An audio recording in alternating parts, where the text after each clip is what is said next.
YouTube, welcome on in. I never actually know at what point after my pushing the start button for YouTube, the YouTube actually goes live, because I think it'd be very funny indeed if I began the YouTube stream by saying, "Hello YouTube," and that part was cut off, and so only Twitch viewers would see me saying "Hello YouTube." That'd be a very, very strange thing indeed, but I appreciate being here for sure. And I've got photos, I've got stories, I've got so much fun your head's gonna spin. That's a very old phrase, isn't it? I think it might refer to like catching one's eyes, like something is so bright, your head's gonna spin to see it. Though every time I use the phrase, I imagine someone's head literally spinning all the way around, sort of like an owl, but maybe better like a Rock'em Sock'em Robot, where I think their head spins and it pops off possibly. I don't know, language is weird, we gotta say. Time for a quick little hello friends, and then we'll, I don't know, tell some stories and get some pictures uploaded. Should be good. Number one, Slivers. You got here 12 minutes before stream started. I appreciate it, Slivers. Good to see you. Unnamed comment, hello.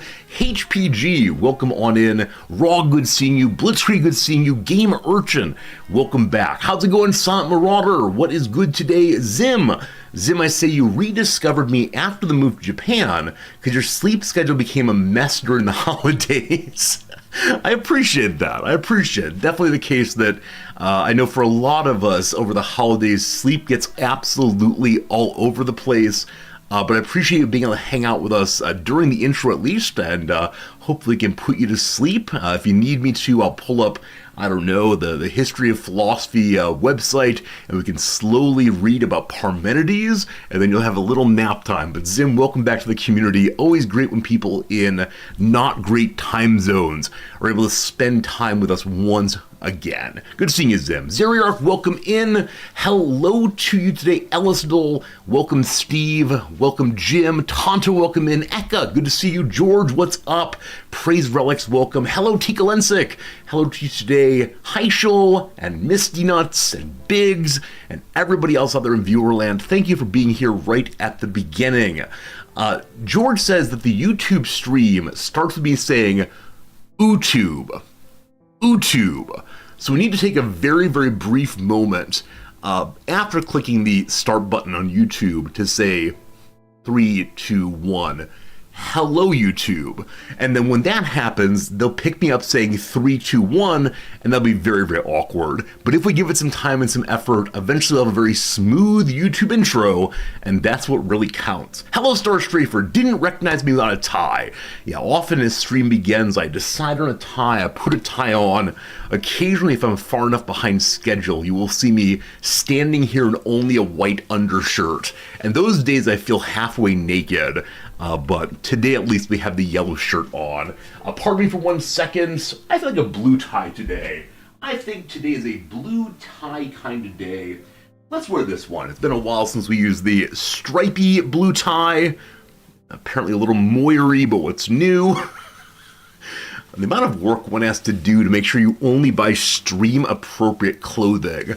Clothing that never ever moires. Too much work. I've got to become a t-shirt streamer. Like, what would it be to just show up on stream each day wearing some random t-shirt?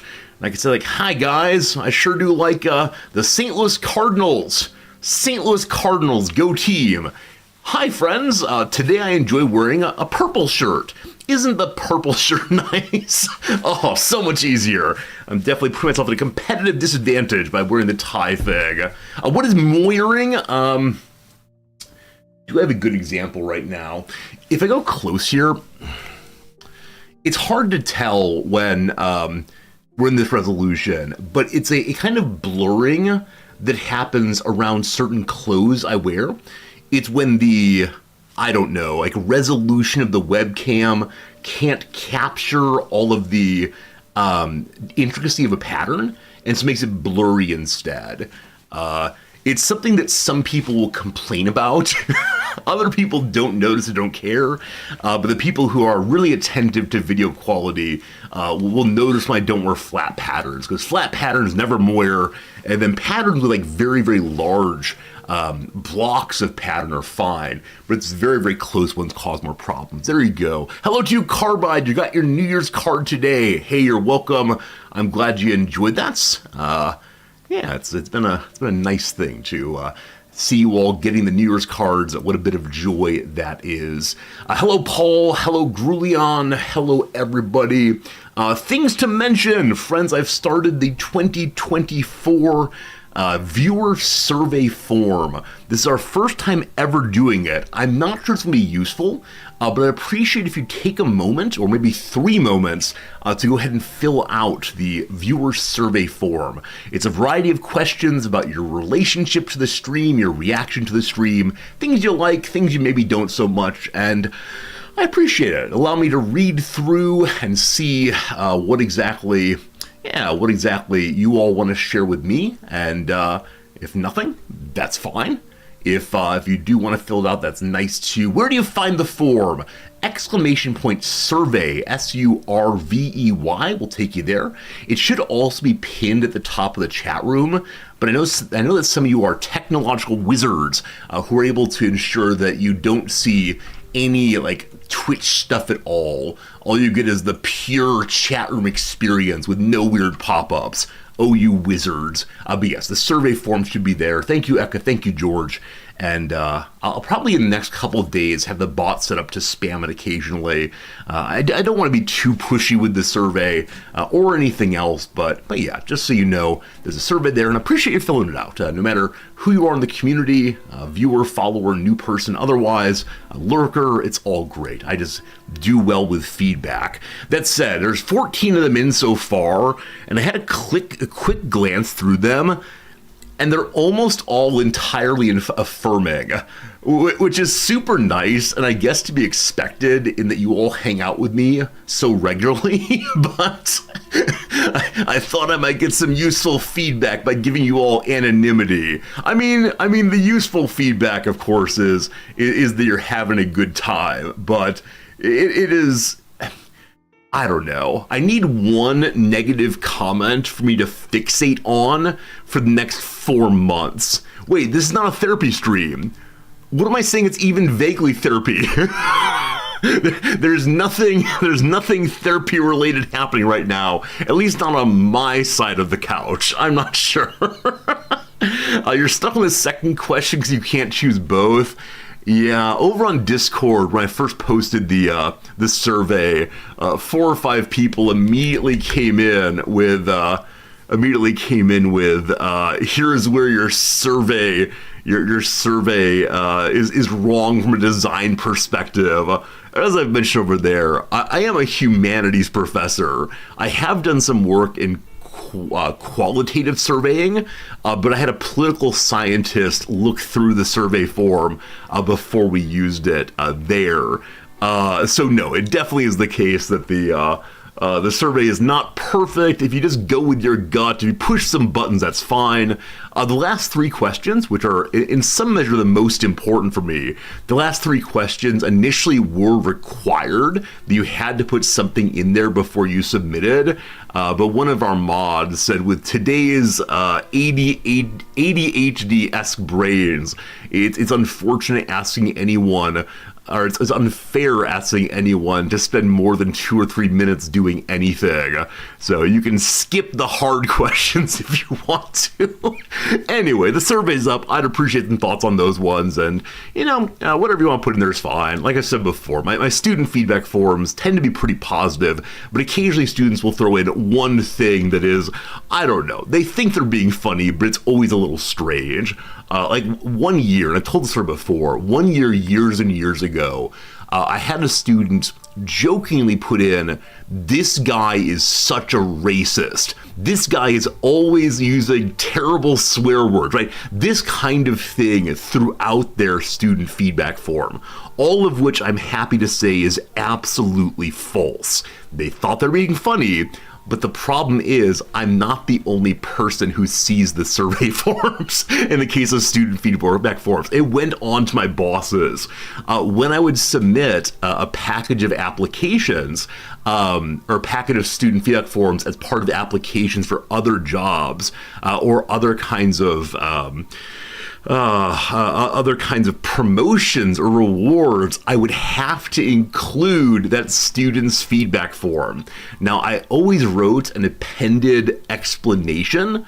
And I would say, I hope it's the case that you read this one, which is numbered as, 45 or whatever, in the context of all the other feedback forms. In my view, this student was trying to make a joke, but I just want to highlight this one as one that I believe does not reflect my teaching. But at various points, I didn't get certain professorships, and I think, is it possible that's the reason why? I mean, it's easier to blame that than my own insufficiencies, I suppose. Woo! Avoidance of responsibility. Nonetheless, folks, CK3 is the other thing to mention. Along with this survey form, we have CK3 Multi, I believe.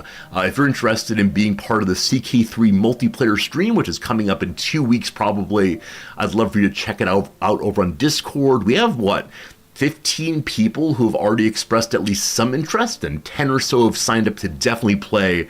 It's been a fun time, absolutely fun time playing multiplayer together. I don't quite know what multiplayer means in terms of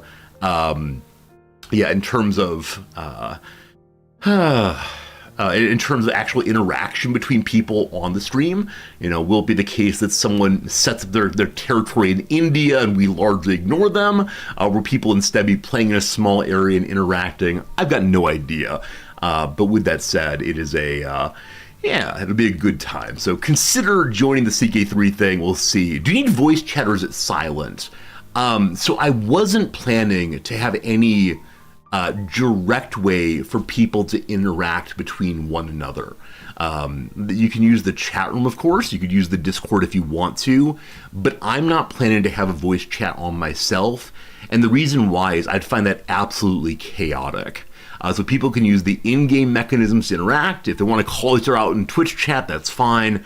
But no, for reasons both of good stream quality, as well as my own limitations as a streamer, there will not be voice chat at all. Though again, if you all want to do it on your own, there's a voice channel over on Discord. What I want in terms of multiplayer pond, I don't understand your question. If you're asking how good do you need to be, or do you need to own all the DLC? No, just have a copy of the game, and that's literally all you need to have. If you mean what information do I need, please pop over to the Discord to put messages there. Hello to you today, Cyber Oracle. It's good seeing you. Hope your day is going well. Thank you for uploading some snow pictures. Over on the Discord, people have been putting up pictures of different weather coming through. I'm so pleased to see snow, especially because that was my childhood entirely. And yeah, thank you for posting pictures of beautiful, natural elements of the world, the climate, and so on.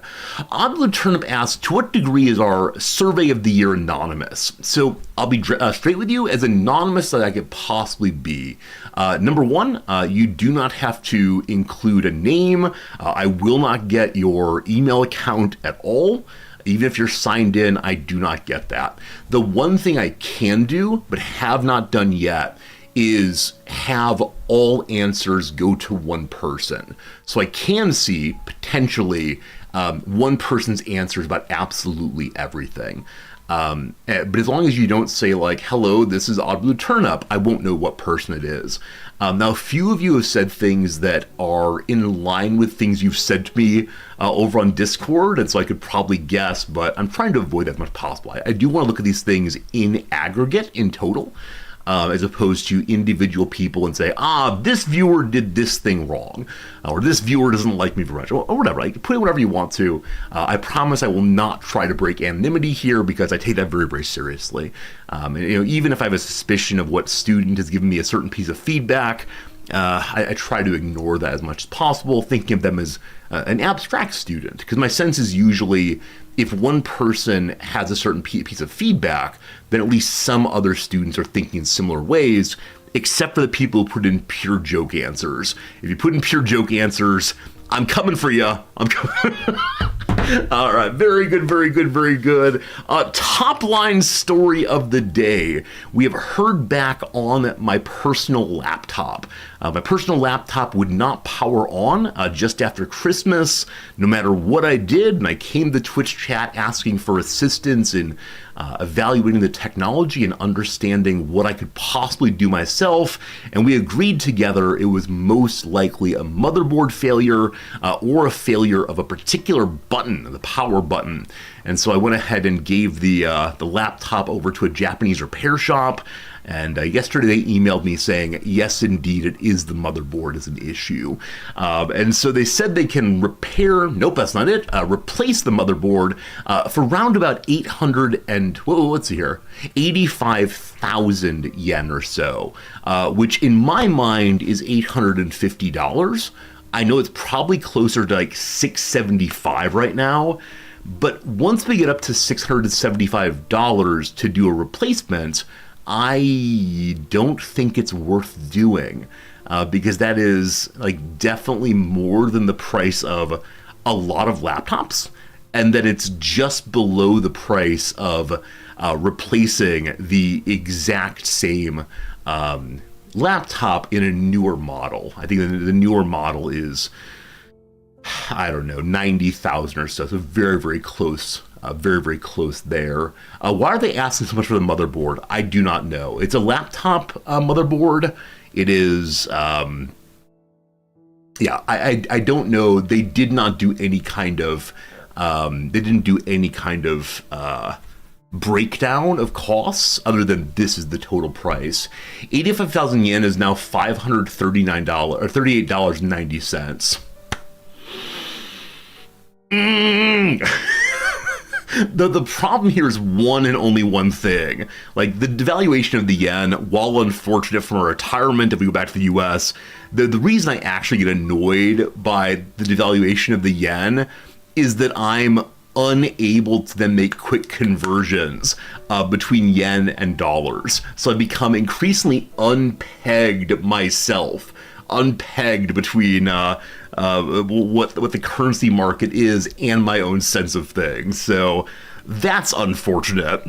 Apparently to replace the motherboard, the repair people said they'd have to send it to someone else, like some other repair shop. And so I wonder if there's fees for the shipping or fees for that person repairing as well as the middleman. I don't know.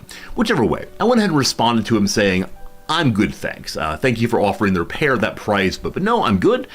They do charge a basic fee of 2,000 yen just to have opened it up and looked at it. That's totally fine. That's a little bit over an expected hourly wage here, so probably the hourly wage plus also the overhead. And then after saying no, they said, well, may we offer to you a special deal then. A special deal to recycle your old laptop, which isn't the worst idea in the world. But they will only recycle my laptop for free if I also buy their data recovery service, in which they download everything off of my SSD onto a USB stick or something like that, probably. And unfortunately, that one is 7,000 yen, which is not crazy money. It's what, like $45 or so now. But I recognize I can just do that myself for a substantially lower price. Now, again, the recycling the computer is a little bit of work. There are free recycling centers throughout the country, the city, so I'll do it myself. But yeah, no, it's absolutely the case that I know how to pull an SSD and plug it into a computer. I believe I already have the adapter from last time a laptop died, so we'll be good. We'll make it work. It's gonna be a just fine thing. I should have chat talk me through tech stuff. Some part of me needs to believe that I understand tech stuff, or I can do the Googling myself. I know this is false, and those of you who work in the technosphere look upon me with a great amount of sadness, look upon me with just pity for my ineptitude with all things technical. You're amazed I'm even able to make the green screen work frankly. But with that said, I'm learning some things. And how much does the motherboard cost online? Oh, I don't know. I could look into it. I could pull up the model and see what the price of the motherboard is. Historically, I've been led to believe that it's challenging to replace laptop motherboards because they require, often they have certain things soldered directly onto the motherboard, or there's like weird connectors that are very hard to use well. Is this true still? The motherboard replacement is a challenging thing? Because I guess I could buy the motherboard myself and then go to another repair shop and ask them how hard it is to install. Like, I don't exactly mind the idea of doing it, because, you know, what's the worst that could happen? I'll break it a second time. Yeah, I don't know. Exactly. I've never replaced a motherboard before in a laptop. I have replaced a hard drive. I have replaced a CD drive. Not DVD, CD drive. But I don't know. When I get the laptop back, I'll be opening it up to pull the hard drive so we can look and see how challenging it would be. That could be one heck of a Resorty arc where Resorty learns how to repair laptops.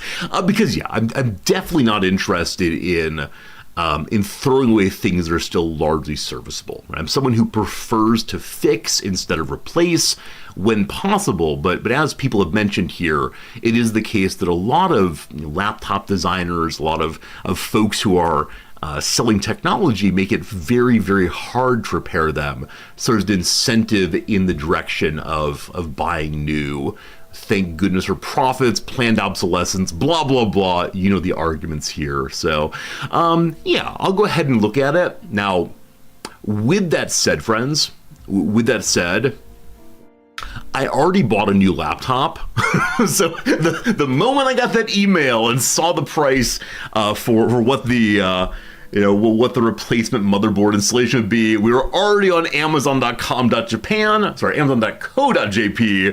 buying a new laptop, of course. So I considered going to you all and saying, friends, what laptop ought I to get?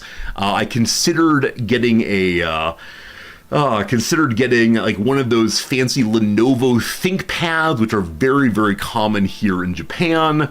But I just went ahead and bought the new model of the same laptop I had before. And I realize that laptop had a failed motherboard, but I'm unwilling to believe that they'd have multiple major problems, or else they would have very negative reviews and so on. So we're getting an Asus Vivo 15, something like that. It worked well for me. I liked it, and so we're going there again. It has, I don't know, some i7 thing. So this is the part where my ability with computers really, really falls off. My ability with computers, when it gets to hardware, is like I can point at things and say, oh, RAM. Oh, unnecessary RGB. I can do this. But when it comes to anything past that, I don't have much at all. Friends, an ad break is coming. The opening ad break is going. We'll continue blah, blah, blahing for a while more. i7 what? i7 dash, here are some numbers, and I believe the letter U. So I'm not sure exactly what it was. Something like that. I had the choice of an i7 Intel thing or some, like, is it Radeon? And so I pulled up like the old, internet, which of these two parts is better. And they had like green check marks on each side, and so they appear to be roughly the same CPU. So, I don't know. The number tell you which CPU it is. Okay, hello Fritz, good seeing you. I was not planning for this part of the stream. It's entirely unnecessary. But let's go to our good friend, there it is, internet, amazon.co.jp. Hello again. Asus Vivo 15, I think. I think I bought you. We're not logged in, so it's something like this. It was 15% off as part of the Smile sale. I figured that was nice. But I got the i7. Here you go. Dash 1255U. Something like that, I think. It was actually more of a sale yesterday. Yeah, it was just about 85,000 yesterday. So there we go. Put some awesome resorty stickers on it. I've actually never put a sticker on a laptop ever. My students have the back of their laptops so marked up with so many stickers and photos that they have taped on and all the rest. And I love asking the students about, oh, what's that one? I don't know that sticker. Because inevitably it's something that they really, really care about, or else it wouldn't be on there. Some students have had stickers of a band they were part of back in high school. Now some of them have really, really cute boys. Even though these students are 22 years old sometimes, they have pictures of really cute boys. And I always say, ooh, who's that? Is that your special partner? And they'll say, oh, that's my idol. He's part of a K-pop group, and I think he's just dreamy. And one time, I bought him a special item off his wish list. I bought him a electric toothbrush. I bought an electric toothbrush for my idol. And every night, I imagine him using the toothbrush. It's only one student. But that's fine. They have opinions and beliefs I don't understand.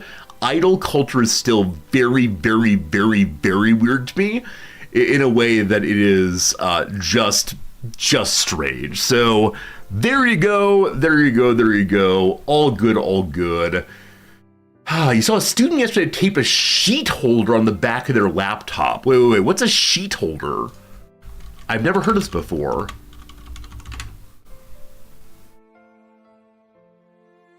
Like something you put artwork inside of? Is it something you put paper inside? Oh, the plastic thing. Like what's that called? A plastic folder? Like this kind of thing? They put that on the back of the laptop as a place to store papers. That's really, really smart. Like I said, I've never put anything onto my laptops. I have some friends who enjoy putting Apple stickers on the back of their PCs, and ironic comments. It's like this. Oh, very good. Yeah, my students love these. This is something I wasn't as used to seeing in the US. Here in Japan, there's a lot of use of clear file folders. And so when you go to the city ward and they give you important papers, they'll almost always give you one of these folders. And these are ones that I don't think I ever saw in the US, unless they were inside someone's bigger book. And I think part of it is when I see important documents in these kinds of folders, I immediately think, oh, what about privacy? I don't want people seeing the junk I'm carrying around. I think in the US, we often use manila folders for reasons that are for the same kind of purposes that plastic file folders are used in Japan. And I don't know if it's privacy versus openness. I don't know if it's this is meant to stay inside the folder. I can imagine the Japanese folks take their important documents home and keep them in the folder to keep them well protected. I have no idea. Absolutely no idea at all, but it's something else. Japan's always seen more into storage than other places. Yes, next time Nams is here, you can talk to her about that. She is so into the stationery, into the organization. She has all of these little boxes for different things over on the other side of the room where I have small piles of things I care about. Nams is very, very interested in making things well ordered. And that's not just because there's things available in Japan to do that, but also just kind of person she is versus who I am. Anyway, I look forward to the laptop unpacking stream. And on that day, we will surely think about putting Resorty sticker onto them, because I do have a bunch of Resorty stickers left over. At some point we might do Resorty giveaways. I don't know. I can't decide if people like the stickers. We'll see. We'll see if the stickers are worthy of giving out at some point. For sure. Other people, hey, a tip. Consequently get the burrito. Tips $5. I put the noise on because I kept missing tips. Now, come on, Chad. Have you heard Niue's national anthem called Ko'i Iki He Lagi? I have not.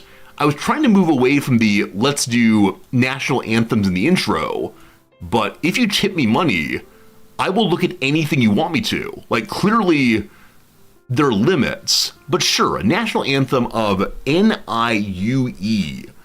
I know nothing about this. Niue, national anthem. Have the stickers been sent out? Yes. Solvable, they have been. Probably like a month ago. So if you've not gotten yours, let's wait a little while longer, and then you can send me a message about it. Because most people have gotten them, but I have a lot left over of those kind of things. And so please just let me know if you've not gotten your Twitch gifts, because I try very hard to make good on the things I promised you all I'm going to do. Okay, what is this national anthem? Twitch streamers are very cheap, just like politicians. It's true. I can definitely be bought for not very much. An unknown piece of music that I don't know how to pronounce called The Lord is in Heaven. It's a self-governing part of New Zealand. Okay, initially, God defend New Zealand and God defend the king, or God save the king. It then became a language I do not speak. Lord in Heaven, thou art merciful. So still, I assume, a Christian anthem. Here we go, team. It's 104. We'll see if we make it through the whole thing. Wait, the original is 30 seconds long. Here's the original.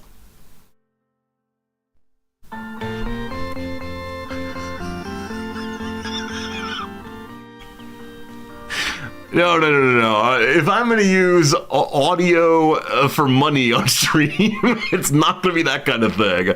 Hopefully this one is an actual instrumental version. Better.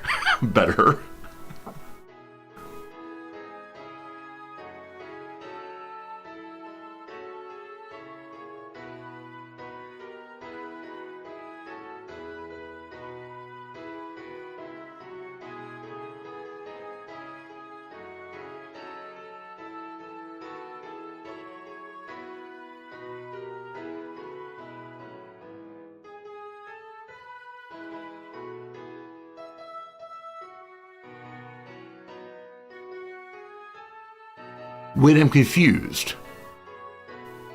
I'm really confused, team. So the majority of the lyrics are not about God. It looks like there's actually only one reference to God in this thing. And then the vast majority of it is about how beautiful their nation is and that the Union Jack flies where they live. I wonder why it's called Lord in Heaven, thou art merciful, when it's a description of how beautiful the place is. Friends, on a scale from A to F, how good was that national anthem? Now, I think it was probably played on like a MIDI synthesizer. Is that still a thing? The MIDI was all the rage back in 1994 or so. B minus, F minus. Wow. A C meh. Yeah, maybe any island nation should get a C because it has the ocean. Okay. Yeah, I think I was personally a C to C plus on that one. Now, if we could find like a full orchestra performing it, a band performing it, that could be interesting. But I think we agreed together among the anthems we ever heard, a C anthem indeed.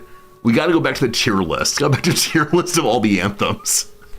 I'm still thinking about what to do for April Fool's Day. I initially said we'd play an MMO, But I don't think we should just be entirely different. Like maybe we listen through all of the national anthems of the world on April Fool's Day. How many nations in the world today?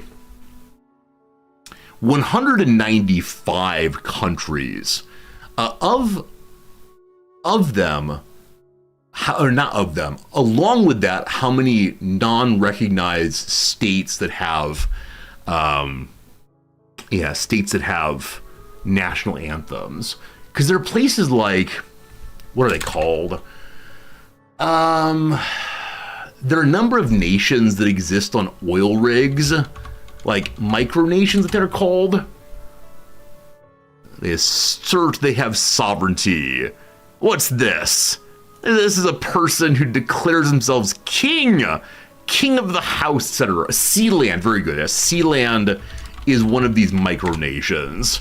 The Principality of Sealand is a micronation on HM Fort Ruffs. So HM, His Majesty's, of course. They've taken over a defensive platform that's not used anymore. It's been decommissioned since '67, and by occupied and claimed as a sovereign state by the family and associates of Paddy Roy Bates. Look at him, he's the Prince of Sealand. Anyway, they've repelled incursions from vessels from rival pirate radio stations and the UK's Royal Navy. Royal Navy has tried to take this thing back, and they repelled them with petrol bombs. Now, I suspect it's the case that if the UK really wanted them out, they would definitely go out, right? They could land with special forces, etc. My suspicion, though, is they probably don't want to, the UK probably doesn't want to have an absolutely ridiculous PR disaster of, some people are hanging out on a non-used defensive platform. Let's destroy them, right? Obviously, they don't want to do that. But yeah, these micronations are really, really fascinating to me because I think one thing I often like thinking about is, at one point we could explore and declare that this is ours. And now I don't want to say, people weren't living there, blah, blah, blah. But sure, this is a place in the world that no one was living. It was not being used. It was free property.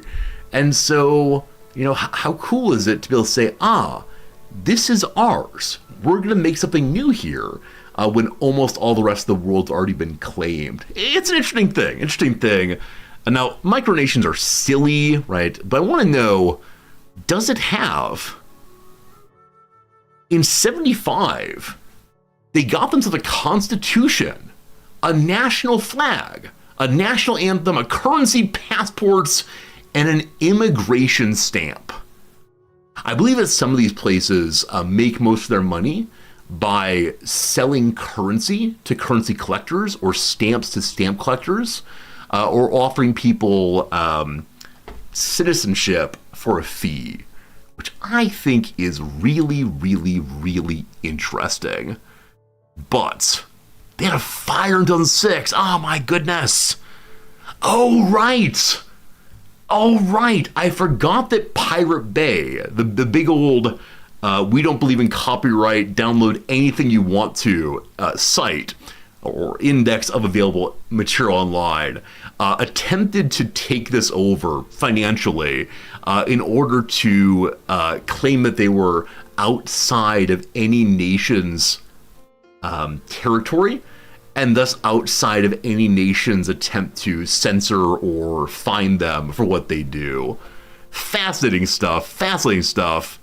They attempted to sell it for £600 million, $906 million dues. I have no idea. Regardless, I would like to hear the national anthem of Sealand, and then we'll move on to other topics and get to the games very soon. I believe we're not going to do all the games anymore. I glanced through some of the early survey responses, and some people said some of the games are becoming repetitive. I think that's the country game. My inability to get to the country of the world fast, and a lot of me staring at the screen saying, how is Africa put together, I think is not good content. Anyway, we'll get to that in just a moment. Sealand Micronation National Anthem.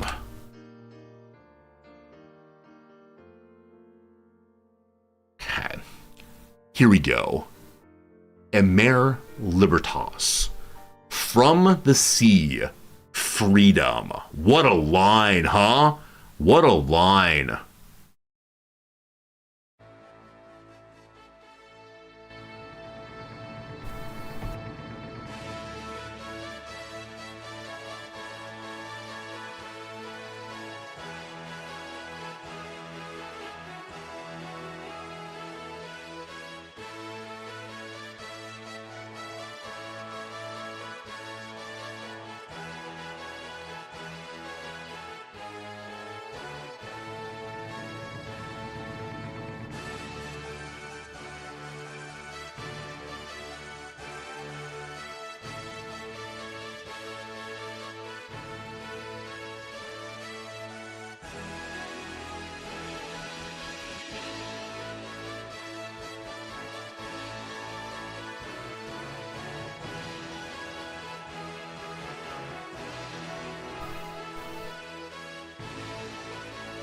Have we found the true competitor?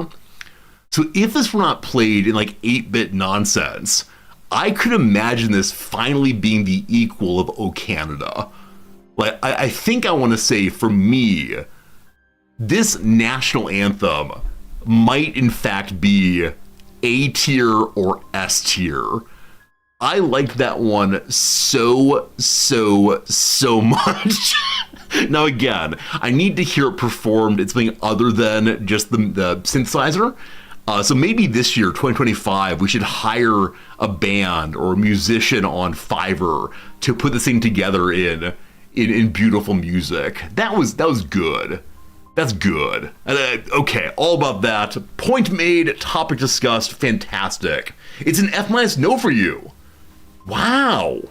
Yeah, I mean, obviously there's no disputing taste, but I feel enlivened. Those of you who are saying it's similar to game music, you're probably right. So it's possible my sense of what makes good music is based on having played a lot of SNES RPGs. Speaking of SNES RPGs and such, my wife Noms is back to work, and so yesterday evening I went to help her with a few things, notably giving her a monitor arm for the first time ever. And you might say, Resorti, a monitor arm sounds like it goes onto a school monitor, and so that kind of work should probably be done by someone in IT there.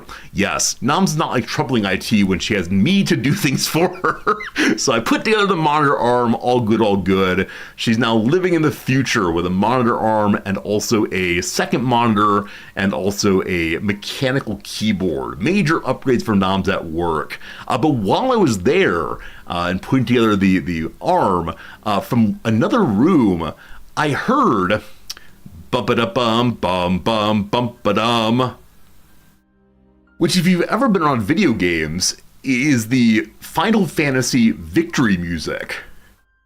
And I often will sing the Final Fantasy victory music around our house when I've accomplished something, like even loading up the dishwasher. And so I left my work, went to their room, and saw there was this young Japanese woman working, probably 20, 22, 25, somewhere in that era or area. And so I interrupted her and said, "Did you just sing the Final Fantasy victory theme?"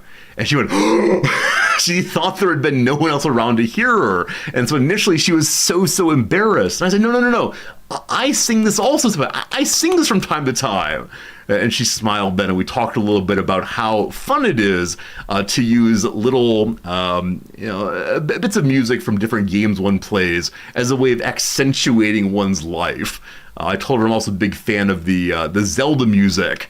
Ba-da-ba-bum, when I pick something up I've been looking for. For example, this morning I was trying to find one of these yellow envelopes for some mailing, and I could not find it. And finally, I figured out where Noms had stowed it away. I picked it up and immediately, ba-da-ba-bum, as if I'd found the Master Sword. So a nice little moment of connection for sure, for sure, for sure. Hello, Vera. Good seeing you. How's it going? What switches did Noms choose for her keyboard? I have absolutely no idea. There were so many different keyboards put forward by my wife during her Let's Find a Keyboard adventure that I honestly do not know which one she ended up choosing. She posted it over in the Discord, in the Noms chat channel, but I do not know what keys she got. The way in which we shop for things is so unbelievably different that I don't want to say I tune out, but I encourage her to do the hunting she wants to do and then give me the answer she's ultimately chosen. But in the case of the keyboard, we did that a few too many times. She'd come to me on a Wednesday saying, I'm gonna buy this one. I'd say, awesome, sweetie, let's go ahead and do that, get you that keyboard. And then Friday would be, no, I'm gonna get this one. So I honestly don't know where she landed exactly. Turnip put it in chat though, so you can go ahead and look that one up if you want to. A Warmiar SK75. You mean that you choose in 2 minutes and she chooses in a week or so? You might be correct. It's a kind of diligence, right? A kind of diligence on Nom's part of making sure she has the very best item that meets her needs rather. And for me, I tend to be more impulsive. Now, when it comes to large purchases like a computer or a car, I will do a lot of research. But for Noms, it's like when we're gonna buy some yogurt, I will say, this is yogurt. Into the bag it goes. Where for Noms, it's a consideration of the different kinds of yogurts. And that's cool, but it does take a very, very different amount of time and occasionally leads to me standing and waiting, having made my decision. And that's okay. I've got my cell phone to check things out. Lots of research on my new notebook. Like I said, I bought the new version of the laptop that had served me well for the past 2.5 years. You might say, Resorty, why is it 2.5 years? Because the warranty ran out at 2 years. Unfortunate. Klaus here with a large message. Hey, Resorty, did you hear Justin Trudeau decide to step down, resign as Canadian Prime Minister? I did. He's been in power for 10 years. It's been a rough year for Justin Trudeau in leadership as he couldn't bring his A game to Parliament. Get it, Canadians? We're making fun of you for saying A lot. Wait, how do y'all say it? You don't just say A. Well, it's like the A. Okay, whatever way. Thank you, Clef, for the excellent joke. I appreciate it. Okay, I think I had at least one more thing to share with you. I have some pictures. Give me 1 second to see if the pictures are actually worth showing you. the constant issue of have I taken worthy photos or is it time to play some games real quick? What's this? That's the laptop I bought. What's this? Okay, this photo is worthy, I've decided. So I'm gonna go ahead and mail it to old Resorty here. Praise Relics! Praise Relics, thank you for the resubscription. I'm glad you're enjoying our content such as it is. Hanging out and chit-chatting and showing you photos. Praise Relics, thank you for your generosity. Indeed, indeed. Is that sent? I believe it is. And I have one other quick thing to show you I saw on Reddit. And I'm guessing some of you also saw it already. Okay, we are sent. Very good. Let's go ahead and start with this photo of the day. Okay, here we go. Got a picture here. Also today I got another comment on my most popular YouTube video ever, the CK3 tutorial one, in which someone posted, hey man, your tutorial's all wrong. It's possible to do this thing. And so your information's bad. Stop tricking people, that kind of thing. And of course the case, this video was made from like 8 years ago now, not quite that long. And so the response, as always, is this is out of date. I should probably delete it, but what you gonna do? Friends, I give you a photo of the day, which shows you something I've mentioned previously, namely, this past week, there was no trash collection. And so this is our trash area. Some of you want to know about how we do trash here in Japan. This is how we do trash in Japan. At least our neighborhood has these little, at the side, cages. These little cages that you fill up as best you can. But because there was no trash pickup for a week, we loaded it up. Now, with that said, this all showed up from 5 o'clock this morning. It is not... I'm not sure if it's illegal or only socially unacceptable.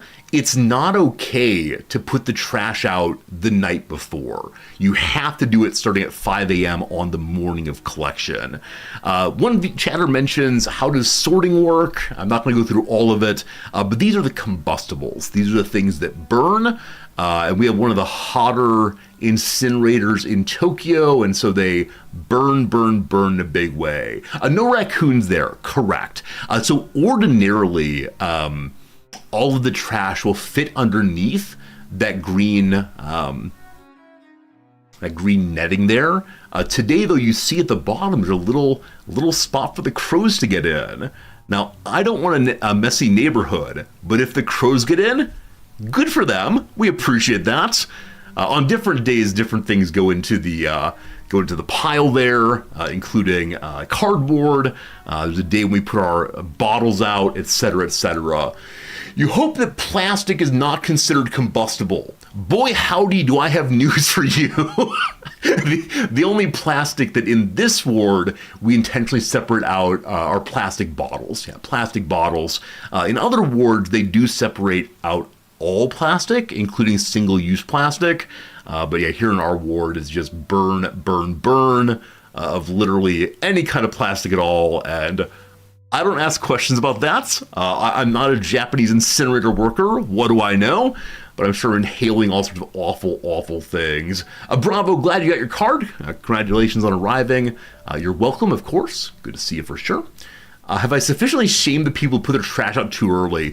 Yeah, we mentioned that last Thursday or so, someone put out their trash early, expecting there to be a Friday trash pickup, and there wasn't. And that person did not collect their shame trash.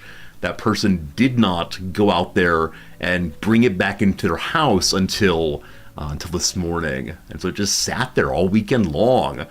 Through the collection day of cans, through the collection day of paper, and it was just sitting there the whole time. Anyway, you want to know how trash works in Japan, some of you, so there's our local trash. If we zoom in, we can see, what do we see here?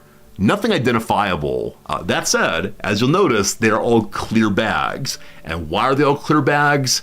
So you can look through and make sure that no one else has thrown out things that should be recycled. There you go, team. There you go. Thanks for the follow. I promise we'll have Kenshi very soon. For now, you're stuck in a community that blathers for a while first. Makes me feel like a human to talk to people about things other than games. And it's good to feel like a human. One last thing. What's under the tarps to the right? Motorcycles. Yeah, motorcycles. The fellow who lives closest to the trash heap here is fairly well off. Actually, no, that one's a bicycle. I apologize. That's a bicycle there. Behind that, he has a motorcycle also. Also, for a while, he had a Jaguar, but the Jaguar disappeared, being replaced by a Honda. I don't know if he was leasing it or what exactly. But yeah, that house is the wealthiest in the neighborhood, and it's really nice. It's really nice, and he hires people to like attend to his tiny little plot of land, etc. So that's how it goes. Okay, like I said, one more thing, a thing from Reddit, a thing that I saw on Reddit, and so now you're stuck seeing it also. I did not pull it up already, so a possibility I won't be able to find it, we'll see. It was on reddit.com/r/mildly interesting. One of my favorite subreddits because it makes me think, but not too much. This is funny. This is not the intended show, but someone made a travel toothbrush by cutting a toothbrush in half. That's delightful. Where is the one? Here we go. My wife's cultural anthropology class gave them notes on why Americans act so American to Europeans. Right? This is a thing that occasionally people forget, especially Americans forget. We are a culture also. And so the way in which we act is similar to why, like when people say, why do the Japanese act so quiet? Why do you can say it of Americans also. So here we go. Here we go. Americans are always in such a hurry to get things done. Why is that? Because of our tendency to use achievements and accomplishments as a measure of our worth. They get things done in a hurry. It's only then they feel they've proven their worth to other people. The more Americans accomplish, the more they feel respected. Friends, I am curious, both of those of you who are Americans and those of you who are not, do you think these do match up with your perception of Americans? Because yeah, I mean, individually we can say, oh, I don't do that, but I think at least that first one, the culture in general is profoundly meritocratic and has that Protestant work ethic, no matter what one must be producing. Number 2, Americans insist on treating everyone the same. As a free nation with all men are created equal, Americans have a deep cultural instinct towards social equality and not having a class system. Now, of course, you'll recognize here that it is one of those things we say, no classes in America. Do we do it? Number 3, Americans always have to say what they're thinking. As a teacher who teaches both Americans and non-Americans, this is absolutely true, especially of the male students. The way in which my American male students will pop off without thinking for even a second. They want to go through all of their thinking aloud. And so often when I start new classes, I've got to discourage the Americans from talking so much, partially because in Japan, Japanese people tend not to fill space or silence unless they have something worth saying. And so part of teaching Japanese students is giving them time to think their way to something that they believe is worth sharing. Or again, the American students, especially the guys, immediately want to say whatever is in their head, even if it's not well considered. Americans always want to change things. Progress is inevitable. Culture of America tends to be optimistic. Older cultures are more skeptical. They're around longer. Many Americans believe it's good to initiate change and bad to resist it. Yeah, that kind of thing. Is definitely true when it comes to how we think about technology. How we think about like social innovation often is so different than how Japan tends to do so. Japan is a very, very slow culture for change on the whole, unless the gunships show up, that does change things. But yeah, it's the case that many Americans think any change is better than none. So there you go. Does thinking out loud tie in with having to appear productive? I'm not sure. For some of my American students, they have a great desire for me to see them as smart, especially, and not smart in a good way, but clever, I think. And so because of that, they always want to say, here's a great answer, even when it's not. That's actually a really good point, Jim. It might be the case that Americans are just uncomfortable with silence. I have had students say that to me, that if they go home and they're sitting alone in their bedroom, they don't have a podcast on, they're not watching their TikTok, they don't like the silence because it allows them to think thoughts that are very uncomfortable. And if that's not a sign of literally everyone needing therapy, I'm not quite sure what is. But yeah, part of my early days of a semester, especially at the intro level, is encouraging the students that thinking takes time and that silence is okay, because silence means that we're still together. We're still working on a project of learning together, but it takes time to figure stuff out.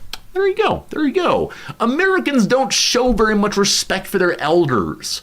I mean, possibly, especially in parts of the country that don't have that strong tradition of insisting. It is the case that I think elders are not given respect automatically. I think it's the case that some people will say respect must be earned regardless of who you are. We're here in Japan, and Japan really is a very strong contrast to the U.S. on a lot of these things. In Japan, elders get respect automatically. And I'll push my students a little bit and say, what if this elder's been mean to you? What if this elder did not treat you well in childhood? Many of them will hang on to, they are still my elders. They've made mistakes, but I owe them respect, decency, care, fealty, obedience, even if they're not a good person, they're just an elder. And that is, again, as an American, feels so different. And yeah, I found it really interesting, these cultural differences. Americans always think things are going to get better. They're so optimistic. I don't know if this is still true, but definitely optimism of the American culture. There's nothing we can't solve. There's nothing we can't fix with the military or technology or otherwise. What was true, and we believe that kind of story. Up through Watergate, Vietnam. I kind of wonder in the past few years, have Americans stopped believing, on the whole, in the narrative of things will just get better? There's a lot said on that one, right? Immediately think of Martin Luther King Jr. and his claim that the arc of justice is long, but the universe does bend towards justice. I think about the way in which amelioration, making things a little better if you can, is an important thing, as opposed to all at once improving everything. But yeah, I do wonder if either a pessimism or sort of a neutral realism, things just are how they are, has set in among some Americans. Lastly, Americans are so impatient. Americans believe if things take a long time to do, they won't be able to do enough of them. Americans believe that more and faster is better. They don't like standing in line, and they originated fast food. Americans believe that getting things done and quickly is more important than other things. Many other cultures believe that slower is better, and that building and maintaining relationships take priority over getting things done at the expense of relationships. Because of the strong contrast between American culture and Japanese culture, I can see this is absolutely true. But again, in extremis, an extreme there. For Japanese folks, like in making a business deal, before you talk business at all, you're expected to go and sit together and have tea together. And in this meeting, it's not like a trying to get to know you. It's not like, hey, what's your golf score? Instead, it's very much a, what is your company about? You know, in what ways can we think about even beginning to have our company's relationships begin to intermesh? And in that initial conversation, it's profoundly rude to engage in negotiation. You build the relationship, and then you start working eventually on the contractual, on the legal, and so on. And yeah, I think for Americans, that might be an absolute waste. Why do we care about your culture? We care about how cheaply you can sell us the widgets we need. It's definitely a different kind of understanding of business, especially. Did Honda and Nissan have tea? Honda and Nissan, of course, have known each other for a very long time. They're both large, traditional Japanese companies, and so sure, I'm understood they understood both of them. It sounds very performative. Hey, Klaus, welcome to Japanese culture. As an American, it feels like a huge amount of Japanese culture is just performative. It's tradition for the sake of tradition. But I think the way in which I get past this is a waste of time, we should get to the meat of the issue, is saying this is an opportunity for people to become comfortable with each other, and it's an attempt to move in the direction of long-term interaction. Instead of a one-time, we buy this, you sell this, we're done, which is the contractual perspective. Instead, it's a relational perspective, which says, not just have you bought things one time, but now, having bought that, you are one of our buyers. And some part of our company comes along with you as you use this thing. Because of that, we have a responsibility to make it as best as possible. And you have a responsibility to buy from us again. right? These ongoing relationships. There's so much to say about Japanese business culture and the way in which it's different from American business culture. I only know some of it, but it's really interesting. And again, a slower pace of life. Everything will get done eventually, but it's more important to do it right, to do it carefully, than to get it done right now. I think the Japanese on the whole would reject the idea that time is money. The idea of doing things primarily for money is just not really part of the Japanese business conception. Sure, profit's important, but relationships matter even more. Something like that. It's not a fair characterization of most American business attitudes. I don't know. I mean, I think it's the case that contractualism is the centerpiece of many business arrangements. This is why after buying a computer, the warranty is 2 years and then you're on your own. This is a sign of contractualism, where you don't have a further relationship after a special moment that's been set forward. But, I'm making some generalizations here, obviously. Something like that. Japan doesn't jive well with American capitalism. I don't want to go too far down this path, but there's a really good article in the New York Times, probably 2 weeks ago now, about how the family who owns 7 & I and 7-Eleven around the world is trying to hold on to the ownership of 7-Eleven because they worry that Western buyers will make profit the only important thing when it comes to 7-Eleven. Instead of saying we care less about maximizing profit and more about maintaining a relationship with customers. And I don't think this is just like propaganda or PR speech. I think it reflects and reveals something really important about Japanese culture. But that's the limit of my knowledge, and so I'll say no more. Let me grab a jacket. Let's play a couple of games. I nearly fell over. Good. As I was walking over here, I stepped onto my left big toe with my right foot, and I nearly went down, but we're good, don't you worry. One of those missteps. I don't know. I've heard that as people get older, and I'm not saying that I'm old, as people get older, I understand that their brain moves faster than their body, and so occasionally they'll take a step and believe they've already fully taken it before their body can get there. That's how it goes. Bob, you're probably right. If we want to talk more about Japanese business culture versus American, I'm happy to absolutely discuss on Discord. I just don't know much more than I've said. And yeah, Bob, I'm probably thinking of newer companies when it comes to my characterization of American companies. I don't mean the local mom and pop grocery store. I mean the giant corporations that run most of our lives. I sure had more stories. Let me mention real quick as we get to the games. I'm going to mention real quick that, my friends, there is a survey running right now. If you're interested in telling me how the community is going, how the channel is going, consider going ahead and clicking that survey button there, right there. It's completely anonymous. I will know nothing about who you are. I will know nothing about what you have said. Only we'll get some feedback to consider together. I'll share some with you. And I see factually, friends, that 50 of you have already filled out the survey. Y'all are amazing. Y'all are absolutely amazing. Thank you for doing that. I thought in putting out the survey, we might have, 5 or 10 people fill it out, but instead we're up to 50 already. Thank you so much. I'll review that after stream and see how that goes.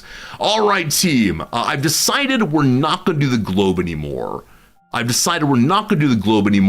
Because it ends up being the same thing each day. Now, some of you really, really like this one, and so I'm sorry for that. This one will go away. Goodbye.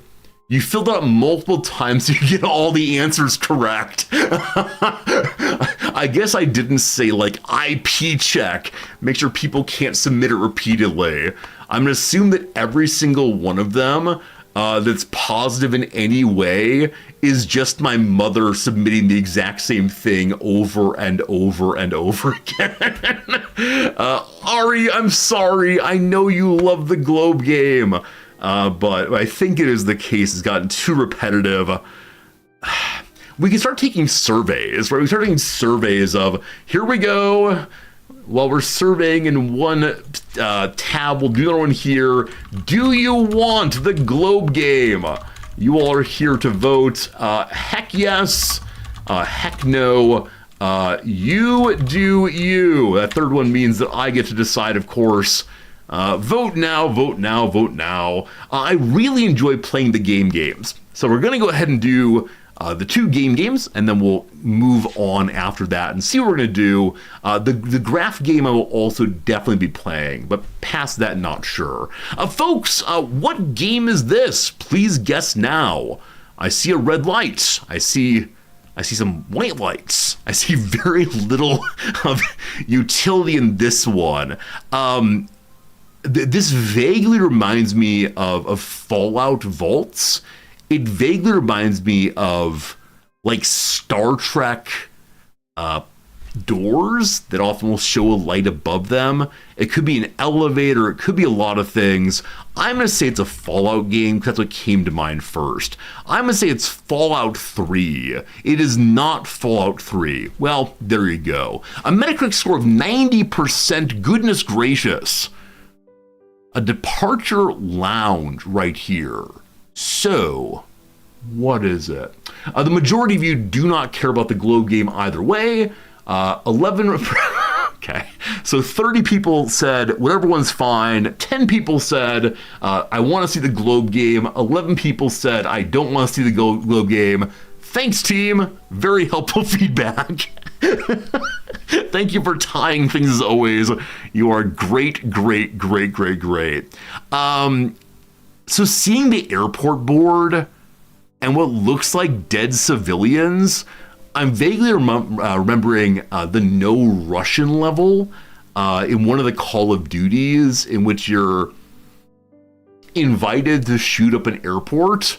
You don't have to, but you're encouraged to. Interesting level that. Got a lot of critique, of course, back then and more recently. But I think it was a brighter level than this. So it may not be a airport, could also be like a train station, I suppose. That looks like non-English, though it's very hard to tell. I know that some of the Half-Lives had tram stations, but I don't think they had this kind of board. And I wish I could read any of it. Probably an FPS, probably modern setting. Where does one go to an airport in any of these games? Also a bloody handprint right here. So possibly a zombie game. I'm going to say it's Call of Duty, that No Russian level, but I think it's like Call of Duty 3 maybe. For Modern Warfare, sure. It is definitely not that. Someone is 100% incorrect. Suddenly, crazy Beast Man to go along with our airport. This is a big surprise. I didn't expect this. So horrifying monster horror game. It could be a Resident Evil. I've played only the first one a little bit. Let's call this one Resident Evil... Outbreak File 2. Well, not that either. Oh boy, horror survival. Horror survival's interesting. I don't recognize any of this, unfortunately. I bet that kind of reticle is be like very, very eye-catching, revealing the secret here, but I just don't know it. Horror games. There's a game called Dead Space I've never played.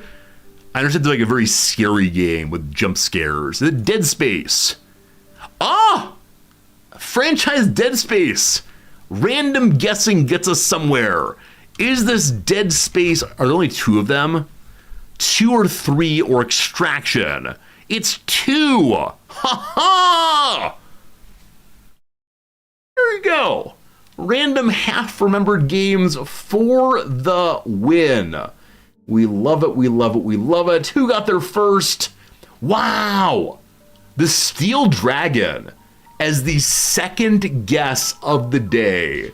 Steel Dragon says Dead Space. You didn't get the number, but you're an absolute hero. Well done. Well done all the way on that one. Artiste says, can I suggest a new map game? Wordle.titouf.french. All right. Because I like you, I will click a link in chat. I will go ahead and say, what is the new map game? Oh, this is an interesting new one. This is, what country is this? I'm okay trying this for a day or two. Now, interesting. I like how this has flipped the script somewhat. Are you the great nation of, I don't know, are you Poland? Well, 97% correct on are you Poland? What's south of Poland?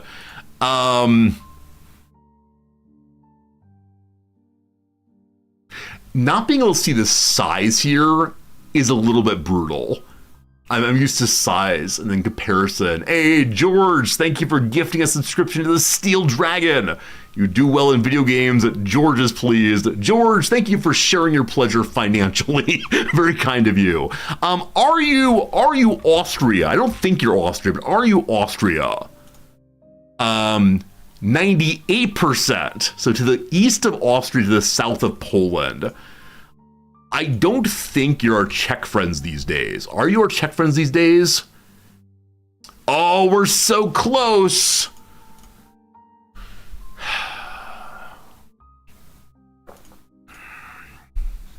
Are you Bulgaria?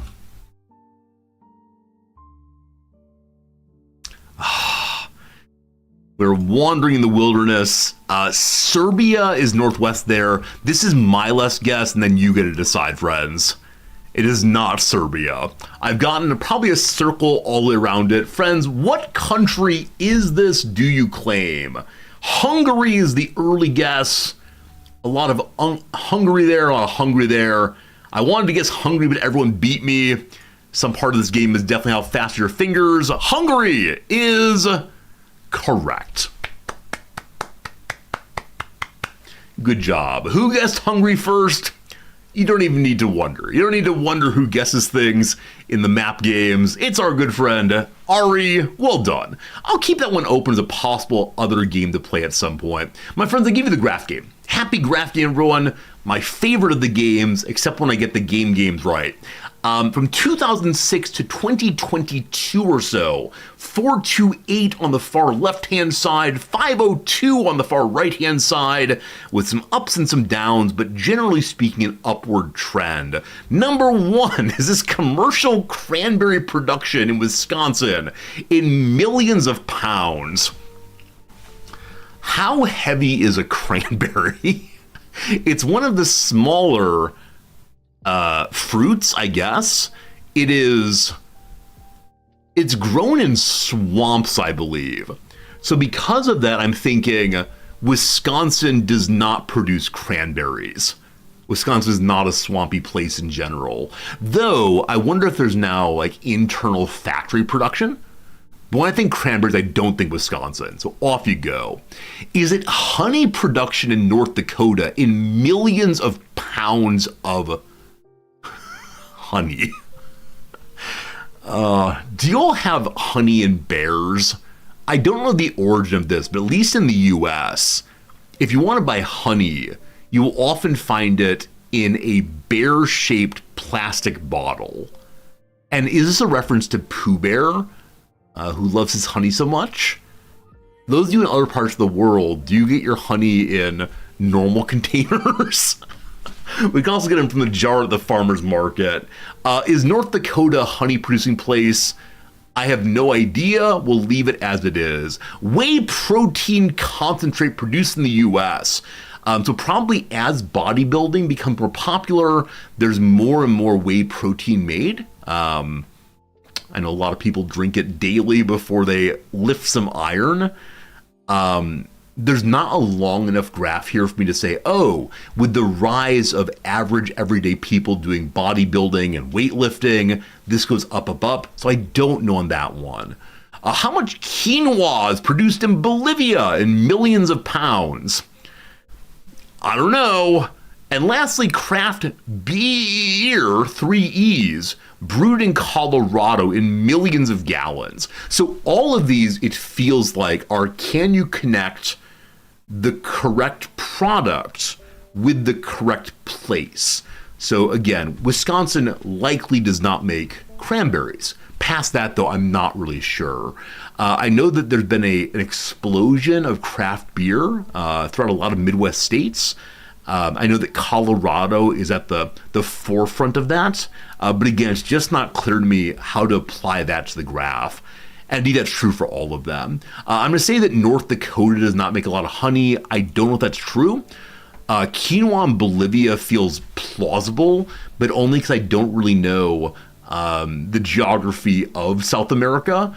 I know back in the 90s, there was this explosion of interest in ancient grains as things like quinoa began coming to the U.S. ordinary commercial markets, and how these ancient grains are better for you than any other. I know they're South American. I know they're sold as being like the inheritance we have from the Incas, the Mayas, the Aztecs, not sure which one. Who knows? I'm going to say the craft beer one is wrong because there's 3 E's. Okay, my friends, I give you quinoa in Bolivia. Craft beer figures are recorded in gallons, not pounds. Once again, the graph game is incorrect. It's referencing the craft beer brewed in Colorado, which is in gallons, not pounds. Is it whey protein? Welp, that was the most terrible one ever. This is the second day in a row. This has been genuinely awful. From 2006 to 2014, the U.S. saw a remarkable surge in production of whey protein concentrate. The USDA data attributes the boom to a rise in health-conscious society and the trending popularity of protein-rich diets. So I guess I was supposed to notice that from 4 to 8 pounds, or millions of pounds, to 5 to 8 million pounds is a lot. Cool, sounds good. What do you got, team? Wisconsin is a cranberry festival. Oh, really? I had no idea. Absolutely no idea. All right, so let's see here. Guessing 3. What number was it at? It was 3. Good job. Good job, team. And the first guess of 3 was Shadow Avatar. Good job. Wisconsin's in the top 3 states for cranberry production, along with Massachusetts and New Jersey. So this might be just my foolishness. Where is it like Knott's Cranberry Farm? Oh, it's just Knott's Berry Farm. Oh, okay. So someone had a slight mistake in his understanding of the world. I knew that Knott's Berry Farm was either in Florida or California. I thought it was a cranberry farm. And so I thought that cranberries came from California or Florida. So there you go. Had no idea cranberries were made in Wisconsin, New Jersey, and Massachusetts. Thank you for teaching me, friends. I've learned something new today. I know they're grown in bogs. Florida has bogs. Wisconsin, bogs. I mean, I guess in the north of Wisconsin, things get kind of muddy and boggy, I think. Yeah, maybe. Wisconsin bogs, please. Open bog. Can we see what portion of the state is that? Yeah, so up to the north, there's lots of bogs. I had no idea. So unfortunately, I've lived in middle Wisconsin, and southern Wisconsin is the big population centers. So though I thought bogs may have been in the north, I didn't think there would be enough population up there to support them. But this is my own ignorance, and that is that, unfortunately. Friends, ad break is coming. Ad break 2, been live for an hour and 30 minutes. It's time to get this train moving. Word of the day, second game, and then on to Redactyl, and then the game. Friends, the word of the day is tome. Word of the day is tome. Do you know tome? Do you know my good friend Tommy? If so, give me a Y in chat, and if you don't, I can almost guarantee the vast majority of you know the word tome, and why is that? Because it's used in RPGs. We know this word meaning a big old book because the wizard must open his tome of knowledge, that kind of thing. So probably a Y day. That said, I do not know the etymology at all. Is that true? Yeah, no idea on etymology. Look forward to learning that straight away. Tome is a formal word for a book, especially a very large, thick, often scholarly book. We picked up a tome on the Ghana Empire for our history project. Here it is, allegedly in context. The way that we've approached publishing at Climax is almost having these two very separate worlds that live perfectly together. Burleigh says that for businesses work in both the archival and contemporary worlds. Climax returned its second title earlier this month, a 550-page tome surveying 10 years of images produced by... Okay, that's enough. That's enough, thank you. Did you know? When is a book not a book? When it's a tome. Tome being a word that's always suggested something less or more than the word book. When tome was first used in English, it referred to a book that was part of a larger, multi-volume work, which makes sense given it comes from tomos, a Greek noun meaning section or a roll of papyrus that comes in turn from the verb temnine, meaning to cut. In ancient times, long scrolls of papyrus were often divided into sections. While tome retains this meaning today, it usually refers instead to a book that is larger and more scholarly than average, as evidenced by some of the most common adjectives that precede it: weighty, lengthy, massive, heavy, hefty, and academic tome. We end with fill in the blanks to complete a word for an extended piece of writing about a particular subject. I'm having flashbacks. Come on, settle down, heart. You can do this. This word harms you even to think about. The word is dissertation. 2.5 years of my life became a book, and it was one of the most difficult things I've ever done. A dissertation is a big extended piece of writing about a particular subject, and the number of times that people asked me, "Hey, Resorty, how much longer is it going to take to finish your dissertation?" I just kind of stare at them, feeling very, very sad and confused. Because if I knew the answer to how long the dissertation would take, I would have been a much, much happier Resorty. The problem with writing a book on an academic subject is there's always more to read. And so if you want to, you can say, I'm getting ready to write my dissertation. And at many schools, you run out of funding. At many schools, they stop giving you money to write this thing. Unless you're a PhD student at the University of Chicago, where people are PhD students there for like 20 years, and they're able to read absolutely everything on the topic. And that's why their dissertations are somewhat better and often become really good books. Where can you read my dissertation? Nowhere, I'm going to say. It's very, very boring text. It's very, very boring in its presentation of a very, very small issue inside of a field that only matters to a small number of people. I do have some writing that's probably of more general interest, things people would like to read, but at least as of right now, I'm not willing to make that connection for you. But thank you for being curious, of course. The Book of Resorty is long and boring. If we write a parody of the Book of Love by the Magnetic Fields, I will attempt to sing it because my singing voice is not that far off from Stephen Merritt's, the lead singer of that group. No Traddle today. Let's guess the game, and let's play Redactyl, and then play some Kenshi. It'll be good.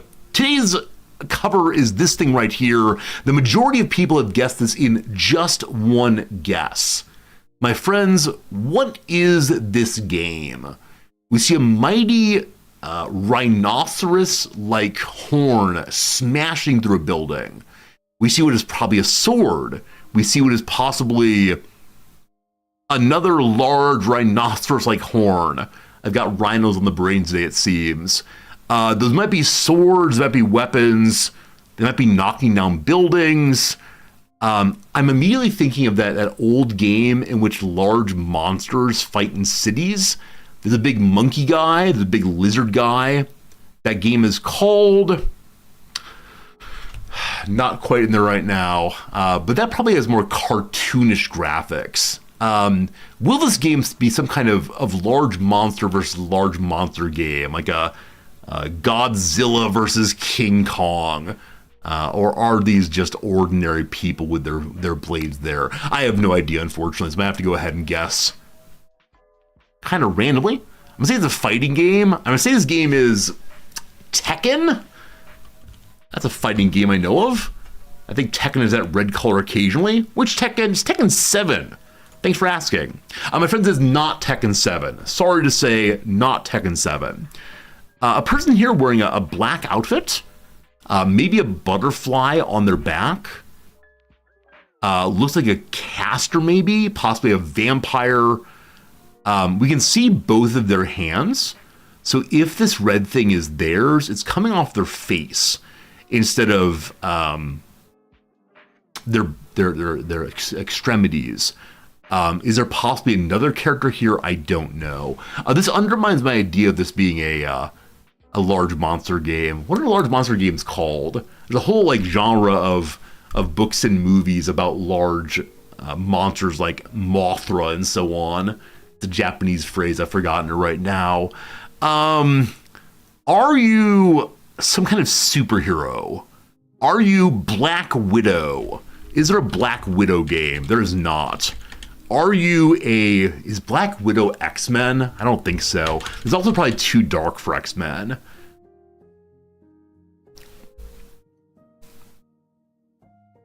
I'm trying to think of some magic game that has this kind of aesthetic, and really nothing's coming to mind. Well, time for absolute garbage guess. Let's say this is some Avengers game. Neo Scavenger. Sure, that sounds good. Not that one. Okay. Is this possibly like alternative history Wolverine? Yeah, those claws definitely look Wolverine-esque. That said, I believe these are coming off of a gauntlet as opposed to coming out of a person's the back of their hand. Whatever that part of the body is called. I have no idea for a word for that. In the middle there's some falling yellow stuff. That might be a helmet in the gray there. I suspect I'm supposed to know this character. Is it like an updated Freddy Krueger Dark Armor Edition? I have no idea. I have absolutely no idea. Nightmare on Elm Street must be the correct answer. Is there no Nightmare on Elm Street game? I thought there was. Well, is it Red Dead Redemption Undead Nightmare? It is not. Okay. This is a human person wearing some armor, possibly. Left-hand side, there's more armor. Are you possibly a Final Fantasy game? What with your attractive hair? You're going to be Final Fantasy Dark Side. Crisis Core Final Fantasy 7. Yes. Wrong again. Oh, good God. What is this? What kind of anime weeb not? It is a anime girl in an Ushanka standing on top of every day we stray farther from God's own light. People guess this in one? People guess this in one? One last guess. Friends, it's Sailor Moon. There's no Sailor Moon. Friends, it's, I don't know, Pom Pom Purrins. Okay. Is it Hello Kitty? Is it Hello Kitty Roller Rescue? I think it's Hello Kitty Roller Rescue. It's not. All right, the letters D-E-V-I or something in the middle. Friends, what game is this? What game is this? What game is this? Anime Souls, Code Vein. A lot of people saying Code Vein. Code Vein, Code Vein. Let's see here. Carcinogen got pretty early. Back even for Keeper's Fang with Code Vein for sure. Heishel, Code Vein. Heishel was the first guess today. Are you a wizard? The first guess today was Code Vein. Are you a weeb? Do you want to live in Japan? Like, what was the first section? I think it was just this middle part, right? You saw this thing and this thing and this thing. It's distinctive if you're familiar with it. Okay. I was so surprised to see these little adorable eyes. Cool, there's a game. Apparently we didn't know it together, but that's all right. It's time for the last game of the intro, friends. Then we'll go ahead and do something more fun, namely watch me play Kenshi. Good. Here comes the Redactyl. You've never heard of the game, which why every game is Red Dead Redemption 2. Yeah, my one worry about the game games, namely the two cover and in-game artwork games, is I only know so many games. So I do worry after a while of guessing on the artwork. I end up referencing the exact same games over and over again. That said, today's surprise of the anime game was delightful. Friends, time for Redactyl. You have one guess every 30 seconds. Put in a word in chat that you believe might be part of this beautiful puzzle right here. If you type in a word, I will try to type it very quickly and we'll see what is what, how long it takes to guess something here. So many guesses ready already. I'll try to catch up. Is it philosophy? No. Is it potato? No. Here we go. Is it Kenshi? That was the first word after I moved to slow mode. Is it system? 3 systems. Is it war? That's where. There are 39 wars. Good job on getting that early war. Well done. Is it Mongolia? Unfortunately not Mongolia today. Is it the world? There's 9 worlds. Very good. I have a guess where this thing starts. River. There are 2 rivers. Pacific. There are none of those. How about century? There are 0 centuries. How about England? There's 0 of those. Rain. There's 0 of those. How about root? There's 2 of those. How about great? There's 0 of those. How about united? 3 of those. Is it Wittgenstein? Wittgenstein fought in the war. Is it history?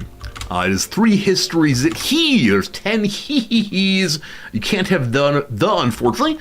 First, there are 33 of those. King, roi, no kings today. Is it a battle? There's 69 battles. Are we in Berlin today? There's no Berlin. How about Rome? There's no Rome like home. There's no home like, I don't know, emu. No emus. 15 new. How about the word year? There's 7 years. How about the letter I? Klaus, good job. There are 4 I's. Something about World War I. What could it be? The word front. There's 39 fronts. Good job. How about the word bassoon? If only we could stop war with a bassoon. No. The word battle we did a bit ago. How about 2? There's 1, 2. Finland, 0. Hungary, 0. Second, 14. Early, 8 of those. How about Western? There you go, team. We solved it in 36 guesses. That's not half bad. That's not half bad. Good job to whoever got war early. I think war really opened this one up. Fantastic work on that. One of the better times of seeing you find folks working your way from a very good guess into a completed one quickly. I think often when we get our first good guess in, it leads us in the wrong direction. Today was very good. The bassoon harmed us. Mongolia may have been weak also. Someone put in potato in philosophy, and there was 1 typo on my part. So we could have had it in 33 or so, but the game is the game. Good job, team. What I love today, please load correctly. What I love today is our overall accuracy is 50%. So half of the words we guessed were in this thing. Now, it looks like the global average was 90%. So either today, there have been a bunch of big old cheaters, which is likely, or it's the case that a lot of people use as their opening guess words like war. And that's fair. I do wonder to what degree opening words in games like these differ on culture, right? We're mostly Americans here. And so do most of the people who show up think war? It's gotta be war. Or is it the case as a metagaming move that people know a lot of Wikipedia pages are about war? I don't know. Whichever way, it is a fascinating thing to see how we guess. Why do people cheat this one? Dr. Possible, I don't know. I am unwilling to guess or believe, though, that anyone would get 1, 2, 3, 4, 5 words on their first 5 guesses. It just is not going to happen. I don't believe. Now, maybe I'm wrong. Maybe these people are, in fact, word geniuses. But it is a strange thing to see so many people getting it in the minimum number possible. Okay, very good. That's the intro. I'll mention it one more time, the intro here. We do have a survey running right now if you're interested in filling in a little survey about how the stream's going for you, what kind of person you are. We have a little bit of demographic information for me. I do appreciate that very, very much. You filling it out. So far, we have 60 overall responses. That's amazing. I was worried we have too small of a sample size to figure it out, but turns out, nope. We're in great shape. I give you Kenshi. There we go. Friends, we return to our Kenshi playthrough. We have a stable base, a community that's running around doing things. And today we're going to explore some ruins that I've never, ever seen before. Ruins that are completely new to me. I hope we find some new cool items. I hope we learn more of the story of this place. I do not know what's ahead. Whatever it is, though, should be a pretty fun time. IMO. Once again, we have the music of Surviving Mars in the background. A little inspirational that. And we'll see how this all goes today. Is it a first-time playthrough? So Ben-Hur is my first good playthrough. It's my second playthrough ever. My first one, though, I said, I want to build a base. And so I built a base when I had like 5 characters. And they died almost immediately. It was a disaster. I was so dispirited. This is my first time, though, ever managing to get together a stable base, to have characters that are actually leveling up a little bit. And so I'm pretty excited about all that. So I don't want to say first time playthrough, but I'm a newer player. Not a brand new player, but a newer player at least. See how it goes. Okay, I know people ask questions during the intro that I missed. If you have other questions you want me to answer right quick, let me know. Because during this period I'm not doing much, so I'm trying to remember what we were doing yesterday, which is always my favorite thing to do. So, what is happening here? How many people did I have when I built a base this time? I believe we probably had 10 or so people, but more importantly, I had hired very, very many mercenaries. I believe I hired 3 units of mercenaries who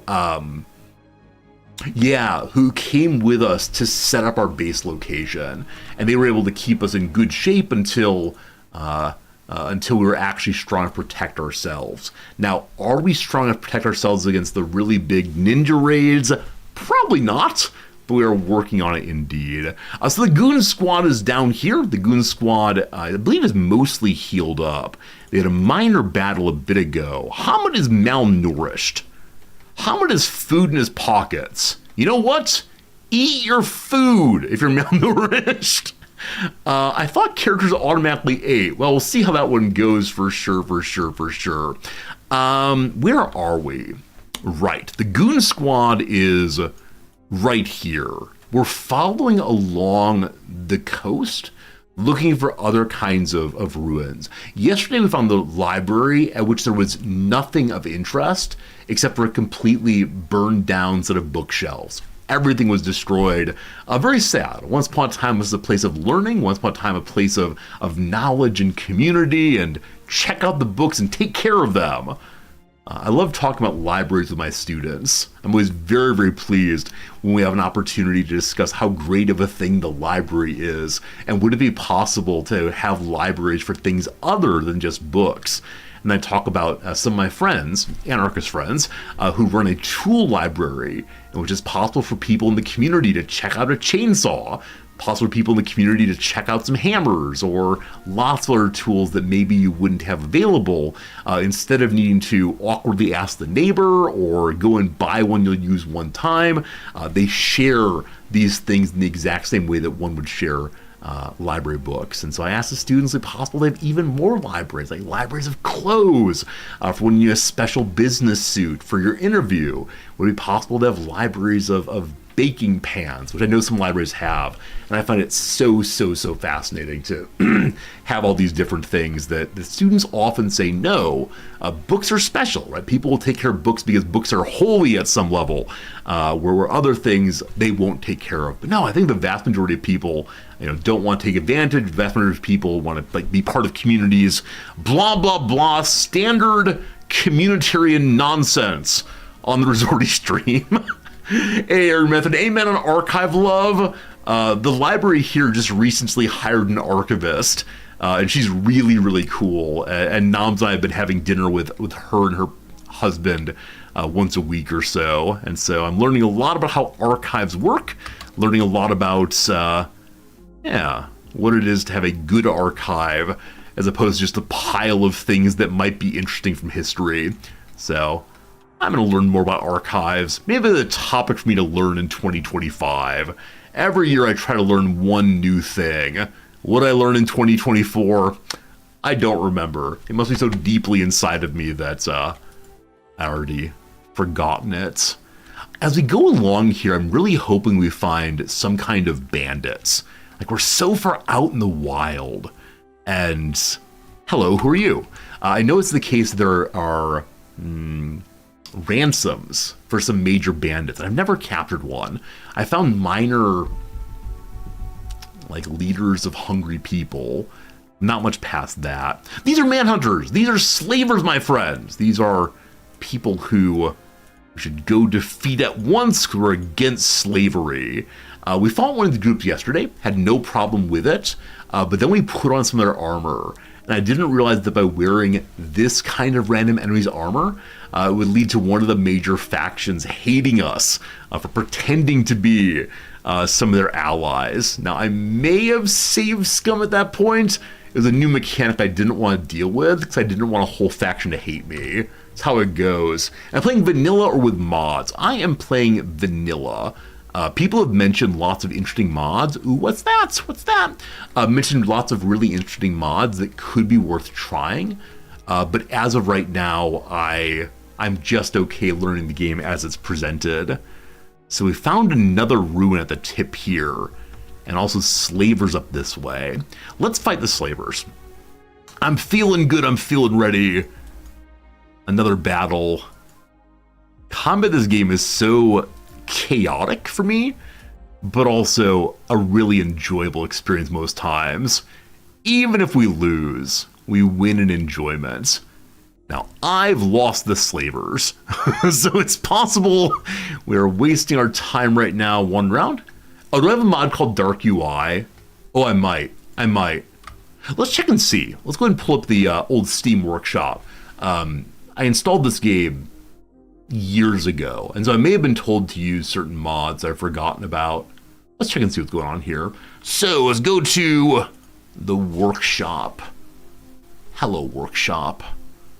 How do I see what's installed right now? My files. Subscribed items here. I'm a big old liar. I apologize, friends. I'm a big old liar. I installed these back in 2019. I apologize for my forgetfulness. Number one, I can recruit up to 256 people. I was told that in the base game you can get 30 of them. Dark UI. I bet it's the case that I was playing with the standard UI and people came in and complained in the same way as when I used light mode Discord. Slopeless. Level buildings without a development tool. We had such a hard time getting our very first wall to actually fit together without having gaps that enemies could run through. We used that. And lastly, compressed textures.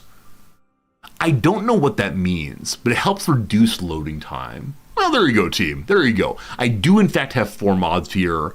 I don't think any of them significantly change what the game is, except for being able to recruit more people. That's very cool, though. I thought I only had 2 recruitment slots left. Fantastic. Thank you for teaching me and helping me realize what I'm actually doing. All right, ruin in that direction. Slavers. Let's go ahead and zoom out and watch for white movement.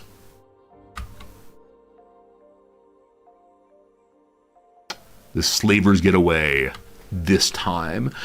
I think if I want to fight someone in particular in this game, I need to not move my camera. Something like that. Not move my camera so I can figure out where they are. But it is time for us to learn about a ruin. Now, as we clicked into it, I believe it says like ruin. That says snail house. This says outpost S14. S14. Sorry, S4. I can read Roman numerals. We don't see any enemies, though we may be too far away to do so. Let's come in right here and see if we can see what the enemy's getting up to us. We will see. Now, what a snail house is, I have absolutely no idea. Should I be worried? Should I be afeared? Probably so. I don't want to see snails coming and being weird this time. What's up, hard drive? Good seeing ya. How accessible are sumo matches here? Depends on what level of sumo match you want to do. We very luckily were able to go to a major retirement ceremony because the ambassador from Ukraine invited us. But yeah, I mean, the ordinary sumo matches, not the grand championships, they're not that difficult to get to. There's lots of seating, but at sumo matches, you'll almost never be able to sit on the floor. They often have seats way up in the, way up in the nosebleed areas, I suppose. Okay, do we see anything? So I'm just looking for little moving monsters, looking for robot house. As of right now, I see genuinely nothing, and the Alt key does genuinely nothing. So let's pop into this one and see what we find. Does it have an entrance? Well, there's something here. Is that a switch? Is that nothing? Huh. If this ruin is truly ruined and someone else has already been through it, might be a little bummed. We'll see, we'll see. I don't know if enemies have stealth. I wouldn't be surprised if some do. The Alt key is showing me nothing. I'm gonna hunt around for 1 or 2 more moments. There is a bathroom. Team, those of you who know this game better than I do, is this in fact a totally empty ruin that someone else has been to and taken everything? Does that happen? Because at other ruins I've at least seen someone destroyed items not worth having. So this ruin is called an abandoned town. Belongs to United City. There are actually 2 residents here with 8 Roman population. Some ruins really are completely empty. Okay, that's what we found here. My mouse has gotten stuck. I don't know what happened there, but suddenly my mouse was stuck at the top of the screen. Okay, before we send these folks north, or I guess I'll click north and then come back to it. I want to see what my runner is doing. My runner, oh, right. So, Wandering Trader Double has arrived at our old starting base. Random Wandering Double, I believe, has nothing to sell. We had some components to take back home, but it feels ridiculous running home with only that. That said, we could pick up more items back there to bring back to sell. I think some people have suggested it's worth looking through stores to find things that are being sold very cheaply and then run them elsewhere to sell at a higher price. Like maybe at some point we'll have a real trade caravan as opposed to just one person running back and forth. But you're in good shape. I want to see right quick, did I leave anything here that's worth taking? Or did we completely empty out? Yeah. There's a little fabric there and some iron plates, but Yeah, we mostly empties out entirely. My goal with this building, and I don't know how we'll get this done, my goal with this building is to build a shop there, to be able to sell some things in the city, but what I do not know. So Dumble, it's time for you to make the run again. Yesterday, she could not find her way between Squin and the other side of the... Where are we? Squin. Between Squin and the other side of the ravine here. We'll see if you can pull off this time. Go home, you! Go home, please. Very cool. Now moving... Klaus says, the setting of the game reminds you a little of Star Wars. Did you know you can't stay inside a bipedal lizard creature on the ice planet of Hoth for too long? That's because Tauntauns are only lukewarm. Well, that happened. Tauntauns, only lukewarm. When I saw that show, when I saw Star Wars and saw the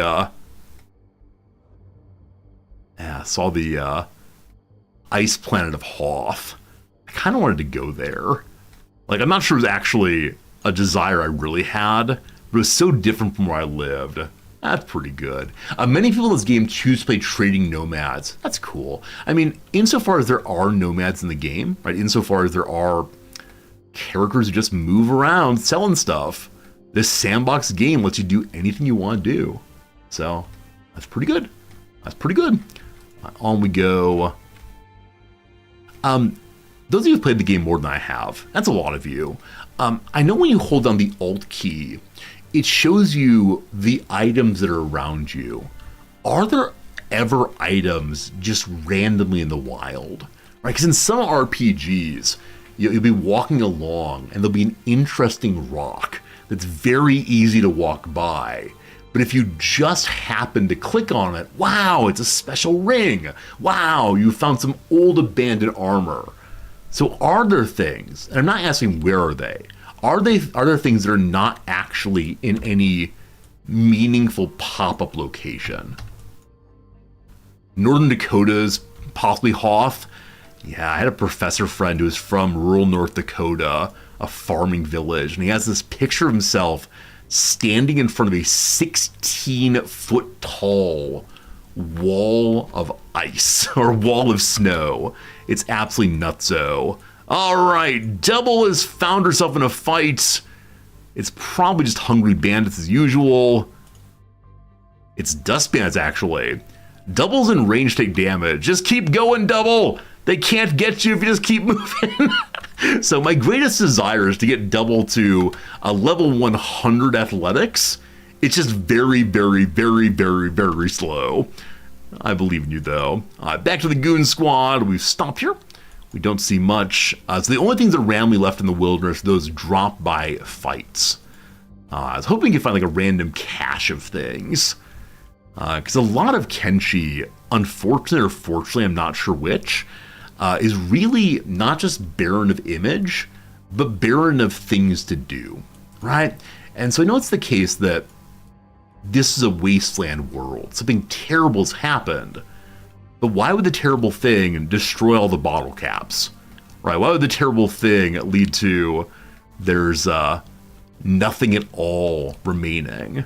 We can tell the story of other characters having gone through and stolen all the good things, but I wish there were just occasionally things on the road. Right? You find a random stick someone left behind, etc. Not enough cola for the nukes. So I'm not asking for the story exactly, but do we know why the world of Kenshi is like this? Right? Do we know, is this how Kenshi's always been? Is it the case that something horrible happened? Because I don't think I've learned much / anything of the storyline here yet, other than I am very small and very afraid, though I'm becoming less small as the days go by. Also, I see a light. I think it's a caravan. It is a Traders Guild caravan. Now, I have 84 money. This is not a good moment for the old income pile. I spent quite a bit on a basic outfit for our newest character, Feck.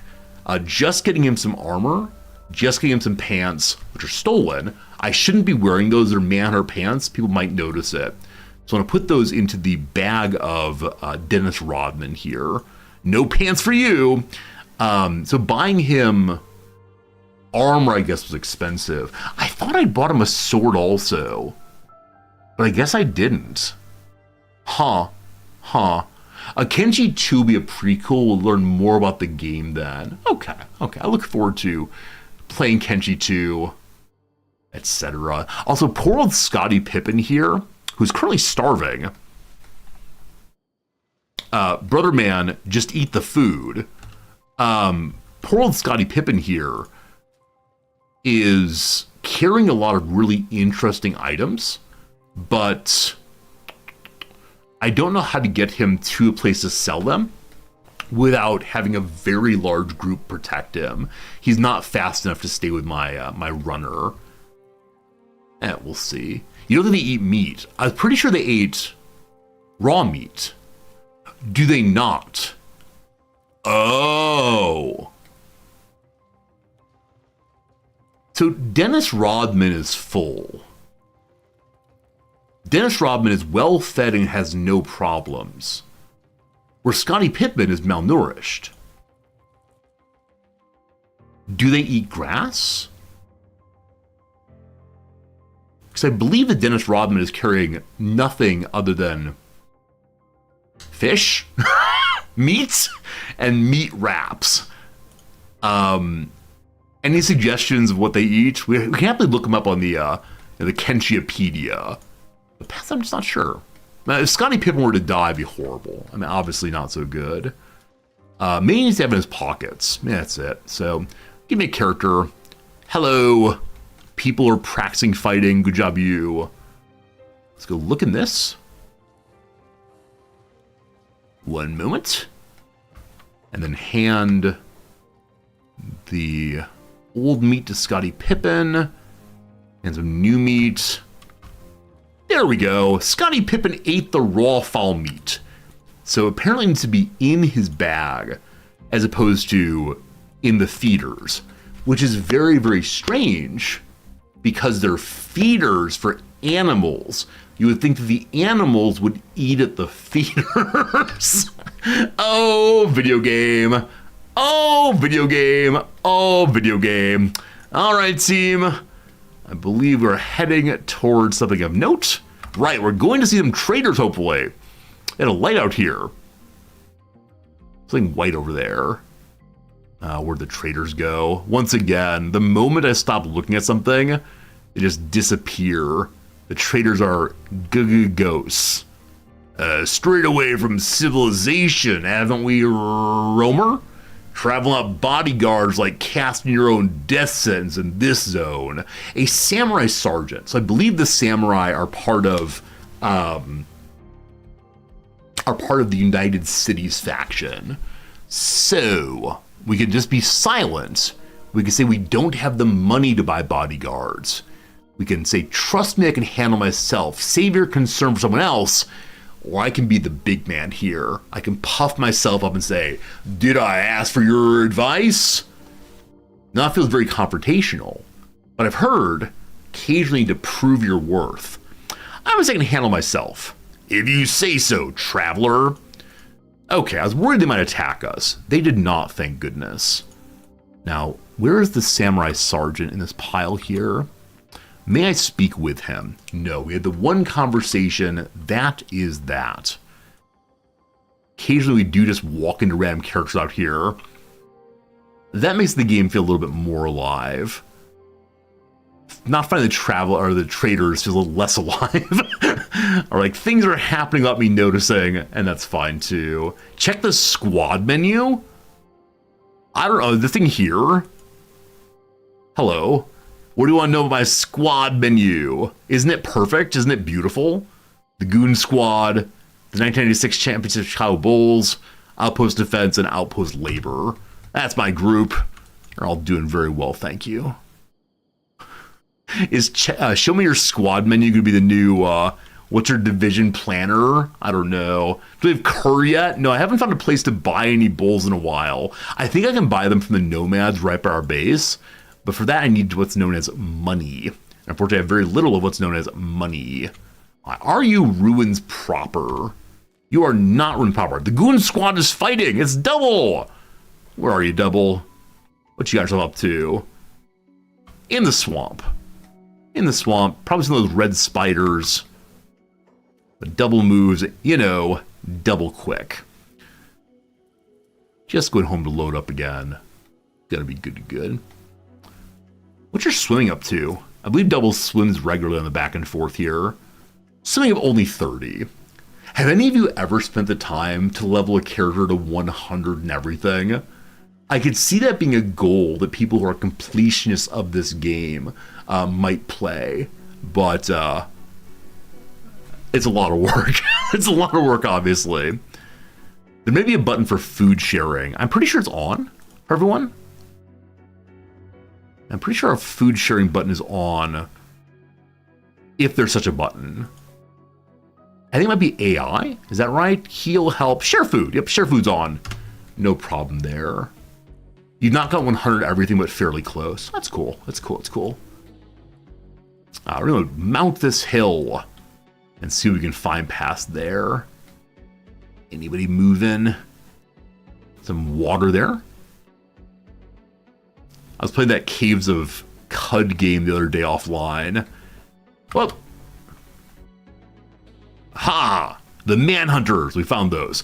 Playing Caves of Cud, and for the first time ever, I had a character die of thirst. Probably shouldn't have done that, but Caves of Cud is great. Probably not a great stream game, but if you've not checked it out, it reminds me so much of significantly older games, MUDs and so on. Very, very early, kind of unattractive DOS games, but so fun. All right, the Manhunters come by and say, think we can get away with these ones being escaped slaves? So they're suggesting that maybe they'll fight me and turn me in as if I were the enemy they're seeking. Bombingham, to the front, my friend. Taunt is on. Get fighting the leader, please. Attack unprovoked. Please just attack us so I can get on my life.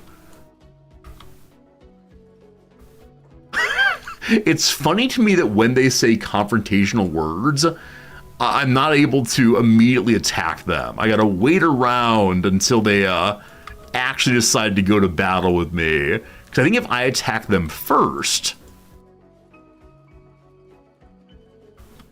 so I get a reward from the set I couldn't care either way. Are you not gonna fight me?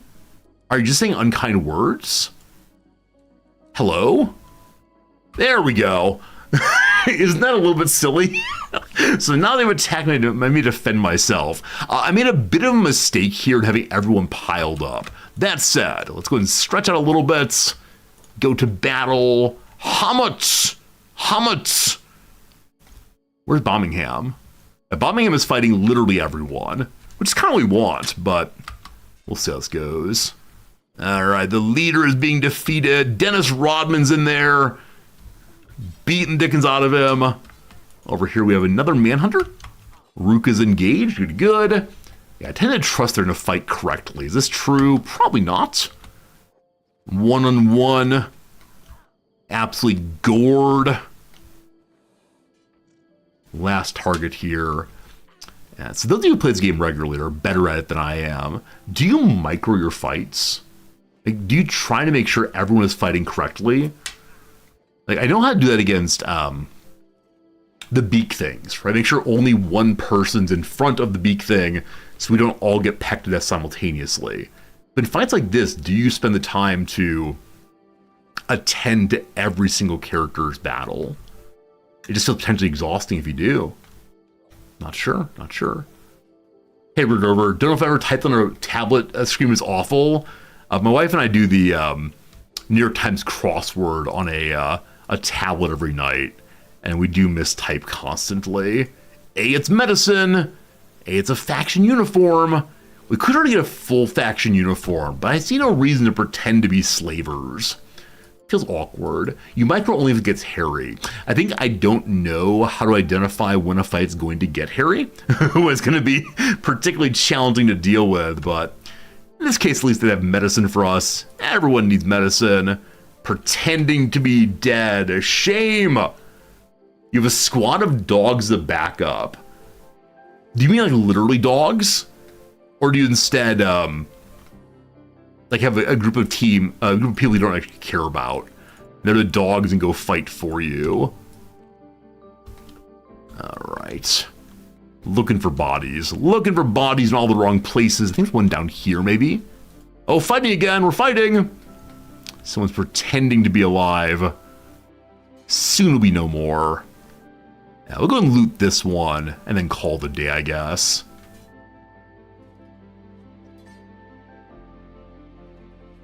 Reddit Rover likes the viewer survey anonymous, but you want it to target viewer survey also. What would a target viewer survey be?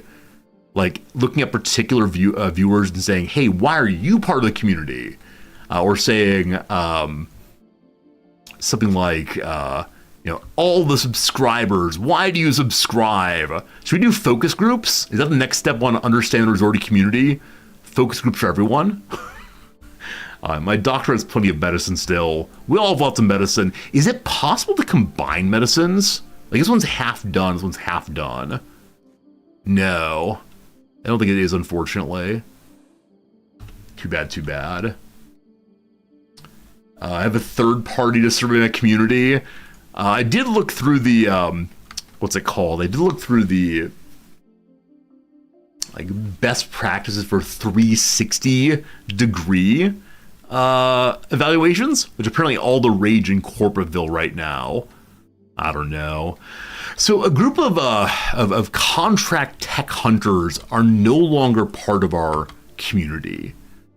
So people who have fought well for us want to leave. And did my guards fall outside? So my turret guard is now standing outside. How on earth did you do that, Green? Hello? Yeah, going back inside, thank you. So I'm opening the door so that the turret guards can, or tech hunters can get out if they want to. Silvershade, are you stuck on the wall? So, oh, Silvershade. Oh, Silvershade. Are you actually stuck on the wall? Wait, I'm not selecting you. Silvershade. Outpost defense, there you are. Please? Hey! Hey! What a strange game this is. Got a turret there. Close the drawbridge! Okay, and then Double got back inside. So Double's here to pick up items. Double's not inside. Open the drawbridge. This game. On saves, occasionally characters get locked outside. Okay, good to know. I guess that's something to check out as we prepare to play the game each day. I don't know, team. All right. Is there an upgrade on Defensive Gate 2? Looks like no. Probably going to unlock at some point. That said, I want to continue to upgrade the various crossbows around the front of the base. Eventually, I tend to have a whole team out here that is always manning the gate, so we can drive away enemies without having to even worry about it. But Double arrives. Double will head to our main storage room here. First of all, dropping off some electronic goods. No idea why they're there. Yesterday, we went in and built a second building. I said that on today's stream, I'd begin to distinguish what the buildings are for. I'm not sure if we'll actually do that. I do say a lot of things sometimes. So, you know, no guarantees. But I'd like to have a better organized base than previously.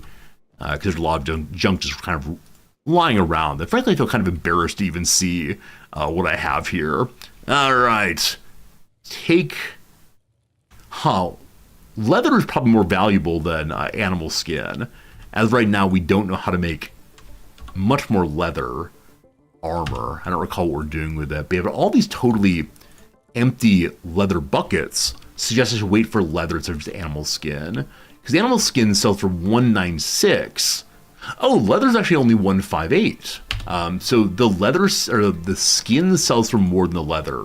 That's really surprising to me. That said, time to move more of these in here. And hopefully the leather box is now empty. Whoever's in charge of leather making will go ahead and get back to that. We may need more leather boxes, I'm not sure. All right, Double, it's time to go sell things. And maybe bring some food back also. So we go and open the door again. And where does Double go this time? She's been running to the way station or to the hub or Squin. This time, you're gonna go to Morn. I don't recall what Morn is. Is it dangerous? I have no idea. But if anybody can run there, it's you, my friend. Then you'll run away very, very quickly. Is Morn in a swamp? I can't recall. I'll wait for Double to get going and then continue our exploration down in the south. I'm curious how our steel making is going also. Wow, our steel bar box is totally full. 25 steel bars. Now, I need to be using those for something. So I need to spend a moment to figure out why we're not consuming steel bars. I suspect that there are some kinds of weapons to make with them that we haven't made yet. It'd be absolutely lovely to make more of them in order to sell in the future. Okay, Double, you have your targets. Let's go and close this thing again. Nice, nice, nice. All right, so we have a weapon making thing up here, I believe. That's leather making, leather armor making. So we need leather and fabric. I believe fabric is what's holding us back right now because we can't grow cotton here, maybe, or does it just grow very, very poorly? Here are some farms. Cactus farm. Cactus farm.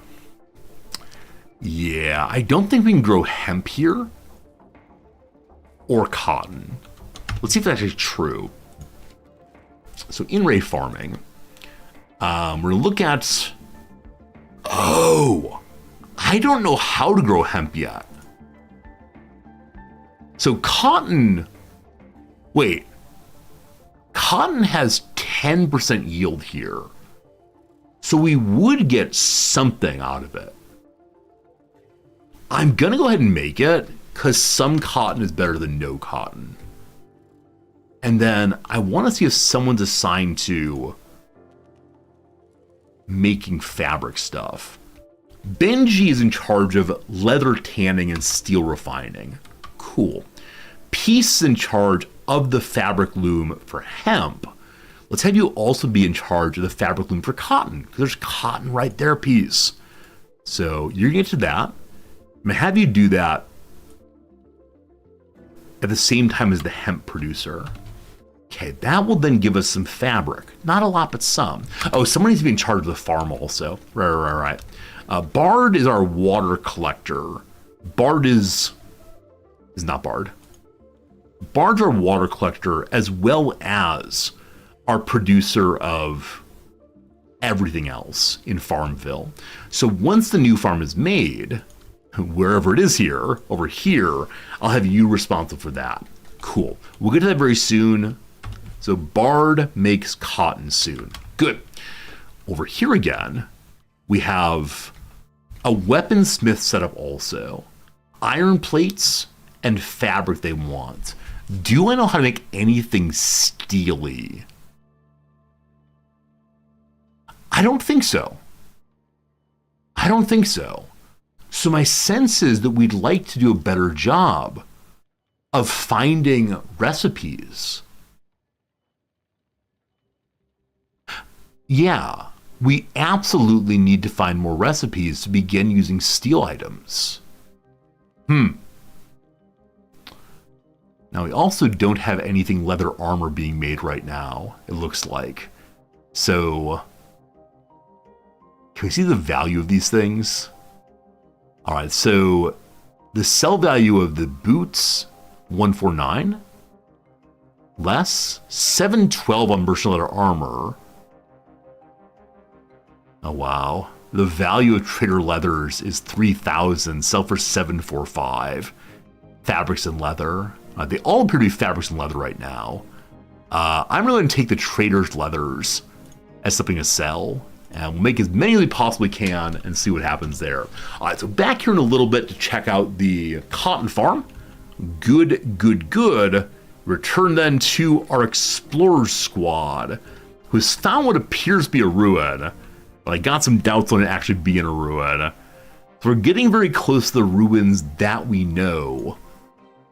I wonder if there's anything at the end of this river, inlet, whatever you want to call it. Here we have a pile of copper, and we can see the ruin on there. It's an old storm house of some sort. Fantastic. So first of all, I'd like all of you... Oh, is this all it is? I thought it'd be something really cool over in that direction in the oasis, but I think it is just some plants and not much else, unfortunately. What's that red thing? I don't know if I've ever seen this red thing before. There's one here also. A giant puffball? Oh, there's probably just like another interesting bit of scenery, unfortunately. It looks similar to those trees we saw yesterday when looking at the island of... Is it Scotia? It's an island to the south of Yemen. It's owned by Yemen. They have some very, very unusual trees there. Hey, it's some moving folks. Hello to you! Outlaw swordsmen, some rebel farmers. These farmers have given up the... what a great Viking beard. Have given up the business of farming, and the land is dry, and so now they will dry the pockets of their enemies. Something like that. Bombingham, how you looking? Almost full health. We do need to get some sleeping bags so we can heal on the road more easily, but as of right now, it's all going fine. Hello, leader person. Quick battle here. Everyone runs past, very good. Dennis Rodman, get in there. Doctor, disengage. We wouldn't have Rain or Hamlet who are disengaged. Attack here. I saw recently that Dennis Rodman is now listed as an elder as opposed to being an adult. So I do wonder if Dennis Rodman's going to die before too terribly long. Unfortunate if so. There are the archers. I should have moved the archers immediately. Also, seeing the orange dots on the ground, are those fire arrows? Are these fireworks? Are we celebrating today? Just not sure. But altogether good victory, as usual. A new steel bar storage was made. We love that. These folks have at least some ammo for our doctor. But past that, I'm not sure we have much going on. Yesterday we updated our... yesterday we updated our... One second. Oh. A group of manhunters have walked into us. They're trying to enslave the farmers. But at the same time, they want to enslave us also. Well, this is a thing. Or are they only trying to enslave the down people?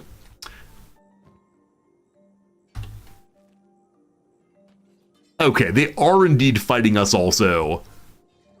Dennis Rodman just charging endlessly. This was not the plan, but it's going fine. Dennis Rodman's leg is falling off, unfortunately. Doubles at battle also. Just keep running.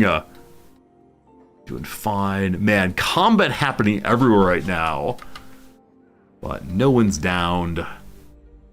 How's Feck doing? Feck is the character who's the weakest in this group. He's taking some damage. Have you leveled up much? Melee attack up to 16. And knowledge and swords up to 13. Strength is still pretty trashy. Now, strength, I believe, might only be to heavy weaponry. Our doctor is firing crossbows at point blank range. Is the battle done again? Swift, you're going to just loot these two real quick while you're having a chance to get some more ammo. None there. This one. This character is totally covered in crossbow bolts right through the head. A little bit of voodoo doll action today, I'm afraid. Also, friends, I'm afraid to say it is indeed time for an ad break. We've been live now for 2 hours and 30 minutes, just getting our playthrough started. We will very soon be seeing a ruin I've never seen before that I believe / hope will allow us to find something new and interesting items and so on. We'll see, we'll see. Quick ad break, quick crossword. Thank you for being here. Hope you're enjoying yourself. It's been a lovely time so far on my end of things. Meeting you new viewers, meeting you old viewers, keeping me company. I thank you for that. Thanks for the subscriptions also. There's been a nice wave of those today. So we're finishing up a crossword from yesterday. It shouldn't be too hard. And then we'll start a new crossword after that. Where's Michael Jordan? It's true. I need to have 3 more bowls in my pile of bowls. I don't have the money for them, unfortunately. Erstwhile MP3 player. Once upon a time, the iPod. It could be the iPad also. It could be the iPhone. I don't know. A center. Nub could be center possibly. Like meaning the centerpiece of an idea. Center could be a hub. That's even better. Croncy, you did the survey. I thank you. How many survey responses are we up to now? 81. 81 survey responses so far. I'm going to go and glance at it. I've not glanced at it hardly at all so far. So my question number 1. 49% of you are subscribers. 39% of you all are followers. Couple people, 1 person on YouTube, 1 person not a Twitch follower at all. How long have you been watching me for? 22% for many years, 37% for months, 40% for years. I watch for Zordy daily, more than half of you. I am an infrequent chatter, 40%, a lurker, 22%. When I watch for Zordy, 42% of you say an hour to 2 hours. 14% of you say the entire stream. Wow. Wow, wow, wow. There's so much more to read, so much to dig into. We're getting a very nice cross-section of the channel. I don't know. That's pretty cool. We'll look at more later. Once we get over 100 responses the next few days. That's cool. A citrus fruit with an edible skin. Citrus fruit with an edible skin. Some kind of pear, maybe? What citrus fruits are there? There's orange, there's pomelo, possibly. What's this? Stylish choice between a tidy appearance and a more casual look. Oh, I assumed the stylist here was a hairstylist. Tuck or out? Tuck her out, meaning to be tired. That's delightful. Tuck her out is the joke here. Ah, it's great, great, great, great. This is a very lame joke, but I'm all about it. All right, radiated side is a cloud. The kumquat. The kumquat. Is it a U here for kumquat? It's an A, I think. Interesting. So caboose is then butt as opposed to being rear. I had no idea you could eat the kumquat skin. I'm not sure if we even ever had a kumquat. Field full of plants. So spycraft may have plants. Not sure. Groves. So groves are areas like fields. Groves are orchards. Not sure. Candies that come in a dual chamber box. Dual chamber box. I mean, Pez come in those ridiculous Pez. What are they called? Pez machines? You don't know what I'm talking about. There's American Novelty where sugary candies go inside of a tube that has a character's head on top usually, and you push the character's head backwards, and it pops out the sugary candy. Pez dispensers, thank you. Like a catchy tune. I mean, earworm possible. It's across here. Style of leather jacket, I have no idea. Someone working at home. Work at home. How about a baseball umpire? I mean, the motto is wrong, which means that kumquat might have a U there instead. Kumquat. kumquat. There we go. That seems a lot better. So the umpire works at home base. A memorable line is not a motto, but a quote instead. All right, ad break over. Let's do 2 more, and then back to the game. A much-memed justice in the 2010s familiarly. That's Ruth Bader Ginsburg. Last one for now. The departure vehicle for John Denver. He's leaving on a jet plane. Fantastic. Progress, progress, progress. Like I said, 82 responses to the survey now. You all are so kind. Like I said in the intro, I really thought I'd put out the survey and 4 people would fill it out. And everyone else would say, work during stream time? I don't think so. We continue to be the masters of this part of the wasteland. I know there are places in the wasteland that are much, much harder to deal with. There are places in the wasteland that are just absolutely covered in enemies of higher levels who can rip us apart all at once. I don't know where they are, but largely I kind of stay in the same places always. And so because of that, largely I've been winning pretty well thus far. Now, I'm going to something that might be unwise. Namely, I'm going to try to borrow/steal a lot of armor that I know I can't wear. It might still be useful, though, for us to sell at some place that doesn't care about these people. Now, how much is it worth? Yeah, 31 money, 43, 133.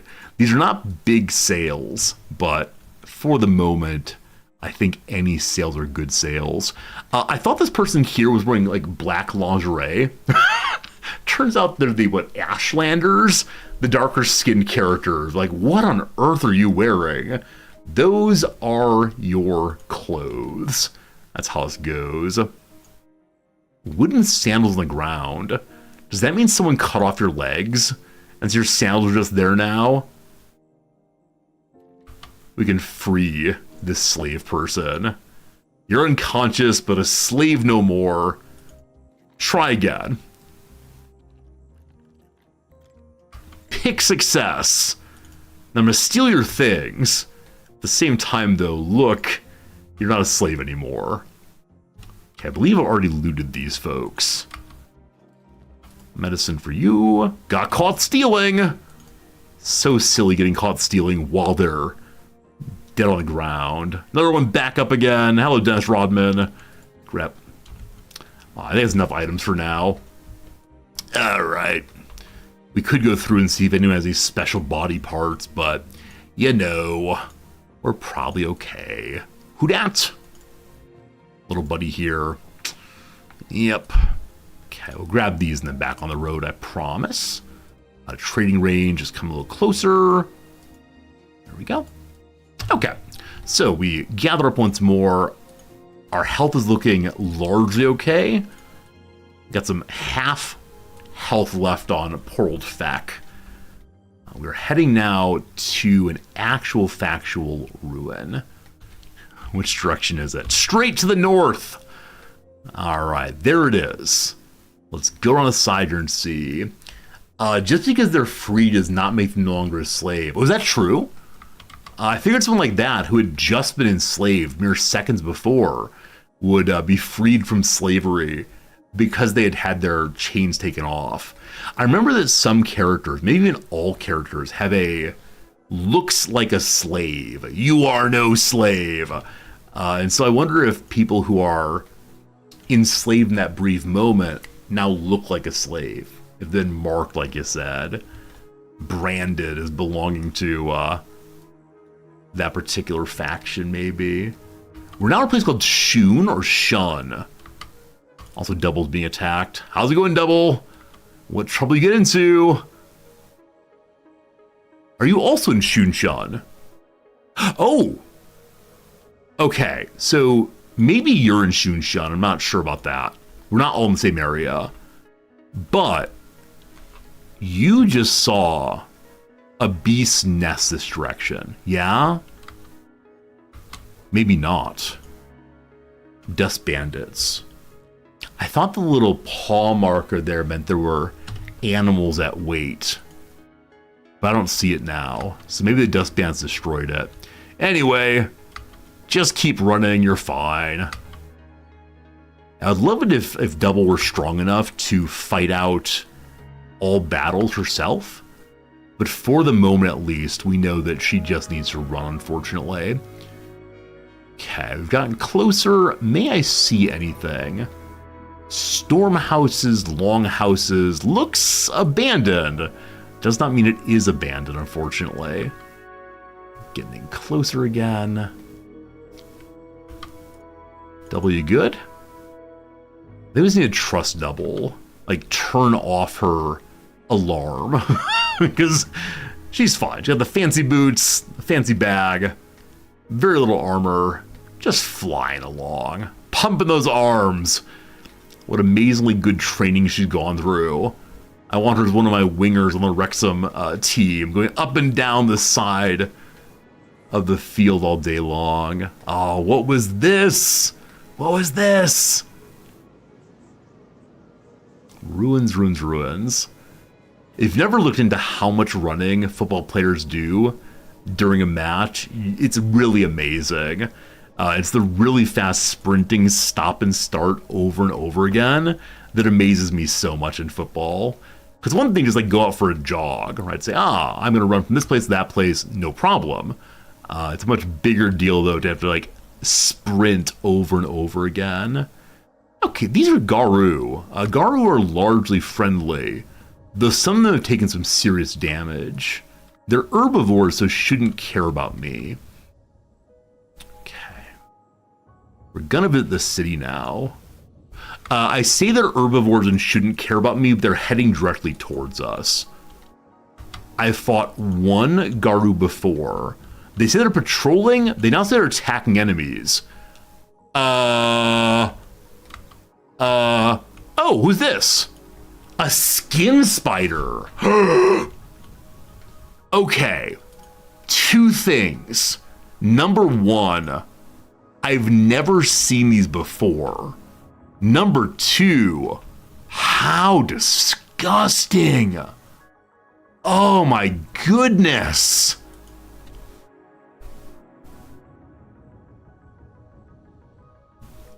Okay, the stats we know. A 21-20 attack and strength.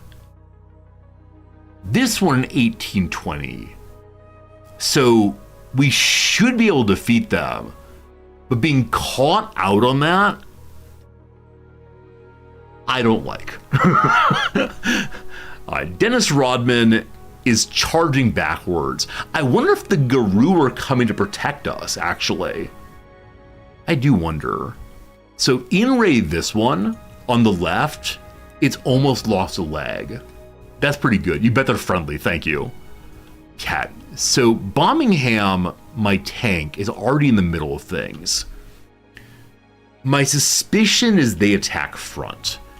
Now Feck, you're gonna disengage. Rain, you have pretty good armor, right? Specials grade armor and some leather pants. Cool. Kong, yours is less great, so you're gonna disengage. Maggie, you're my hero. Getting people in and behind. Okay, Birmingham's took a hard hit to the head. No one likes that, not even a little bit. We should probably focus fire. Okay, Hamlet. Hey, Feck Dragro. How's that work? I don't know. Feck run away. Feck run away. Okay. Feck, do you have medicine in your pockets? You do. Self-tend. They're down. They're down. Okay. So I believe those may be the strongest enemies we've fought thus far. They have inside them animal claws worth only $90 dues at a time. A few people in chat were pretty insistent this would be the end of the playthrough. Now, I wonder if these enemies do come in larger groups. Both of them are just teenagers. The adults, the elders, how will those go? Let's go and run through our team real quick. So, kind of wounded, but not as bad as it could have been. Feck got really, really rocked there. Team, any suggestions for ensuring that never ever happens again? Book club, thank you. Those of you on YouTube, you probably would like to see the feedback form. I apologize for not sharing it with you all also, even though there is an I am a YouTube viewer option there. All right, YouTube is pinned for you also. Go survey, go. So is there any way to keep an eye on spiders coming for us? Yeah, getting rocked, whatever. I know that like combat leads to problems. Combat, always an issue. When it comes in particular to like having enemies sneak up on the player, is that just how the world goes? Welcome to a town. Will there be spiders here? Now, I think you can cheat possibly by going on the map and mousing over, yeah? I mean, maybe it's only when you've been there before that it says what's been there or what kind of population they have. 2 sacrifices, one for the front, one for the back. I have them move in a formation where someone at the front or back is just gonna die. That's how it goes. I like how you think, but I also don't like how you think. And them's the facts. Thus far, the mouse over here, or not the mouse over, the Alt key is showing us nothing. What is this place called? Hello? Hello, Garu? Where'd the Garu going? They're just following the leader. What's the leader doing? These poor Garu are kind of ripped up. I wish I could heal them, but no luck right now. We have no name for the ruin yet. Maybe as we go deeper inside, we'll find something of note. Looks like it was once a city. Possibly. I thought with these kind of buildings, you didn't need to go inside. You can just get close and alt. I promised you all an interesting ruin today. But this ruin appears to be another one that's been fully cleaned out. There's absolutely nothing that responds to the alt key. Wait. Can we go up the staircase? No, we may not. Team, do we decide together this place is completely empty? Does it have a name now? Abandoned Town number 2. So the second abandoned town, nothing going there. Now we have our ruins out in the water. We are not good swimmers by any means. Maybe it's in the shallows. So if there's a third abandoned town, we'll be a little cranky, but not too cranky. This because at least we got some experience points running around hitting things. And maybe we'll find even more ruins of note eventually. Okay, well, y'all are working on that. Return to Double. Double, are you made it to your location yet? You've not. I wish there were anything to do. I guess these are iron resources. You can take them apart. The bone fields. The bone fields have beak things. How fast do beak things run? Doesn't say. Double? Just keep running, Double, you'll be fine. Oh boy. Alright. I didn't realize beak things were pretty speedy. Dodge, Double, dodge. You're good, Double, just keep going. They can't get you. You're fine. Are you actively dodging or what's what? Good, you're good. Just keep running. Oh no, Double. These are called beak things. I mentioned them previously as being like the horror of the early game for me. The beak thing almost gave up. Oh, it's a hit. It's a hit. No! It finally happened. It finally happened, team. Oh, Double's getting eaten. Yum, yum, yum. Yum, yum, yum. There's nothing to do. So Double has been our runner forever. Double has successfully run through Beak Thing areas before. I don't know if the Beak Things in the Boneyard are faster than the ones near to our base. Because I can guarantee that she's run past Beak Things here. Oh, it's an Elder. Okay, so higher level, higher speed. They are faster? Okay. Go back to an autosave. Team, should we take our lumps here? Should we take our lumps and accept that Double's dead? Or should we say it's a learning experience, let's never go here again? No multiverses? Do you have a double chance? I mean, it's up to me, of course, right? Do we want to deal with save scumming? I think in this case, like, we didn't really learn anything. It was a bad choice only insofar as, like, exploring is bad without the goon squads. Okay, close your eyes. Close your eyes, everyone. Everything is fine. Everything's fine. A 76 athletic character is probably hard to lose. I do agree with you on that one. Okay, Double. You thought you were going to the bone fields. You thought wrong. What's over here? Something called Brink and Black Scratch. Sounds horrifying. So this is the Bone Fields. Bone Fields X marks the spot for let's never go there again. Let's go instead to the way station. The way station is safe. I'm sorry, team. Those of you who wanted to see actual punishment for my bad choices. No such thing. Uh-oh, that said, Double's in combat. Is that the big thing again? If so, Double's just dead. No, it was people instead. Whew. Whew. I'm considering downloading the mod that shows me the different zones. Nothing about them are just where they are. Like, one can kind of guess based on color, I guess, but somewhere for the Goon Squad to go eventually, it seems. Alright, speaking of the Goon Squad, this area is unfortunately empty, and then as we said, we're going to move on to the north. I do see that Double's flashing again. Just dodge. Just dodge.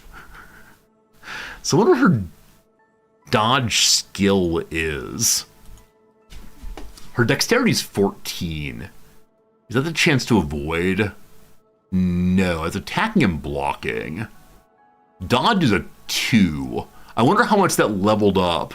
I wonder how much that leveled up while we were dodging in the beak thing. No more lone runners, have a bodyguard. You're not wrong, Game Urchin. You're not wrong. It'd be good to have a bodyguard not too far away from Double. Because the problem with the Boneyards, I had no one anywhere nearby. It was just the character is dead. But, of course, the issue with Double is that there's no one who can run as fast as she can. So we could have a bodyguard that follows at some distance. Who's marked to follow, but I do wonder over the course of... Oh, wait. Literally have Double carry a bodyguard. So I'd rather carry in a metaphorical way. Like have Double... have someone follow Double, carry, like carrying a person in a multiplayer game. This person follows you closely, but you mean genuinely have Double pick up a person. I love it. I love it. I love it. We may do that. The idea of Double literally carrying someone around is very, very funny. I do wonder how much it would slow her. It would contribute to strength, which is not terrible. What's this? I believe this means bad dude encampments. Is that true? If so, a target to destroy in the future. Hello? Are we close enough to it? It's this way. I need to have some defoliant to get rid of all this. It's this way. Well, now I'm curious.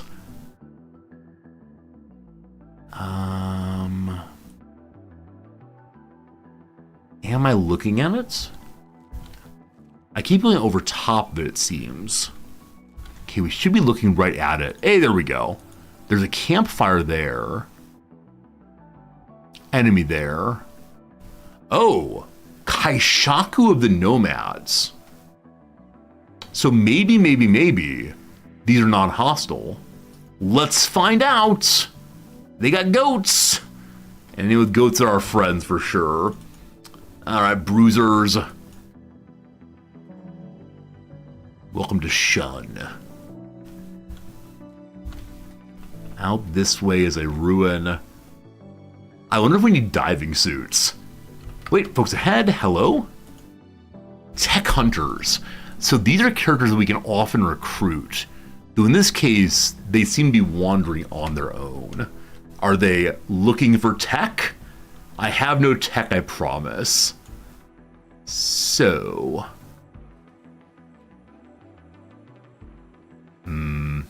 Why do streamers worry about whether they should save scum? Because my sense of honor is on the line. No, frankly, because fretting about save scumming is a great way to fill time and to make content. And isn't that what this thing is entirely about? Making content.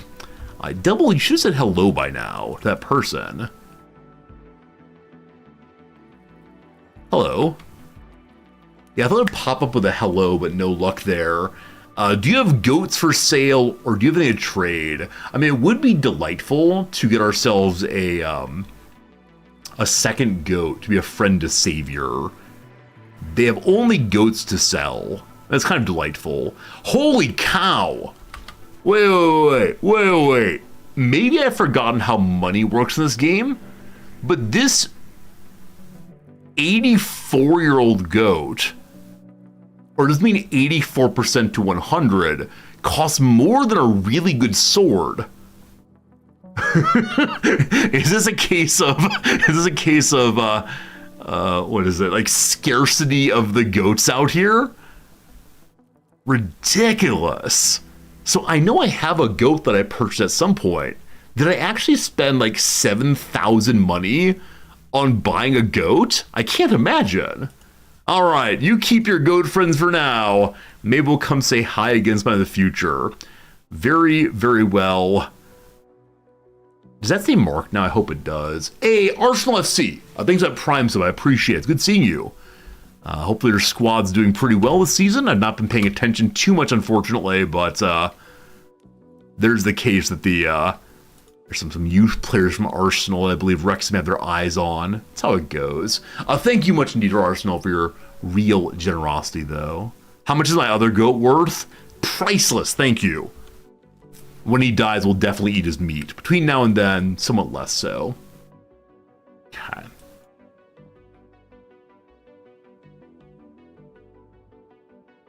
I agree it can be less engaging to watch streamers reset over and over and over again. It can be more engaging for the storyline if bad things just happen. But the idea of re-leveling a level 73 runner is maddening. I guess it'd be worth having another athletics person leveling up. Right? It could be worth having someone just follow guards around. What are these? Is this a copper? Iron, actually. Actually. I made you play Total Warhammer. Now you want to try Kenshi. I mean, Kenshi is so good. Kenshi is so darn good. I don't know. The best thing in Kenshi is saving a bad situation. Yeah, I mean, I definitely agree with that. Unfortunately, Double was unsavable in that case. And she would have been eaten to death all the way. All right, this is the ruin. I wonder if it's infested with eels. Am I going to make old Bombingham smother by himself? Or is there a path to walk out there, maybe? Let's see. I guess we could all go. This might be land here. Yeah. Maybe we'll find some generator core. Or an answer to the mystery of where everything went. or it'll be empty and I'll be sad. Let's see. If I just click here, do they swim? I mean, I guess getting swimming school is good. Folks, is there any reason to worry about swimming school in this game, swimming skill in this game, other than being able to run away from enemies through rivers? I guess that's a thing. I don't recall seeing any enemies in the water, but I may be forgetful on that one. Do I follow any football clubs other than Wrexham? Not closely. I mean, the degree to which I follow Wrexham is I read like the fan forums, which are full of like 70-year-old Welshmen arguing. I read the fan forums like 4 times every day. It is my second stop of the day every day. First stop, check my email and see what's happening on stream. Hello, friends. Second stop is the Wrexham forums. Every single day. If Double gets pecked here pretty badly, which is happening actually, we can potentially save her. Indeed we can. Friends, Operation Save Double is upon us. I'm a little surprised this happened. Again, Double's made this run 1,000 times. I do not have my main force here. That's okay though.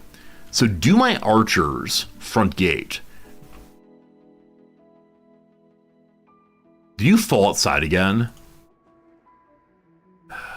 Did you all? Hey friends, I reloaded the game again. Welcome to our people on site. Do you all actually have hand bows as well? Green, you do. Silver Shade, you don't. All right, Green and Logan are fine archers. Are going to head over and begin working on saving Double on the double. Get okay. We're going to open the door for right now. Silver Shade. We're going to have you go inside and get on a main gun. Okay. Of my ordinary workers, I mean, obviously Savior's going to lead the charge, right? Savior's going to go. Could Double have dropped her backpack to get away last time? I don't know how fast the Elder Beak things are, other than really fast. So while it is possibly the case being possible to... Hello? Yeah, well, it's possibly the case we could have saved in that way. I'm not sure. Where are y'all going? Logan and Green. I said go here. Save Double. Only one continues to peck away at Double. Is Double downed? Double is down to being eaten alive. No! All right, so Archer friends, we must go save now. You two, we're gonna save Double. Don't you worry, don't you worry. Get here at once. Now, laborers, let Savior come and attack also. Not sure if goats can swim. As God's my witness, I thought that... Hungry again. God my witness, I thought that turkeys could fly. Okay. I believe that Scratch has good armor on. Scratch coming down. Meow is okay. Not a good weapon. Looking for anyone who's actually wearing armor right now. Benji, that's not great. Operation Save Double, let's go, let's go, let's go. Yeah, we could have micro-doubled the entire way. How are you even breathing? Oh, Double's upstairs, upside down rather. That's pretty bad. No one likes that. Oh, pathing. Oh, dear sweet pathing. Okay, they are going. They're all stuck in the wall. Why are we going so slowly, friends? Oh, the little water slows things down badly. Double, no! No! Chest.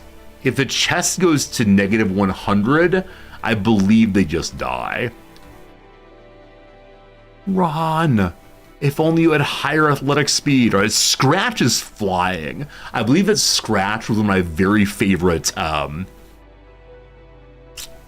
my very first runners, actually. I believe they initially carried tons and tons of copper back and forth. The true athletics is 73. A 60. So these are my very early runners. I love it. They're getting here. All right, Savior arrives first. Fleeing along. Now, Savior, can you swim?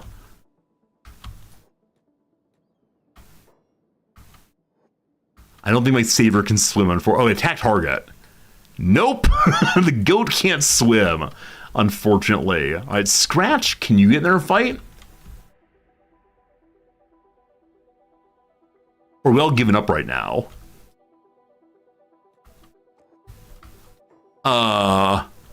I think only my archers can fight, unfortunately.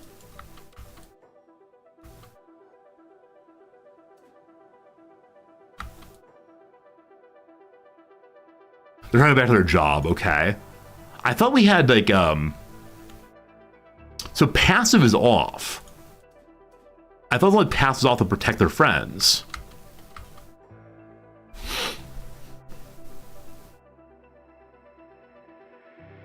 Okay, I'm just going to use one archer. Job is on still. Oh, good call. So hold's not the issue, job's the issue. There we go. Archer's ready. You all. Stay. Job's off.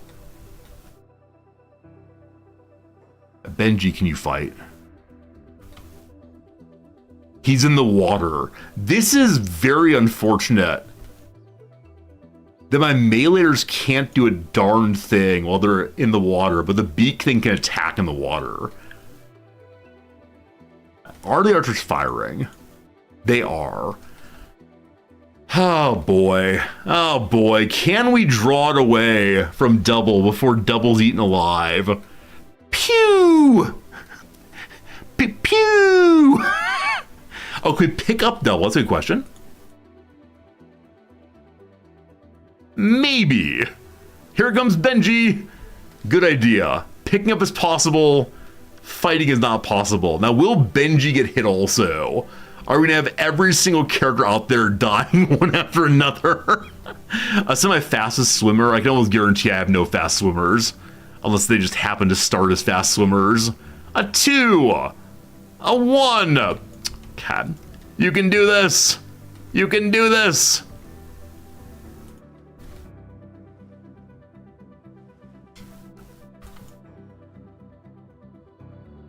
That's all it took? Was picking up the kid?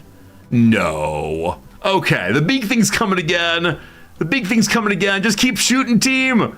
Just get out of the water. Oh, this is a very strange little game, isn't it? Very strange little game. All right, the beak thing has finally changed targets. I want Savior to tank this, but I know I really shouldn't. So who has like a weapon good for tanking? No one. Scottie Pippen, I give you your mission. You are going to tank this thing in a moment. It's gonna be amazing. Pew! Well, if nothing else, we'll get the meat here. Oh, Savior wants to fight. Savior lines up. Don't die, Savior. 57 damage. He's in the water still. So Savior can fight, but no one else can. Run, Savior, run!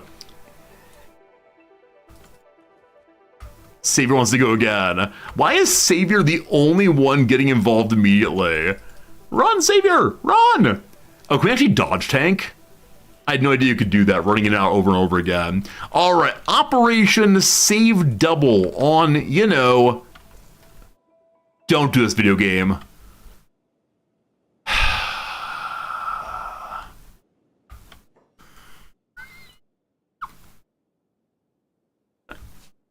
I hate this game so much. I absolutely hate this game so much.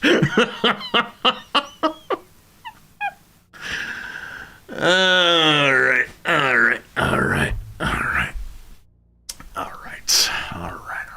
Hello, friends. So, I don't know how physics work, but it seems that Benji threw her down with such force she wanted to cross the ocean all at once. Not even the ocean, just this thing. Alright. I don't think I have a fast swimmer. We gotta run through real quick and see. 1, 9, 2, 2, 6, 0, 15. So Green's a named character, so has a little bit of special higher abilities. You don't need medicine though. How's your doctoring, Green? 7 versus Benji's 11. All right, Benji. Go save our dying friend. Please and thank you, you absolute fool. I put it on a slope which confused the physics. This is a perfect game. How dare you suggest even a little bit there's anything wrong with this game? If Double bleeds out, I'm blaming Kenshi for it. It's not my fault. I'm not to blame. All right, we're to feed. Double has died from blood loss.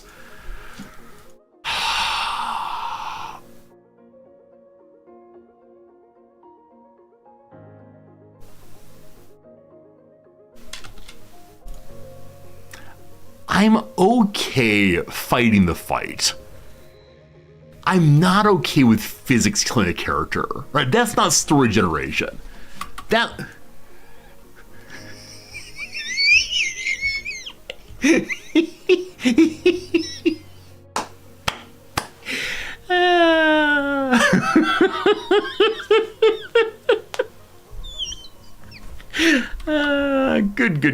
Good. Look, Ma, she's still alive. We're gonna get on flat land this time. All right, we don't want our archers to die. Dodge, tank, go. All right, Green got hit, unfortunately. It's okay. Scottie Pippen, charge. All right, very good, very fine. All right, set her down, please. Love it. Dr. Benji, get to work. Does Double live? So much blood. Okay, Double died again. I wonder if Double's actually savable. I thought you'd get negative 100, not negative 90. I'm gonna try once more, and then I think it is not possible to save Double. I'll take the lost. Because that time I went slow in order to make sure I didn't get launched across the town. Lost a leg also. Oh, good eye, good eye. Okay. Drop Double. Save the archers. Scottie Pippen charge. Good. Oh, you can bandage while carrying? Can you bandage while carrying? Only put down? Medic, maybe? I think it put him down, unfortunately. I might be wrong with... But, first aid. Found it. Well, all right.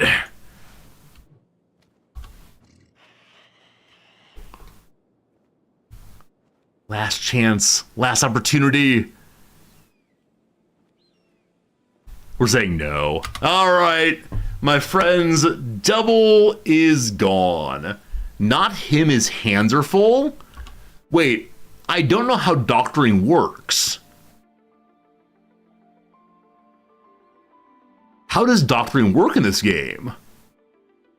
They doctor worse if they have items in their hands? Really?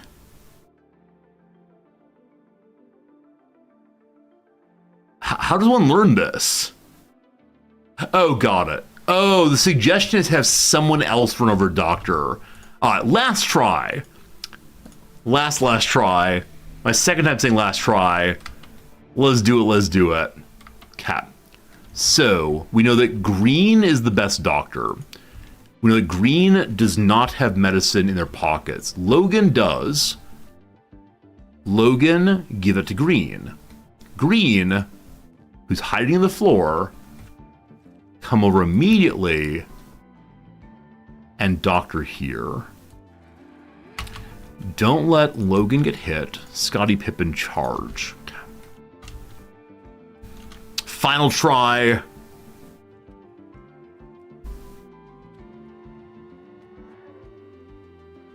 You can have more than one doctor? What? What? I had no idea. We're learning so much about game mechanics right now. Savior, can you come doctor also?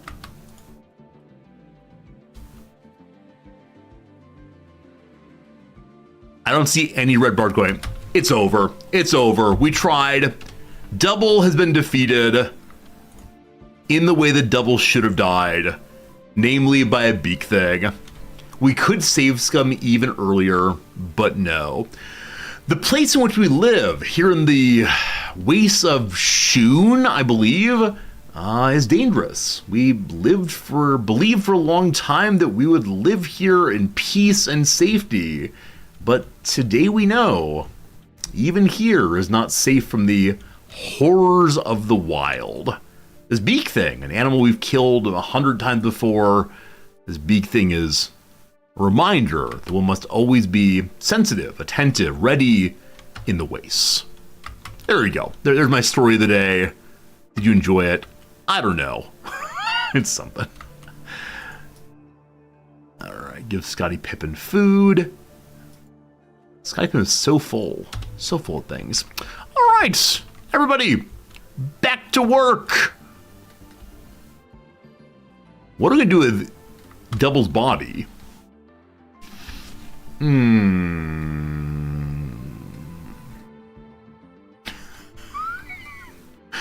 We could just carry Double's body around as a hat for the rest of the playthrough. Put her to bed? I mean, are there caskets in this game? Is there a way to respectfully attend to your characters? Or do you just throw them on the ground until they bleed out? I sure would like to treat my characters well. And Double dying is not that moment. Now, luckily, we do have another character fairly high running. No cast, but you can make a memorial room of beds. So do bodies not decay? Do bodies genuinely exist forever? If so, cool. I hope they fix that in Kenshi 2. All right, so Blend. No, who's carrying the body? Oh well, Blend lost an arm. Oh, Blend lost an arm before. Blend's my constructor. Who has you the hat? Benji. Okay, Benji. You go put them here. Thank you. I'll figure out a little bit later. Skin peeler butcher human leather meat. Is this? Are we playing a little game known as RimWorld? I'm seeing the very RimWorld related quotations in the old channel right now. I'm not sure I feel about that. So much pecking at once. Okay, so I believe it's the case that Scratch gets promoted to runner-in-chief with a 73 athletics. Your job right now is to refine iron. I know that we have other people doing that job also. So Scratch, congratulations. You'll become somebody pretty cool. You'll be taking everything from Blend's poor body, and then we'll promote you to runner. And where will you go? Safe places, thank you. Once I get inside, I'll close the door again. I'll get my archers back on the wall. So Green and Logan, they're already back on the wall. Fantastic. Close the door. Great. With 84 money, that's not a lot. How's the Goon Squad doing? I thought you all be the ones dying, but instead, others were. We're walking very slowly because we're swimming slowly. So Dennis Rodman has a scuba here, it looks like. He's able to, Do you actually swim? Is this what swimming looks like for the pack animals? Yep. Swimming skills going up. We love it so much. How's it? This is good, right? We're getting swimming skills. I think the Goon Squad has picked up swimming skills just by exploring. They've crossed a number of rivers. Now, I'm guessing Feck is the slowest. Yeah, only 17 swimming. It's climbing quickly, though. We get closer and closer. I'll return to you all soon. But I kind of want to stay here to keep an eye on what's happening for fear that a monster will pop out in some way. That's right, monsters is RPG. All right, there are 3 damage books here. Is that all? There are 5 damage books here. I'm not going to look again until we get there. And then we'll say, the things we found here are, and it'll be more than damage books. And if not, there'll be words. All right, Scratch. I believe it's the case that the prior runner is now in bed. I don't know why this training is flashing. It's very, very annoying. Meow, why are you holding our dead friend now? I thought it said someone else put her in bed. Have we decided to just, like, carry our dead friend around as a celebration? That's what's known as a little bit strange. Thank you. All right. Down you go. You'll live there for the rest of your death. Scratch, it is time to go trade with Double, quote unquote. If I stop this training and restart, will the flashing stop? Nope. Okay, very well. I want to borrow your backpack. You may keep this backpack instead. Good. That high-grade trade leather seems good. Your pants are specialist. They both are. Your shirt is dark leather versus a white vest. A rattan hat versus a spiked helmet. They're both stolen. I think that hat looks pretty cool. The weapon of Double is a katana, Katoon number 3, which is surely better than these random ninja blades, I guess. So here, the transition is completed. Scratch, it is time for you to join the fighting group. Can I have more squads? Uh-oh. Please don't crash, please don't crash, please don't crash. The game moving very, very slowly suddenly. I'll refine again. May I have a new squad? I may. Okay, this squad will be known as... Is there some song? Oh, it's the Pumped Up Kick song about run, run, run, etc. Okay, very good. So this will be Scratch's group. Moving down from here. Good. Ready. Do you have food, Scratch? You put on your new backpack. You do have food. Cat. Well, it gives them a nice looking bag. Is it actually nice? Wrong person. Hello, Double. May I select you anymore? No. I don't know if that bag's any good for anything. Like, people are mostly staying in the base just running in circles, so I don't know. Scratch is heading off to do their job. I'm sorry, no. Other people do that work instead. We'll recruit more folks eventually. We'll have up to 256 characters, apparently. Alright. It is time to the trading that our friend could not do.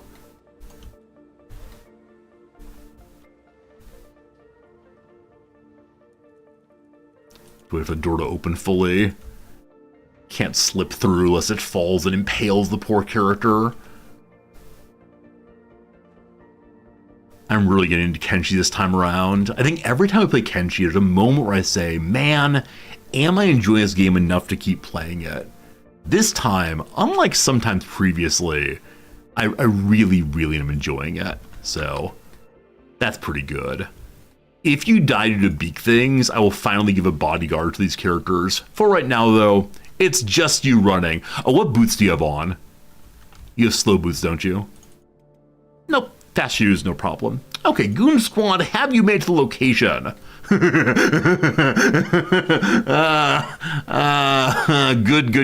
Good. We can probably see all of it now. If it's just damage books, we'll see. The start's hard to get rolling would be frustrating. So it's less this playthrough that I've been frustrated by not being good, right? Being very weak. I think it's more that I finally have a group of such strength that we can potentially go exploring in new places. For me, I think that's really what it is. It's just, if I can't explore places, I then feel kind of stuck, right? Very early game, right? Probably the first week of this playthrough was, we are just going to mine copper. Hello, friends. Do I have topics to discuss with you for 8 hours at a time while we mine copper? Friends, it's just damage books. We can't do for just damage books again. Is there a perception skill that will show me items I otherwise can't see? Or are we just getting profoundly unlucky on ruins? Because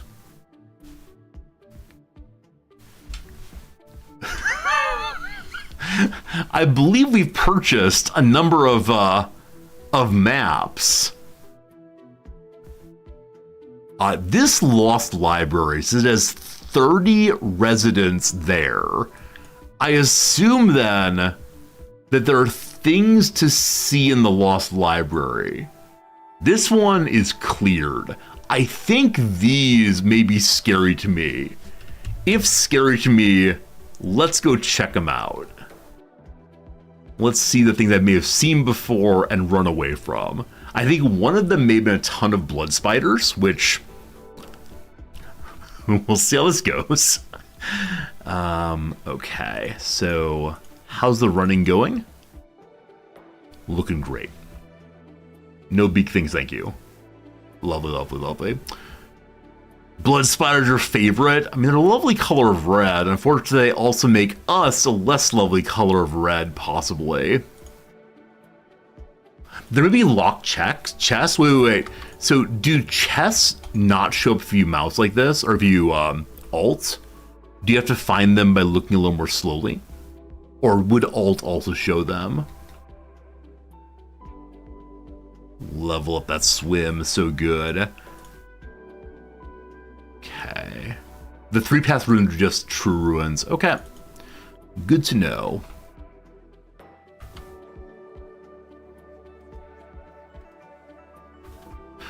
Okay. I thought for a brief moment that Peace was being eaten alive outside. I don't know how you got outside. On the one hand, cool. On the other hand, I wish you wouldn't. All right. Pumped up kicks, having some problems. Dust bandits upon scratch. Hopefully they don't swim better than he does. And a fight happening.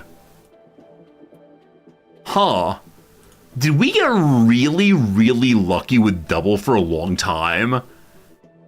And now, like, has there been a change to random runners in the game?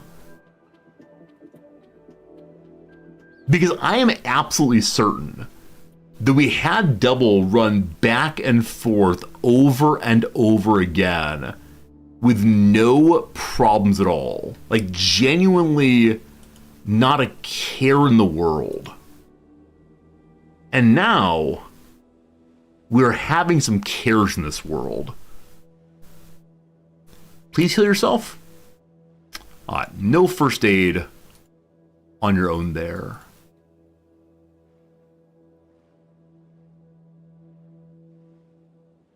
I feel like something's different from last I played.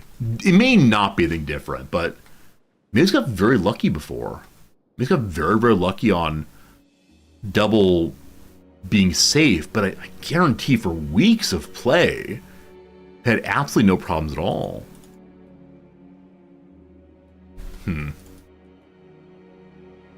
So we're almost outranging their archers. Over here, more fighting. What a dangerous place this all is. What a terrible situation we're in here.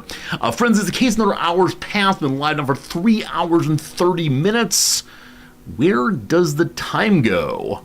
There's a really good Grateful Dead song asks that question. Oh, I want to know. Where does the time go? It's a great song. It's Uncle John's band, I believe. Either way, it's time for a little more crossword puzzle, a little bit more playing. My favorite game out there, the old crossword. Thanks for hanging out, folks. Hope you're having a lovely time on this. What is today?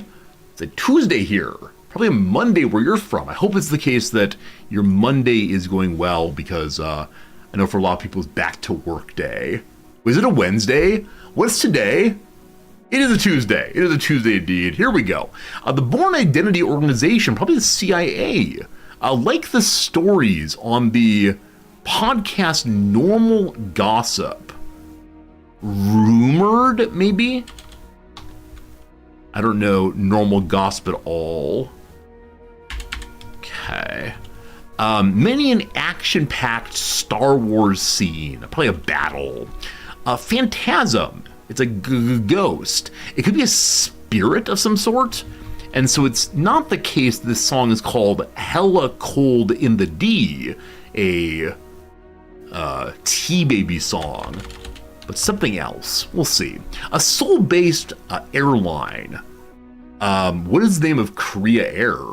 Well, I have no idea. Title robot in an Avengers film, The Age of Ultron. Past. The word second fits there.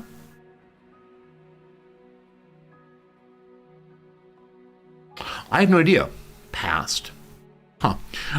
System in which finger spelling may be used. American Sign Language. Here's the thing. If you come to Japan and speak in American Sign Language or sign American Sign Language, Japanese people have no idea what we're talking about. There's so many independent sign languages of the world, and many of them are not mutually intertranslatable, which is kind of sad. Synagogue features. I think synagogues often have arcs.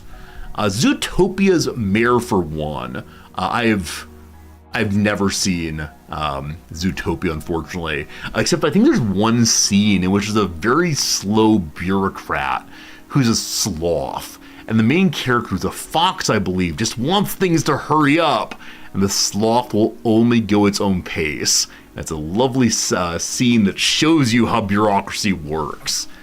Rings. Tolls? Oh, like a bell tolling. I was thinking of a financial tolling. Maybe a lion, I'd guess. Maybe. A quest giving villagers in the World of Warcraft say. Wait, I don't know if I know this. What's this game? Or what's this thing? World of Warcraft? What is? A 2004 massively multiplayer online role-playing game. What's the point of World of Warcraft? Character progression. Oh, I want to be a better person. I assume it's the NPCs. Wrong button. It's the NPCs here. Baiting chat interaction, all very good. Casual refusals. Probably Nas. Black and white Oreo, black and white sandwich cookie. My friends, Oreos is in the puzzle. We love the Oreo. A demon of Japanese folklore. The kami. I have no idea. Specialties or niches. Oh, the oni, I believe. What's this? Detective's choice between following a suspect and establishing a stakeout spot. Trailer park. So do you trail the suspect or do you park and spy on them? The word is a trailer park. That's absolutely amazing. It is indeed an oni. And so it's so cold in the D. I wanted hella cold in the D. Souls on the road. I still have no idea what you want. I'm not sure if it's K-pop or J-pop. K is much more likely. Kits, possibly? Oh, Kia Souls. That's a brand I've forgotten about. It's Sommeliers Choice between a fortified wine, inexpensive red, port or house. Port or house. Ah, it's like porterhouse, the steak. Very good. Yep on it. Yep on it. Can do. Style leather jacket, I have no idea. A thrill seeker's choice between a cliff dive and a zip line. Jump or cable.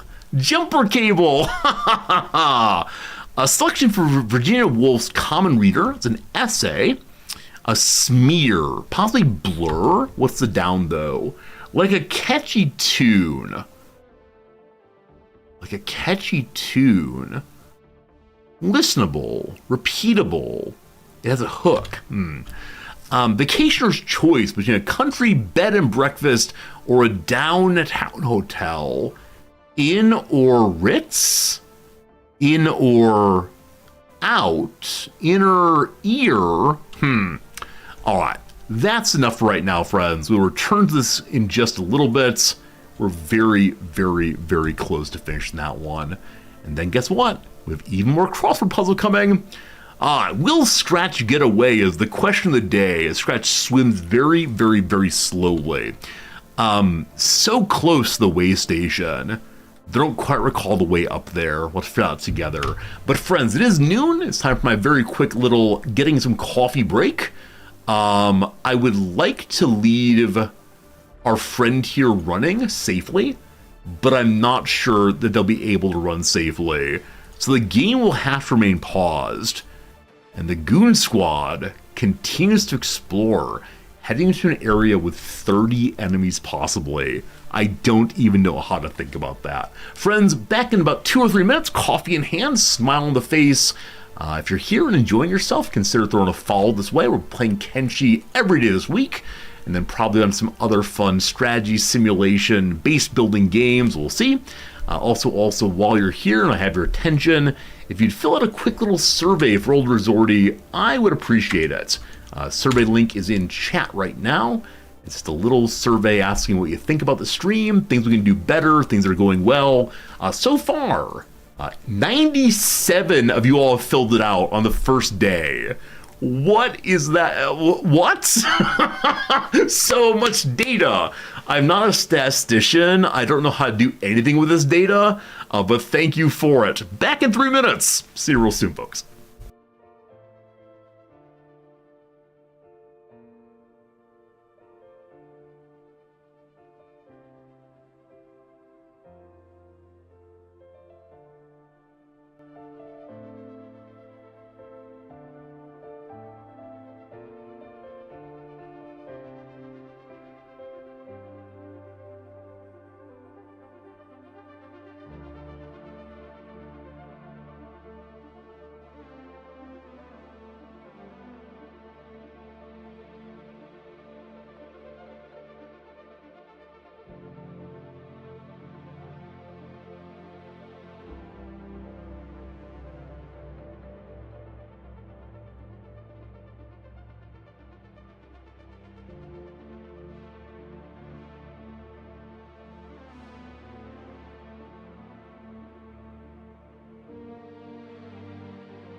This music's a little bit much.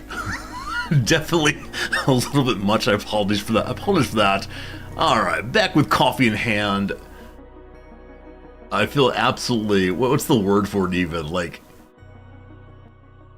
powerful? Actually, no, I feel diminished by the music. I think if that music were my theme song, it'd be like, oh, here I am all good. But instead, it's a little bit overly heroic for old Resorty. Anyway, if you're still here, you're a true Resorty fan. I appreciate your spending time with me. Thank you also. We're now at 100 responses on the survey. Craziness, and thank you sincerely. Okay, the things we were working on before we disappeared were getting you all to some new territory this way. We know there's a enemy encampment somewhere along. Maybe a different music. Oh, do you? I mean, for a little while there, the music seemed like really quite loud to me. Was that not the case for you all? Your peaceful Kenshi sound. There is no Kenshi music. I mean, it's a little more peaceful now. I'm not sure. Hey, Mike, I appreciate the submission. Yeah, someone joked just before I left that the... if only my students responded so well. It's true. Unless I give my students time in class to do surveys and sit there and watch to make sure you're actually doing them, my response rate is usually around 30 to 40% of my students will fill it out at my request. Oh, is the AFK still up? Boo, AFK screen. Thank you for that. Didn't see it. Yeah, it's the only way I've ever gotten high response rate for my surveys is by making a deal with the class saying if we get our number to a B minus, over 80% of response rate, I will bring you pizza or donuts or something like that on the last day, which doesn't feel great. And I've got to say the last time I tried this, the class only got to 78% completion rate, and they were so unbelievably unhappy. and they looked at their classmates with fists raised. So, back at my last school, the school I taught the longest, taught for about 6 years, we were allowed to give surveys in person. So last day of class, you would hand out an assignment to make sure they came, and then you'd hand out the surveys and say, all of you are here, please fill this out. When you're done, please give it to this student who will deliver them to the office where they need to go for collation and scanning. And I had like 90% response rate there. But this school does entirely online student surveys. And I think that's a good idea for two reasons. One, it does give the students more time to think about the responses and to be not typing quickly. And number two, there is good survey research that shows that people get better reviews overall if they're standing in the room with the respondents. And so it's one of these things that it's good not to be there with them. But man, that response rate jumped from 30 to 40 up to 90 or so. It's so much more helpful to get more feedback. So, that's sad. I do wonder how many of you who work in other jobs get client feedback. I guess with the era of Yelp, probably a lot of jobs, a lot of companies do pick up regular feedback. Like, hey, here's your 4 stars. Next time, make sure you, I don't know, give me free napkins or something. Back to the problematic part of the world here. Client feedback determines your money directly. Definitely for some folks, client feedback is most important. And indeed, for me, it's not exactly most important. Now, when I get hired, when I get promoted, some portion of it is dependent on what have the students thought. It's not absolutely determinative, right? There are definitely hard math classes that are required in which students say, I hate this class, but at least the teacher tried his best. As for my class, as long as the student, or my university, as long as the students don't say something truly awful about the teacher, right? This person was abusive and screamed at us, as happened last semester. We had an instructor who got on his feedback. This professor regularly asks students on romantic dates, and then is really creepy with them. This person may have been fired instantaneously because he was called in and asked, "Is this true? Have you been trying to engage in romance with your students?" And he said, "Yes, we're in Japan. It's not against the rules here." And we said, "Sorry to say, friend, it may be against the rules. It may in fact be against the rules here. You just didn't know it." And he left, and that was okay. So, yep, big yikes all the way. So actually, I shouldn't say that one. No, I shouldn't say that one. It's a story for another time, but yep. And I get it. Like, a lot of us are big nerdy guys, and the students are young and energetic, and it's easy to say, man, they really like me, and then to go to the wrong direction on that one. But like I've said 1,000 times before, from my perspective, the students are basically children. Like, they're stumbling in the wilderness in a way that I find interesting as a teacher, but not as someone to spend time with them. But some of my colleagues occasionally get the wrong idea and just, the students smiled at me. It must mean they're flirting with me. Can you even imagine, though? Yeah. As long as the students don't say that kind of thing, though, the survey results are not that important. There's as you know, many of you know, like a tripartite evaluation in academia. They care about your teaching, your service, and your writings, your publications. And so it's a 3-legged stool, and you have to have all 3 of those elements. You got to show that you care about the school and do things other than what you're paid for. Things like running a philosophy club or serving on certain kind of committees. They're not required to do, but by doing them, you show you're invested in the work of the school. Number 2 is teaching. Like I said, at most schools, as long as you're not absolutely terrible, you'll be fine. Though there are teaching schools where you absolutely have to be not merely a competent teacher, but a very good teacher. And lastly, publications. You're expected to write essays and books and so on that are of sufficient quality to get published, and ideally of sufficient goodness that other people in the field quote from them and cite you and say that your good work inspires their good work. If you can pull off all 3 of those things, you might get to stay around long term. I had a colleague a few years ago, though, who had failed evaluation at Yale. He had published a book. He had done service. He was a good teacher. But Yale wanted him to publish 2 books in 5 years. 1 is not enough. And that to me seems insane. Now, I don't come from a book field. I come from an essay field. In philosophy, we tend to have relatively small ideas that we develop in about 20 pages or so. And then if you get some really big ideas and throw them together, you then write a book. This guy, though, came from a book field.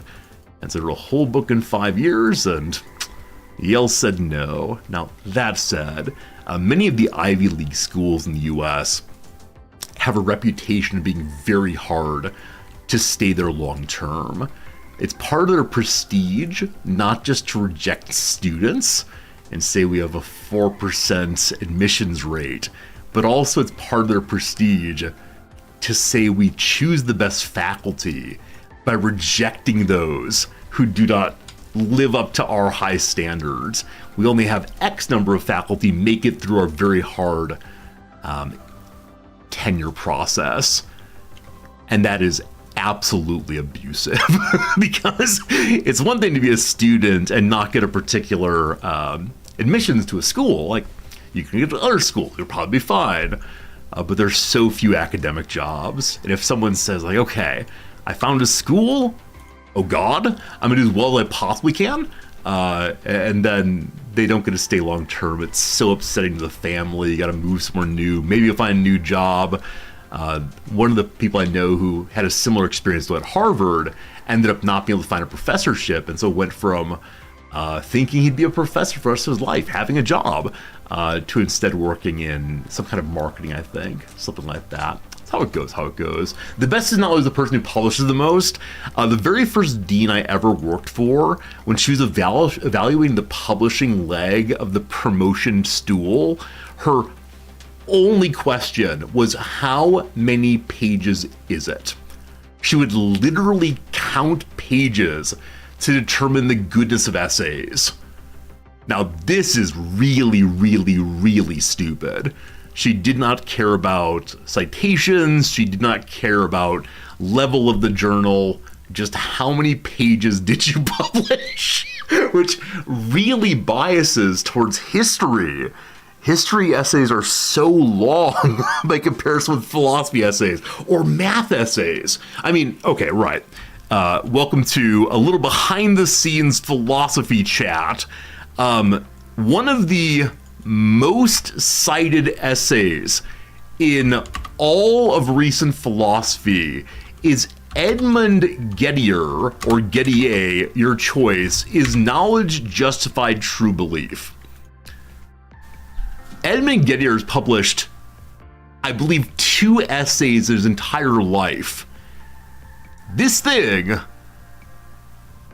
is 3 pages long, or 2.5 pages long, and it is a ridiculously important essay in the history of epistemology. And so, if my dean had to evaluate Gettier, your choice, on the question of promotion, he'd probably fail. He'd probably absolutely fail. He disproves Aristotle. Yeah, my graduate faculty claimed he didn't understand Plato and Aristotle, but with that said, a lot of people believe he's done incredibly important work by complicating the idea that what you need to know something is to believe that thing, for that thing to be true, and for you to have a reason or an account for being true. And so, yeah, a lot more to say about that, but the idea of long texts always being best is not as true, but I'm fairly sure he's published basically nothing. Let me see. I think he's still alive, but I think he's not teaching anymore. Let's see. He is still alive. He is still... Oh, no, he died in 2021. My apologies. Okay, can I see publications?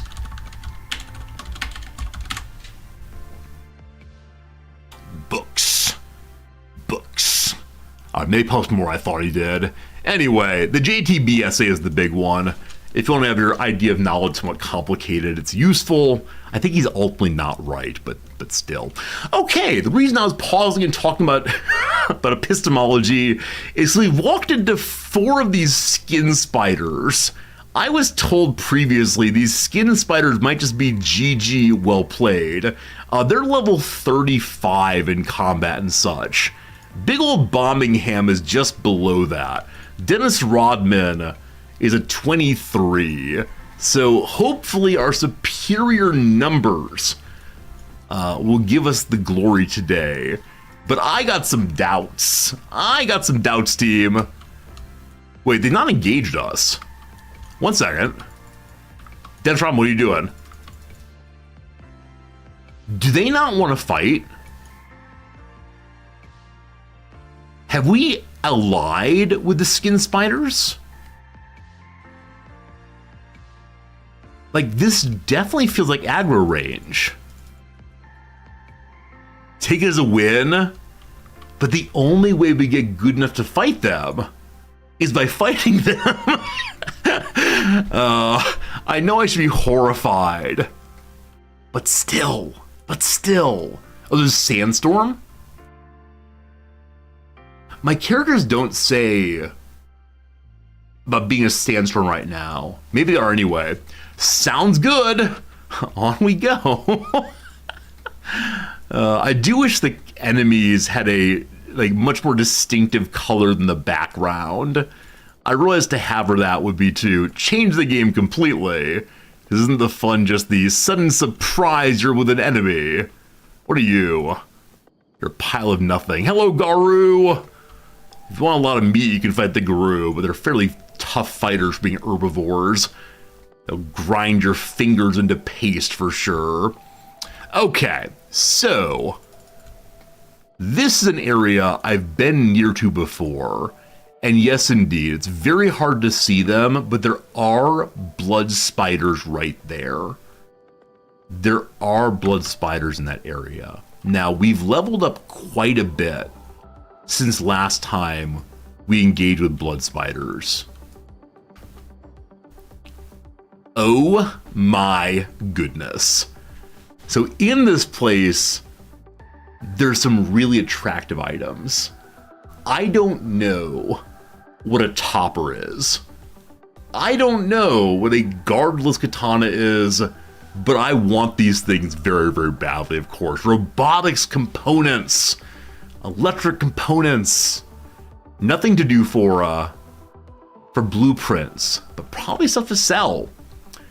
If we don't die to all of the very, very, very many blood spiders in there. And I do wonder if I can pull them out in groups or if they're just gonna come swarming. Man, look at them all. Their attack is 30. They have very, very, very little health, rather. But still. Do I have a firebomb? Like, it'd be pretty great. Okay, one's engaged. One's engaged right here. Bombingham, do your work. Feck, back out. Everyone else, stop and fight. Maggie with the first swing. See, in that case, like, Maggie won very well. 1 hit, 1 kill, no problem. Okay, everyone else, fall back. Oh, there are more here. They're so hard to see. I should have waited for morning, probably. I'd feck, disengage. Wow, big hits. Big hits here, team. Okay, so where the first one went down nigh instantaneously, this one took some work by comparison. I don't know why that is. My goodness. Took 4 or 5 big hits. So 2 of them are down now.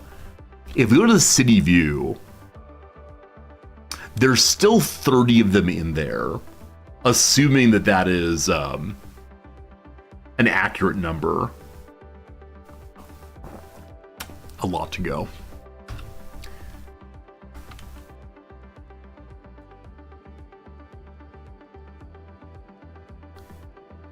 I'm considering taking a vote of should I be doing this.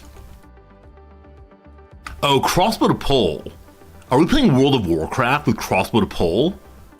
Civilian, you're so smart. Civilian, were you not already subscribed? I would subscribe you for this genius idea. I don't want to go in too far. This can get really, really bad. Okay, you have a target. Shoot. Put a diamond on the bottom of your pole, exactly. Warriors, do not charge in. Okay, they're coming. They're coming. It don't matter. Oh, no, they're not coming. Oh. So they'll only go so far, it seems. Okay, the shot's been made. Again, they're disengaging each time. Huh. Huh. So are they leashed? Is that the word for it? Here they come this time. Dennis Rodman, get on that one. Swift, drop out. Good. Feck, sure. Okay, those are down. Excellent work. Yeah, 2 at a time. Real good. We should stop and loot these, I guess. I mean, they have these, like, what, teeth things? You have teeth things, I believe. Where's your body? Yeah. The teeth aren't worth that much, but better than nothing, I suppose. The doctor is in. Here they come. We appear to have 9 of them or so. This is fine. This is fine. Don't you worry, team. This is fine. All right. Come on. 74 damage to Maggie. Ooh-wee. All right, Dennis Rodman, get in there. Charge. Oh, boy, team. Oh, boy, team. No one's downed yet. No more are coming. This is it. Bombing him ahead is almost knocked off. Good Dr. Swift. Take care of Birmingham, please.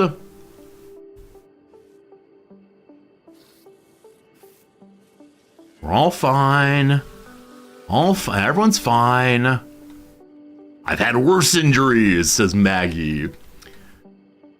Okay, I don't know how long until enemies respawn here, but that was a pretty good initial engagement. Though my tank, only 23 remaining, so that was 7 down. Oh boy, if only we had sleeping bags. So the good doctor is in full health. Beloved Feck's leg was almost blown off. You will recall that Feck has no leg armor on. We could equip leg armor for this fight and make sure we take it off before we find any samurais. Can't remember how to change tabs. So Feck, where are you? He's on the ground now? It is. Feck, go and grab those. Good. Another one comes forward. Died her away, no problem. Or maybe one got back up again. I'm currently trying to decide, do we keep going? Or do we drop back? Oh, King's fighting. The good doctor is run in to fight. I don't know if I misclicked there or what. See combat again. Weird. Oh, they're getting up. That's exactly what it is. They're getting me hammered again. So we can finish this off simply by looting all of them, like ripping out their teeth. I think they're really dead once that happens. But until then, they respawn. Or not respawn. Return to their feet, I suppose. Which is only very annoying if we get into combat later. We'll draw more targets. One's on a good doctor. Disengage, please. Down right away. We're pulling. We're pulling everybody, it seems. Oh, they're all coming. Oh, they're all coming. All right. All right. All right. So, no, don't run in, you fools. You fools, please stop. All right, do I put hold on to stop this? Oh, no. Hamlet, you're losing a leg. The good doctor. Oh, boy. Oh, this was not the plan. Maggie is okay. Rain, what are you doing? I realize you're a giant. You shouldn't be doing this, though. Bombing him, no. Do we all just run away as fast as we possibly can? I believe Rain can win this, and indeed he did. Oh boy, just don't lose any body parts, please. Everyone's fine, everyone's fine. One more. We Gucci, as the line has it. We Gucci. How many are now down? There are 7 remaining. So we just fought so many of them all at once. Maggie, you downed? Oh, Maggie's actually unconscious. That's really bad. So my hero character has actually truly fallen for the first time in a long time. Her stomach was absolutely ripped apart. Okay. So we'll do lots more doctoring right quick. Is there order attack all? Oh, did I choose attack all, not attack target? Slight error there if so. Alright, time to evaluate who is still ready to fight. I don't want Bombingham's head to fall off, so let's not do that. Rain, you're still ready, right? Looking good. Ruka's fine. Kang is fine. The good doctor's fine. Okay. You all are having some problems. We gotta pick up Maggie. Can't have Maggie on the ground there. She's nearly conscious again. They'll probably go to recovery coma. Okay. Do I believe that you 5... Oh my goodness. Well, here we go. The good doctor found a target.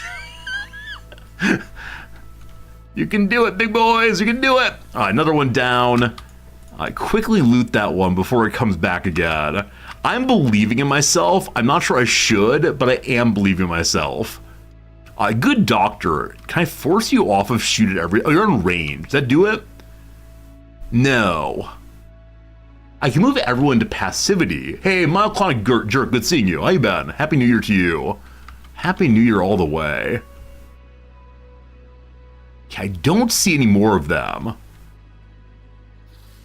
Old one's getting up still. Oh, is it possible the 7 they're saying still exist might just be ones that are on the ground?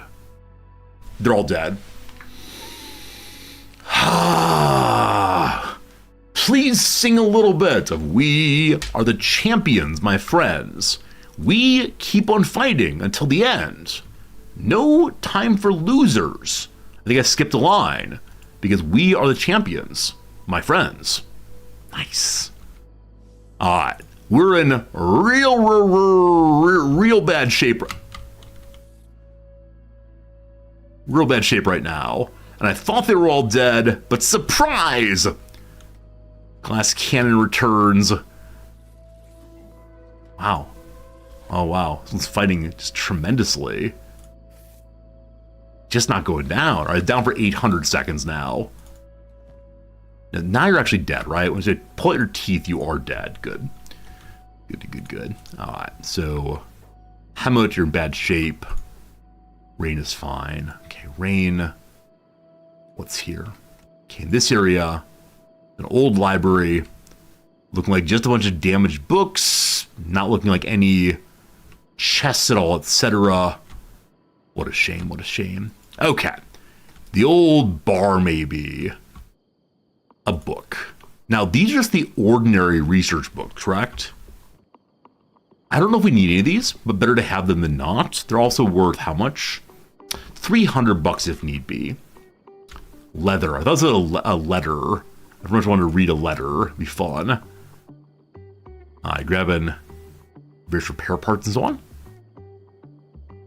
Grab the components there.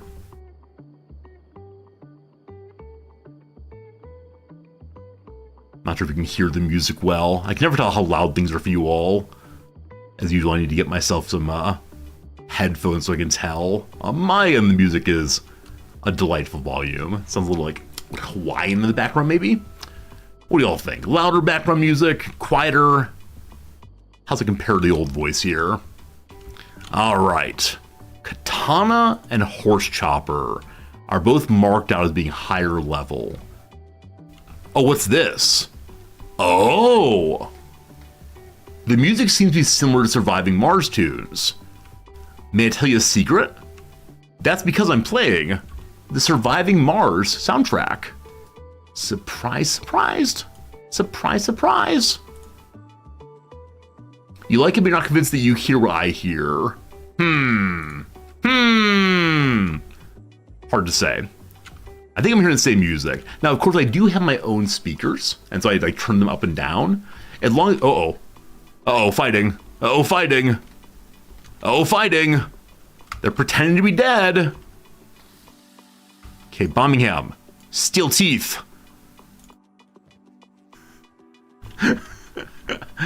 Goodness. Yeah, I always use Surviving Mars as my background music for games that do not have much background music. I find it very, very peaceful and exciting all at once. All right. And stay dead. So annoying. So we have a door here we can open. A library door. So there's one building here that persists, despite a tree growing out of it. Like in that one movie. What's that one movie? Interstellar? No, that's not it. The one with Chris Pratt who does the bad thing and then trees grow inside. I like that movie. Interesting moral dilemma they presented. If you don't know what I'm discussing, that's fine. Passengers, I think Passengers called. All good, all good. In this area, there's one bright green item and one item that's a very lovely blue I've not seen before. So a topper. I can't pick that up. Probably inventory's full then. It is a sword of some kind. Other things you've gotten, Rain. Well, something in your backpack.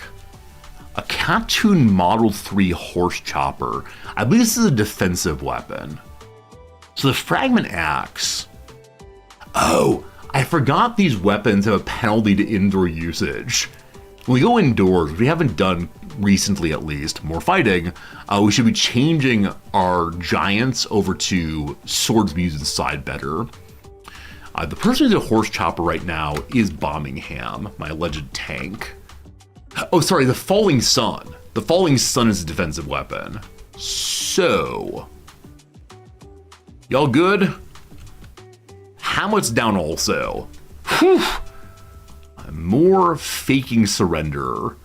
More war crimes through and through. Will we end up with a dead character by the time we're done hunting through this place? I suspect the answer is yes, unfortunately. Alright, so Rain, your inventory is full. Pick up Hamlet, please. Good, good, good. Is this one dead? Really dead? Nope, don't pick it up. Oh, that's weird. Oh, that's gross. No, you don't want to touch it, Dr. Swish. You don't want to touch it. That one's really dead. How about this one? It says first aid, so it's not really dead. Good. I'm going to move. Oh, it's a skin spider. Oh, so a skin spider walked into us while we're hanging out here. We're very lucky to not all be dead from that. All right, it is now truly dead. Everyone, including Dennis Rodman, move to the middle. Hey, an enemy here. Okay. So, well-healed Ruka, charge. I believe in you. Dennis Rodman, you're in good health also. Charge as well. Good. Ruka, loot. Lots of inventory space, great. And everyone else is moving over to the middle. We're probably not ready to go into here, right? I know that some of these have like robot defenders that can shoot and blow up and so on, but maybe at some point. What is the Topper Chopper? And the Guardless Katana also. I'm gonna collect all of them, or to compare to our current weapons. I bet we get at least one good upgrade here. If we can get that, I'll be over the moon excited. Because it's our first time actually finding something to loot in the past 4 or 5 different ruins. I should also look at our other characters and see what they're doing. As usual, it's very easy to just wander. I don't know what the hinge is. Like, I know what the word hinge means, but I'm not sure I've seen one before, so I'm not sure it's useful for something at some point. I bet the old library has some blueprints in it, though. We'll see, we'll see. Hey, a motor also. I assume this stuff is just junk. I get so excited by junk, though. And copper alloy! What's copper alloy? I believe we picked up everything that's obviously marked of value right now. Looking good. So, let's check Ruka's backpack to see what exactly we've gotten. The Topper, a katana-class weapon with small indoor penalty and negative 50% armor penetration. It's worth 11,000 money. A hybrid between katana and saber has a top-heavy balance that feels odd to a katana user, hence the name. Too much top. It's fast and has a similar reach to a Nodachi, a mostly forgotten weapon in modern times, once popular among mercenaries of the old empire. Okay, so I believe you're going to be weapon 1 all by yourself. Though I do wonder if we can use with a second weapon as well. Okay, so who among us is the greatest katana user? I believe it's going to be Hamut. So 9, 10, 18, 17, 36, 1, 12, 15. Indeed, it is Hamut. So we compare this to Hamut's current weapon. And what do we find? Oh, he immediately equips it there. So if there are 2 weapons in the weapon 1 slot, friends, does that mean that they're both being used initially? Like they're left hand, right hand? And then the weapon 2 is you can draw it if you need to? Or is weapon 1, weapon 2 use the main weapon, and then this one's kind of hanging out? I assume it's the case they use both the weapon 1s together. We'll see, we'll see. Okay. Ruka, your other items. A model Mark III Skeleton Smith guardless katana. Less armor penetration, less damage against robots, but bonus to humans and such. A very attractive one-handed katana. Weapon 1's main weapon, switch weapon 2 if their arm disabled. Got it. So our weapon 1, you'll use both of the weapons together. I understand. Okay, so katana class, we said Hamut's the best at, correct? We did. So I believe that Hamut gets both of the obvious upgrades here. Fine, no problem. Compared to this one. So 132 versus 115. Man, so it's Mark 1 versus Mark 3. You've got some really good weapons. Oh, there's no dual wielding. In that case, when there are 2 weapons in weapon 1, what happens? Do they only use one randomly, or? So 115 damage is more than 108. This costs a lot more money. It picks whatever I think is the best. Oh, interesting, okay. In that case, I'll have different kinds of weapons, I guess.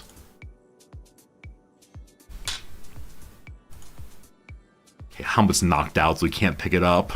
Ruka, pick it up. Put it into the inventory of Hamut again. Cool. Other stuff we have here, repair kits and such. I was told I missed a repair kit, unfortunately. So, another motor. Repair kit right there and right there. Good stuff, good stuff. Now, ways to open the door. I believe that lock picking is one. There may be a key to find. I'm not sure on that. And I think you might be able to attack the door. I believe that Maggie, our starter character, is pretty darn good at lockpicking. But it's been a while for her to open one. Like I said, though, we need to heal up first. So some part of me is thinking, how about we go ahead and run back to whatever areas nearby. Drifters last, I guess. Heal on up. Or we can stand here super awkwardly just waiting. Maggie is in normal condition again, so please put Maggie down. Now, just want to see. So Maggie has a 9% chance of opening this door. Are you in fact my best lockpick character? I know there's like a lockpicking tool you can use to level up, lockpicking station, I guess, but I don't recall what level it helps you get up to. So we have 1, 1, 1, 2, 6, 31, 1, and 1. Yep, in-ray lockpicking, it's all Maggie all the time.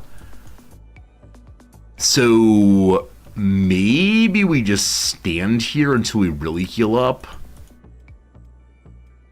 Or maybe we just open the door and see what we get. I think we're gonna stand here for a while. Ruka, please grab the motor there. I suspect by the time we're done here, our inventory will be totally full of junk to sell. This is the kind of, tech hunting the tech hunters should be doing. Hang out, back to you soon. How is Scratch doing? Did you make it to your location intended? Gosh, you did! Good job, Scratch. So Scratch is here to sell random stuff. Pile of leather, I believe. And to hopefully buy anything involving fancy blueprints, which I don't think they have, unfortunately. And then also to buy cotton for right now. Oh, speaking of cotton, we have a cotton farm we want to make. I don't remember what's needed to make a cotton farm. It may be pieces of cotton. I'll check in a moment on that. Okay. You have 11,000 money. Give it to me if you please. We're now rich. The cotton is relatively expensive. We have 2,000 money currently. We know both of the blueprints kind of expectedly. Okay. I want to go to the main base then. The only base, in fact. Blend is just sleeping. Rise and shine, Blend. No work to do with no research. Is there any research we could be doing? Research button. Read technology. We can learn about imprisonment. There's lots of research here. Has burned through small dinners too. So what do we have in the research machine right now? 1 book remaining. So I wasted a bunch of books just now. Probably that thing's worth getting here. Chainmail. Okay. The ancient science books are different than the ordinary books. And so a lot of research right now requires the ancient science books. Real quick though, the cotton farm needs 60 cotton? Needs 60 cotton to get started. All right. I need to stop having the fabric cotton loom work. That's absolutely disallowed. So peace, no more cotton making. 60 cotton. Wow, wow, wow. Now, I believe that Scratch could just wait here until cotton respawns. Or we can run from place to place, hopefully finding more cotton. The basic books we don't need many of. Okay. So Scratch is a man. Scratch is a human man, which means they could possibly head up to locations of the holy such and so. Oh, there's a smaller farm. Did I choose extra large farm? That would make some sense. I'll look at it in a second. Thanks for the good thought. If we go up to the holy such and so here, we don't have the magic book. I'm sure we'll be fine though. The hub unfortunately does not have a trader anymore. He died in a earlier bit of combat. Good luck, Scratch. Good luck. Don't die. Wait. There's a bar here. I don't believe the bar sells cotton, but might as well stop and say hello. We could also try to recruit some people here, but I'm not sure I can feed everyone else right now. Oh, wow. This person's actually a weapons dealer. Map of the Shek Kingdom. We know that one for sure. A lot of weapons. Nothing we really need, though, unfortunately. Sleeping bags. I could start running sleeping bags to our main force. That would be a way to save some time. Do arm keepers or barkeepers get replaced in time if they die? Oh, do they actually? I was told earlier that if we had that person die, we would never, ever, ever meet them again. So I'm happy to go check and see. Uh-oh, I see running. Something bad is happening. Who's in trouble?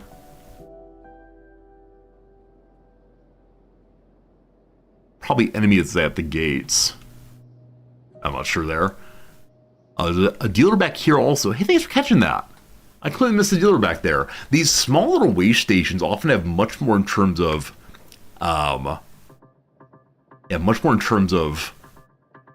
shops than I realize. So, well, cool. I noticed that my main team has gotten into a fight. Hey, it's a skin person. Only one. It's a teen. Dennis Rodman tanks effectively. Good job, team. Good job. Whew. Whew.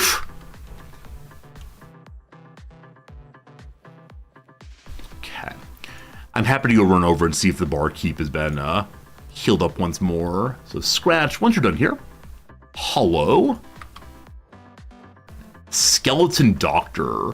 This is a place where we can have our skeletons repaired if ever we get a skeleton on our side. They have a whole bunch of legs and such. We do have a hive or missing an arm. Now, I don't know how to install arms. So they're like quite expensive actually. Having bought the sleeping bags, we don't have much in the way of money left. But power cores and skeleton muscles. That's weird. I want to know if the hub has respawned their character. So you get running. And fighting has happened again. It's not a skin buddy! Go, skin buddy, go! Okay, 2 skin buddies down. I assume these things hunt in packs. So that's 2. No one is currently knocked out, thank goodness. You click on limbs button to install arms. You put your left arm in, you take your left arm out. I love it. Jack Blades, thanks for the, I almost said follow. Thanks for the resub, I appreciate it. 16 months. Goodness gracious, very kind of you. And I've taken their teeth. We collect all possible, wait. There's a third one here. Thank you for reminding me to take the teeth. Got them teeth, all good, all good. Okay, you are healing up. This needs bandaging. I thought the good doctor's on auto medic. Are you out of medicine? Absolutely not. All right, there we go. Doctor's not healing people up. Fighting good, fighting good. All right, have fun hanging out. I'll put my tanks on the back end just in case. Cool, good luck. They can do healing. What else am I doing? So you're running as desired. 8+ yes. With the door, everyone can lockpick simultaneously. I never realized this. I never recognized that people can do things simultaneously. I tend to always assume it's one person per job. I think in most games, you have your thief just do the lockpicking, and that's that. They can all lockpick together. Huh. I don't know if it has an alarm or something. Not sure. Back to Outpost Labor. I was wondering if I made an overly large farm here. It is XL. That's unacceptable. Totally not okay. If I push the downgrade button, will that help? Okay, large requires 40 cotton. Medium, 25. Small, 10. Well, we'll start with 10 and see how it goes. And hopefully it'll work past that. We're getting more and more steel. Awesome. Friends, it is 1 p.m. Can you believe it? Another hour has disappeared. Our gate is open. Oh boy, leaving the gate open. What a mess. What an absolute mess, everyone. All right, team, it is time for a very quick ad break of 3 minutes. You get 57 minutes of top-tier Kenshi content for 3 minutes of ad break. I appreciate you doing it. I appreciate you hanging out, while time goes by, we'll go do a little more crossword puzzle. We'll hopefully finish this one right quick. When that's done, we'll find a new crossword puzzle, knock out in a hurry. I do thank you for being here. If you don't want to watch the ads, consider subscribing or getting that Twitch Turbo. Whichever way, I appreciate the heck out of you spending time with me. So many of you spend time every single day. Like a catchy tune, is it just melodic, I guess? So moto is a style of leather jacket, maybe like motocross, like for motorcycle racers. A Seoul-based airline, I just can't remember. Smear is daub though. Past is beyond. Haha! Vacationer's choice between a country bed and breakfast and a downtown hotel, in or city. You know, like inner city. And there you go, team. Mission accomplished. A+, yes. Victory for us all on this lovely Tuesday puzzle. Good. So we haven't done some of the other puzzles from last week, but I think we should probably start in on this Monday. Today's new puzzle, a challenging puzzle. We'll see how this thing goes. Okay. Resident Evil actress Jojovic, not sure how to say that one, is Mila, I believe. A late tourney round could be the semi-finals. So getting the first 2 downs on a Monday almost never happens, which makes me think I've gotten tricked and they're both wrong somehow. I'm trying to work on the downs off of that. Second.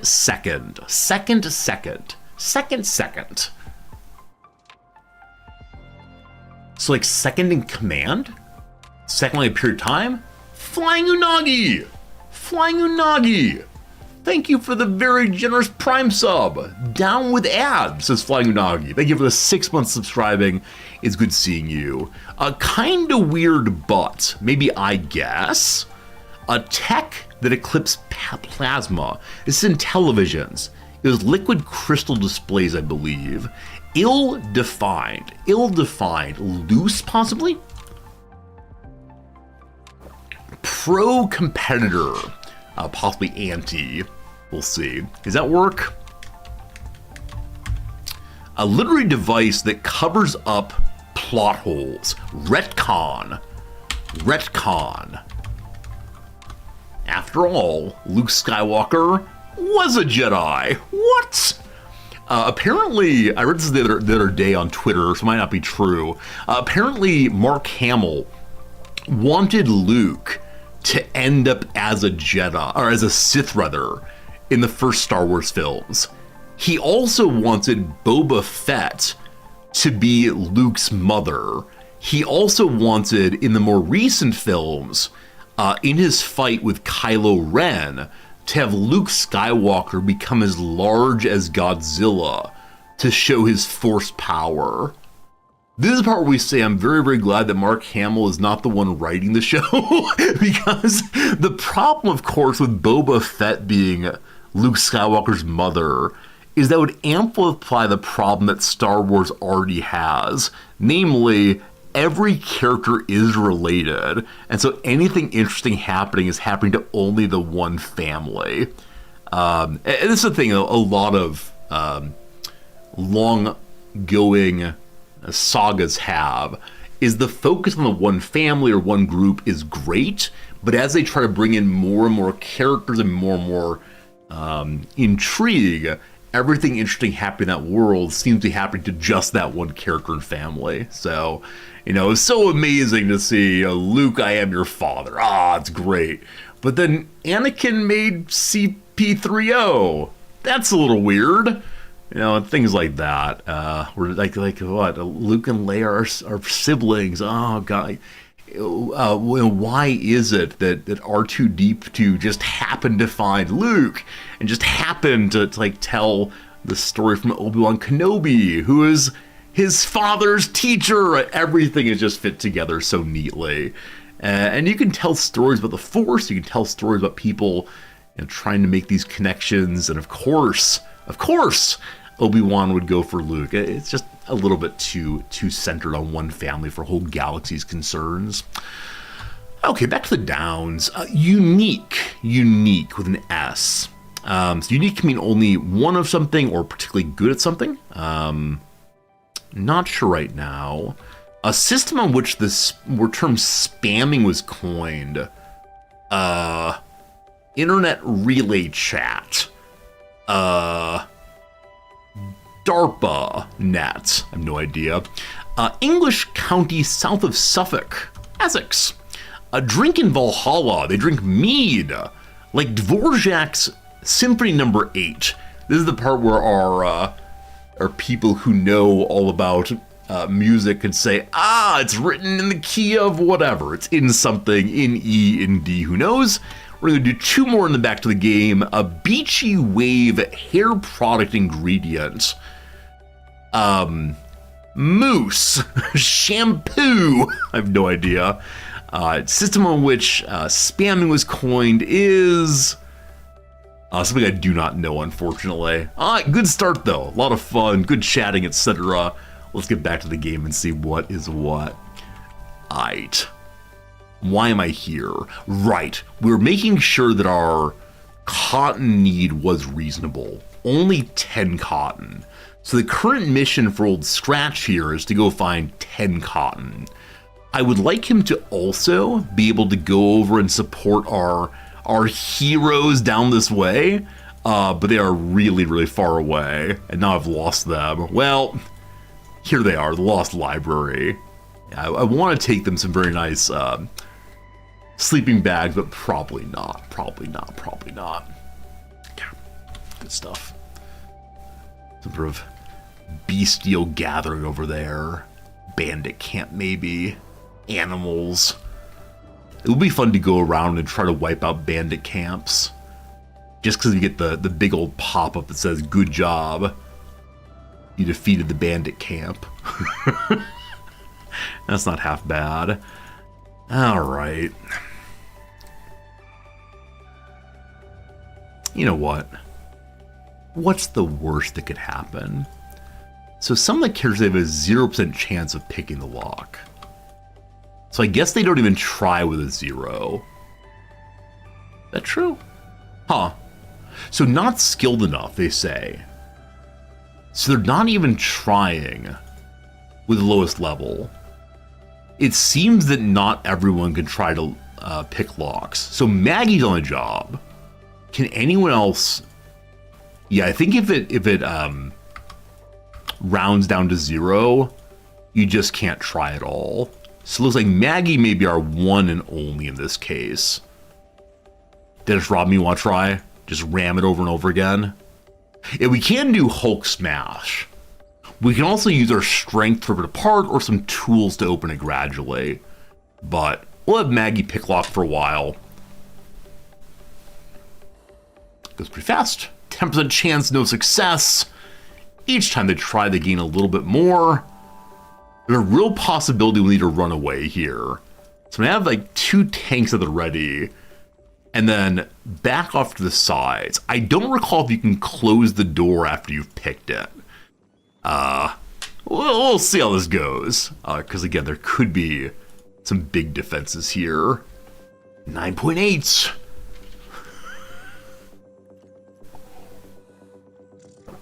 There we go. With 10% chance success, the door is now open. What is in the library? Birmingham, let's go see. Okay, at first glance, nothing has attacked us. There's an old map, an old map, an old map, and a book. I don't know if old maps count for anything. Hello. Glad I noticed that. Oh, interesting. Are we in range of fighting inside the library? And so it's coming to attack then? Maybe not. Are old maps useful at all? Let's see. Hello, library. Pretty useful if we can get some money for them. So maybe not a real location. If only, but worth some money. Damaged books. are worth 6 money, not worth taking. Okay. Book, worth taking definitely. Grab the maps. We're definitely looting someplace kind of important. How much does parchment sell for? Fresh new paper, 180. Awesome. I need someone with a backpack to come and grab stuff, because basically it for Birmingham, unfortunately. And there's upstairs also we can explore. And our map. Another old map. More parchments. Inventory's full. Good job, good job. Maggie, you got space. A little thief bag on. Maggie's got space as always. Is there a chest in the back? I haven't seen quite yet. Let me see. Oh, it's right here. I thought it would pop up if they're lootable chests. But no, I didn't see it at all. Thanks for the good eye, we'll call it. We'll loot that in just 1 second. We'll see if there's anything good in it. This is where they hid the true treasure books. If they have the old science books, it'd be absolutely huge. It will allow us to unlock tech we've not had previously. What do I call this part of the game? It's like pattern identification. It's Resorty, are your eyes still working? I can imagine this being some kind of like function test for later life. Have you gotten all the parchments? I think we picked up 1 damaged book accidentally. We did indeed. All right, Maggie, what is in the box? What's upstairs? We'll go there next. Hopefully nothing that comes down and attacks as we open the box here. The skin spider outside appears to have wandered off. Is this way preview? Oh, who that? Who dat? Remember the Band of Bones ripped apart. I wonder if all of the Band of Bones fought their way through the skin spider. That's the only one that remains. A chest by the shelves also? Oh, really? Chest by the shelves. How do you see these things? Chest by the shelves. Oh, the shop counter here, possibly? It says empty. Can we loot that? Oh. I didn't see it at all. Unfortunately, it is indeed empty. Ah, I missed a parchment. Missed a parchment. There's one by the stool over here. What's this? A lamp. Maybe there's another stool somewhere. Here? That's part of the shop counter, I believe. I'm not sure about another. There's 2 back here also. Yeah, I'm not sure, unfortunately. Right there. Okay, assuming right here. I see a stool. I see the shop counter towards you. How do you know where you are? Left of Maggie. Ah!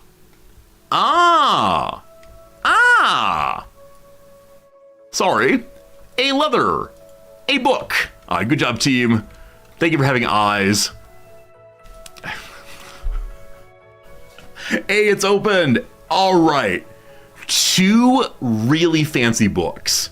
Those matter more than anything. Also, an old treasure map for some ancient ruin. Also, ancient military documents. Also, an already known engineer's map we can sell. Some new locations for exploration. And then outside, the skin spider got close enough. Do it, Birmingham, do it!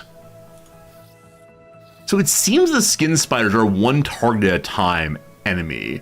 I thought they might slash, but they seem not to do so. And I appreciate that. Good job, team. Good job, team. Okay. Maggie, you're largely okay. Fancy book, so cool. I believe we've gotten everything here. It is now time to go up, up, up, up, up. Please, no enemies up here. I see a box. Friends, I didn't miss the box this time. Another book. There's additional boxes here. Some boxes here. A chest here. All right. A treasure trove, possibly. Number 1. Nothing. More maps to sell. I believe her backpack's gonna be pretty full also. We don't have a a stackable map on her, a stackable backpack on her. I'm about to say something that may not be true. I'm about to say I'm very glad there's not or are not any, what are they called? Glad there are not any traps in this game. The things are not like randomly exploding around us. All right, normal books, cool. Got the hinge, parchment. All right. Oh, 2 chests actually. Wow. Old books. Old books. So with the old chests here, is the game encouraging me to take this over? Is the game saying, look at all of the storage you have. You could come here. You could stay here. This could be yours. What's this thing in the middle? A medical workbench. We already have one of those back home. It has nothing in it right now. What's the press? Can't pick that up. Okay, it's some like heavy press. If we organize any possibility, certainly not. All right, I think there's nothing else to pick up. Or maybe the gears, but gears are super heavy for not much, I'm fairly sure. Didn't loot this? No, I did. I think we've looted everything here, team. You can't build here. Okay, too bad. I bet you could like just have characters hang out here. We'll see, we'll see, we'll see. Maggie, good job, you. Success. Most notably, we got some more maps. We should use those maps right away. So the ones that are unknown, I wish to know. An old treasure map of some ancient ruin.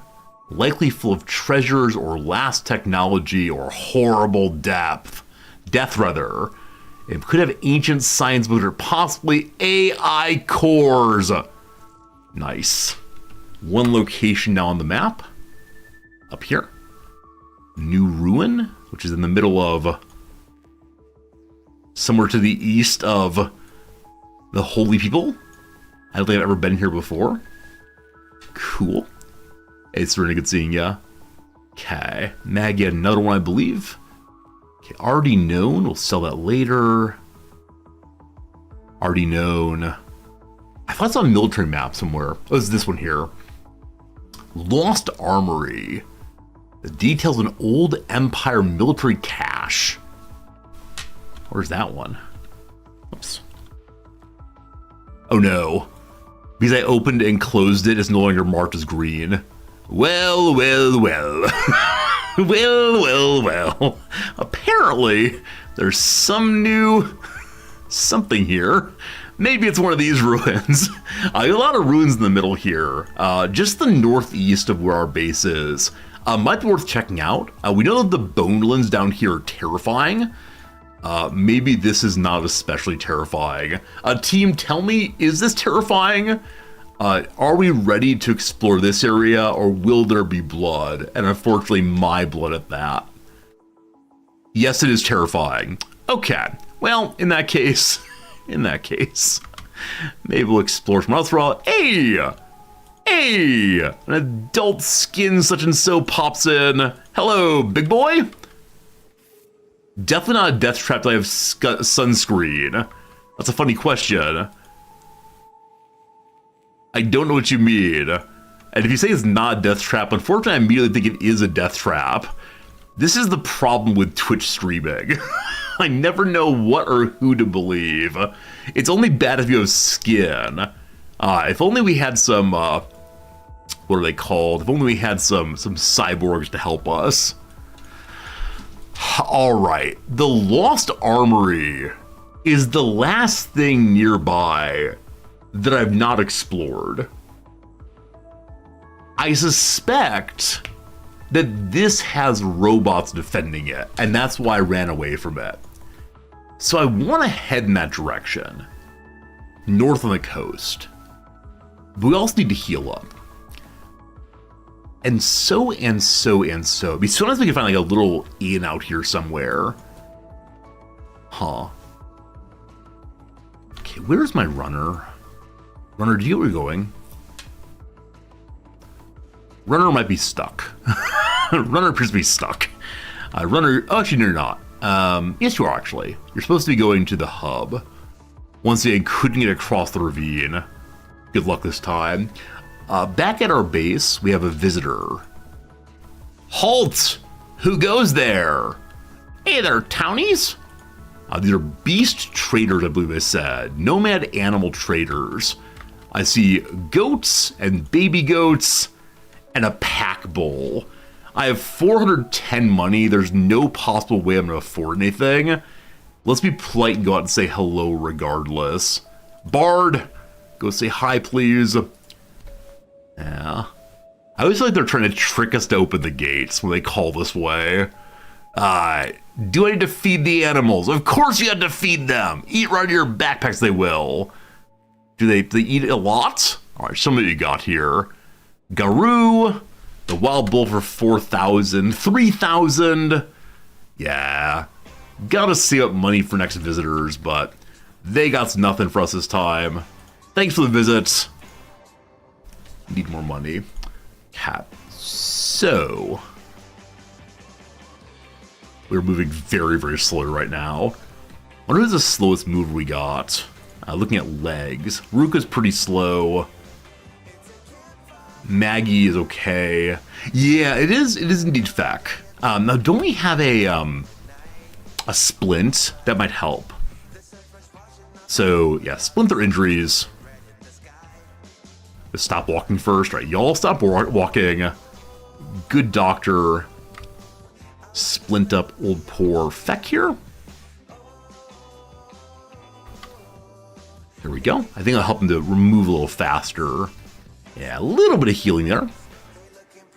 Okay. Better. Hey, better movement. Not great, but okay. Alright. This city is now ours. Or at least it's not theirs. Looking for anybody else out here. This is a case where if we get caught out, it's possible that Feck will just lose his legs. Also, we have to remember that Feck is wearing armor pants that are not of our faction.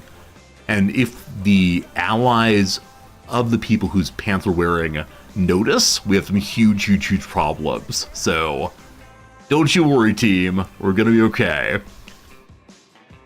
I see nothing moving. I might be the worst scout ever, we'll see.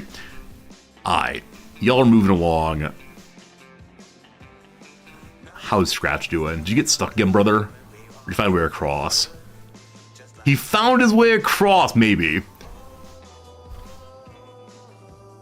He could also stop and heal up himself. I mean, he was taking some damage earlier, but he is carrying sleeping bags. So he could very easily just use the sleeping bags to heal up all the way. He's largely good, though. What's your level of running now? Only 73. Yeah, we had a 78 earlier who unfortunately met her end. Run from the hungry people! Yeah, if only our runner also had good combat skills. Because very low enemies like this, I imagine we could fight them all with one character. If that one character were better prepared than old Scratch here with, I mean, some okay weapons, I suppose. And a stick. One old club, just in case. So this character is heading over to the hub only to see if the hub characters respawned. The hub trader. I'm pretty sure they've not, but we'll see. Goon Squad. I don't remember why I chose the name Goon Squad for this group. It might be because that's a phrase used in the Princess Bride movie, I believe, for the fellows who are going in. Is that the fellows who are storming the castle? Or the people who work for, was it Fezzig or something like that? I don't exactly recall.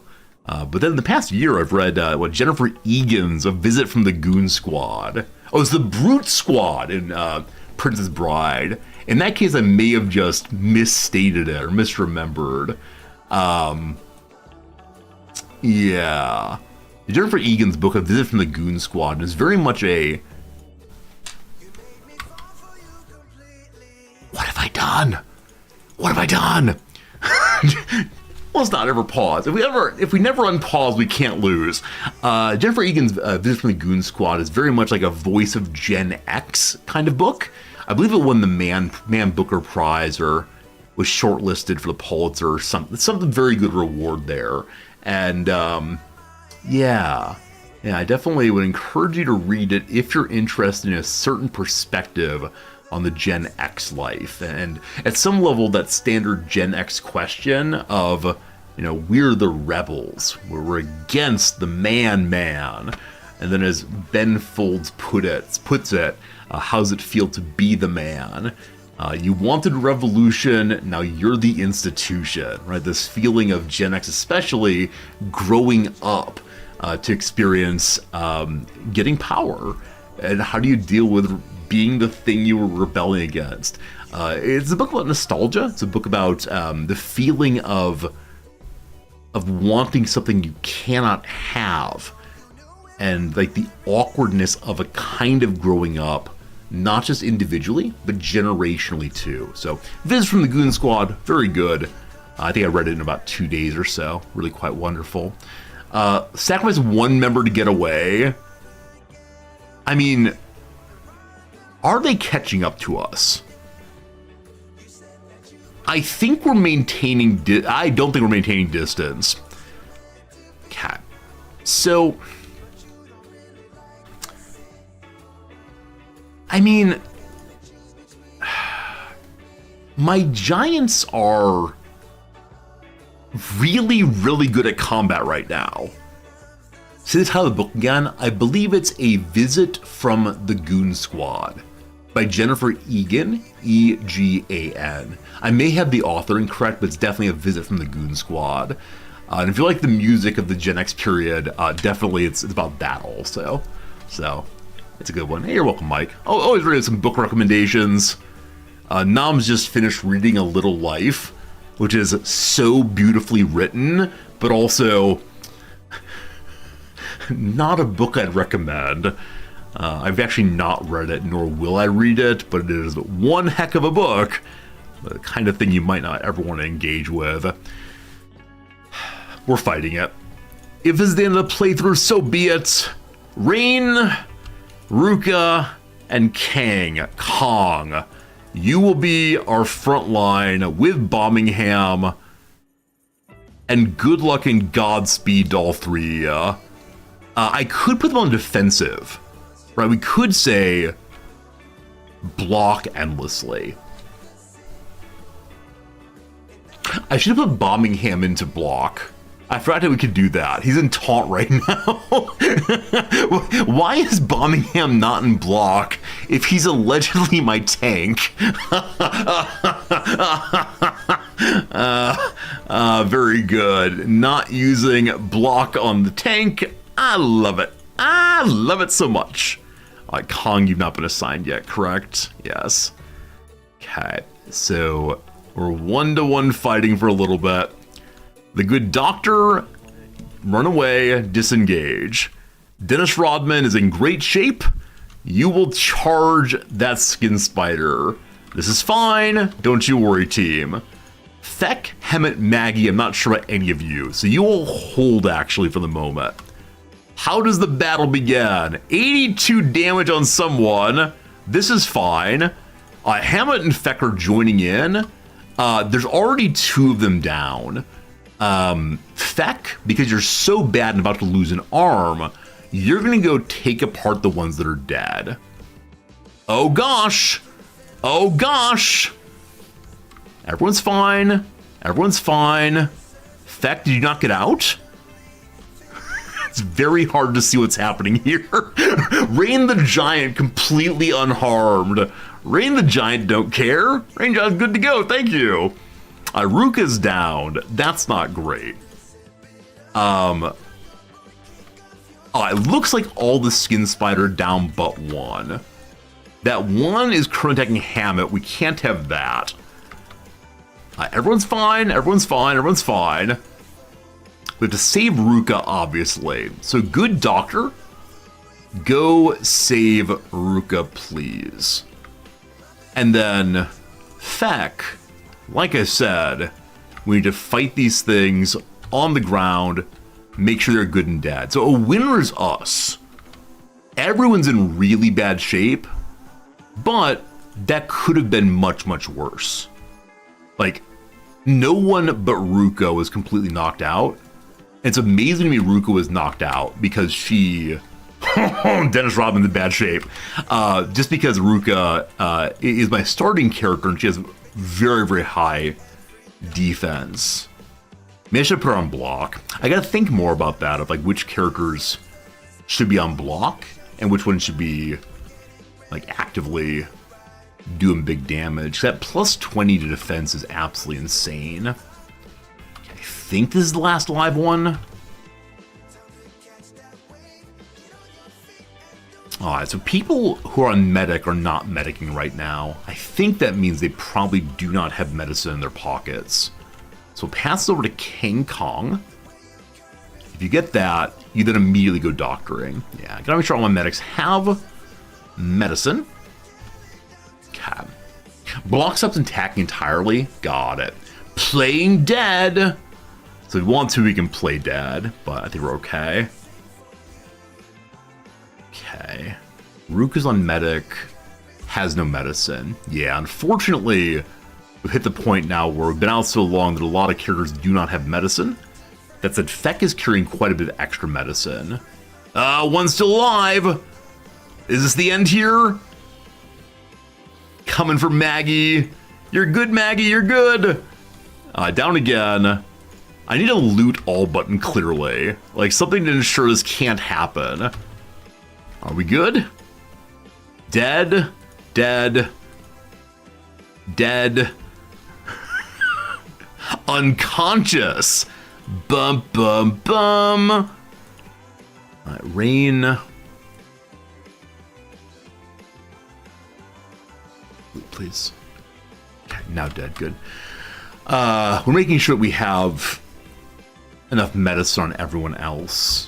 And we can really throw Eber on medic, of course, but Ruka gets some. Maggie gets some. Bombgum gets some. And then Feck, yeah, you can medic when possible. Everyone good? We can splint the injuries of old Dennis Rodman there. Time to move slowly. So we're to the point now where I'm nearly certain we can't deal with the Lost Armory, no matter what it is. Unless we just stay and fight the skin walkers, skin demons, skin spiders over and over again. I'd like to get close enough to investigate it a little bit, but then I think we're either going to have our runner bring us sleeping bags, which would be huge, or we need to go ahead and walk back to a city. So you keep going that way. Runner, have you reached your location? Hey, the runner made it. The question is, after a very, very long time of playing, day 77, has the barkeep respawned here? Place your bets. What do you think? My money is on no, they've not respawned, because people were so insistent when the character died they would never ever respawn. If he does, that's huge. Hello! Looking like no team. Unfortunately, there is no barkeep. The bar thug hanging out. Hello, bar thug. This town will eat you alive. Very well. And I believe the barkeep is always awake in this building. And there's no one upstairs, unfortunately. In this location, there is another shop. It's the Go Ninja Go shop back here. I don't recall what you need to have to engage with them there. Maybe a certain reputation, or have to join them. I just can't remember exactly. There is a dealer in there where you can buy fancy backpacks. It is unfortunate. Yeah, wouldn't it be great if some other faction took over the area and declared themselves the new trader? Is 10,000 join them? Okay, we definitely joined them before, to the point that we could trade with them. So hello to Shinobi Trader. I'd like to trade. Here we go. Oh man. Fancy ninja items. And the assassin's rags. At a certain level, I do not know what is good for our characters to wear. Like, I don't know how to read all of the problem is there are too many stats, right? If a stat is like, this gives you armor, this takes away dodge, I'm good. But the variety of resistances, I guess you'd use different armor for different kinds of fights based on what are you trying to protect against. I don't know. I don't know. We can't afford anything right now, of course, which is fine.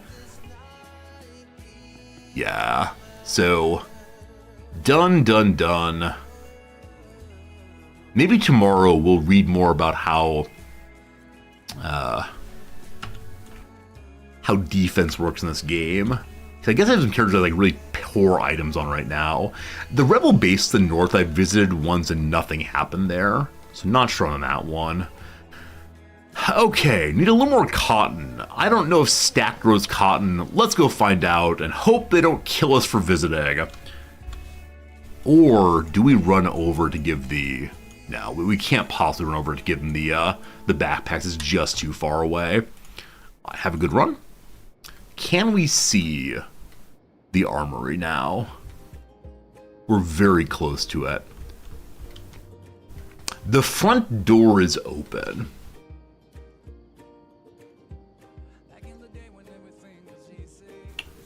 That makes me think I've been here before. I don't think front doors get to be open on their own. Now, we know this location has 5 residents. How is Dennis Rodman looking? Yeah, pretty bad. Considering having him go in solo and see what's what. Rain is in perfect health. It's embarrassing how good Rain's looking right now. So...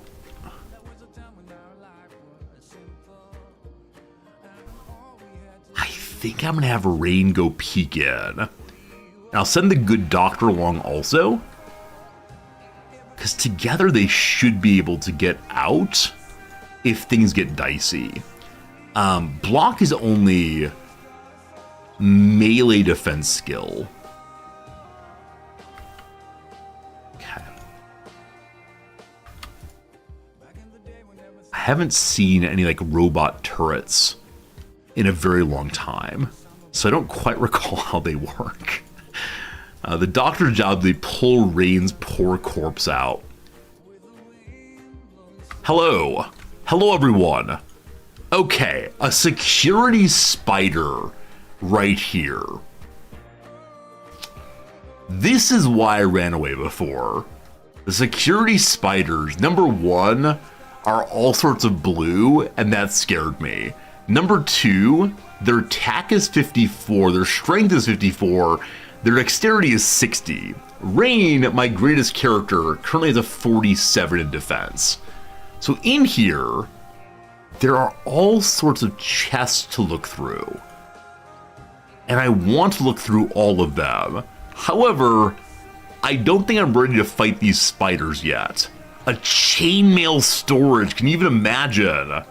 Oh, so much good stuff, but not for us quite yet. Rain, run away. Wait, did they not attack?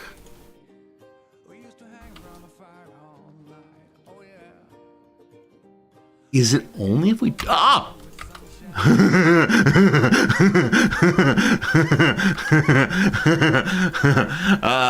Someone was thinking, do they only attack if we touch something? Someone was incorrect in that assumption. Alright, also the pumped up kicks are fighting something. Hello friends, you good? Who we fighting? Who we fighting? Hungry bandits just keep running. You're fine, you're fine, you're fine. Oh, Scratch is really hungry. No, he's not. The hungry bandits are hungry. We're fine. Okay, how far will these things chase my characters? There's one right there. Are we gonna... If we run into a skin spider, I wonder if the security bots will help us fight. They've now...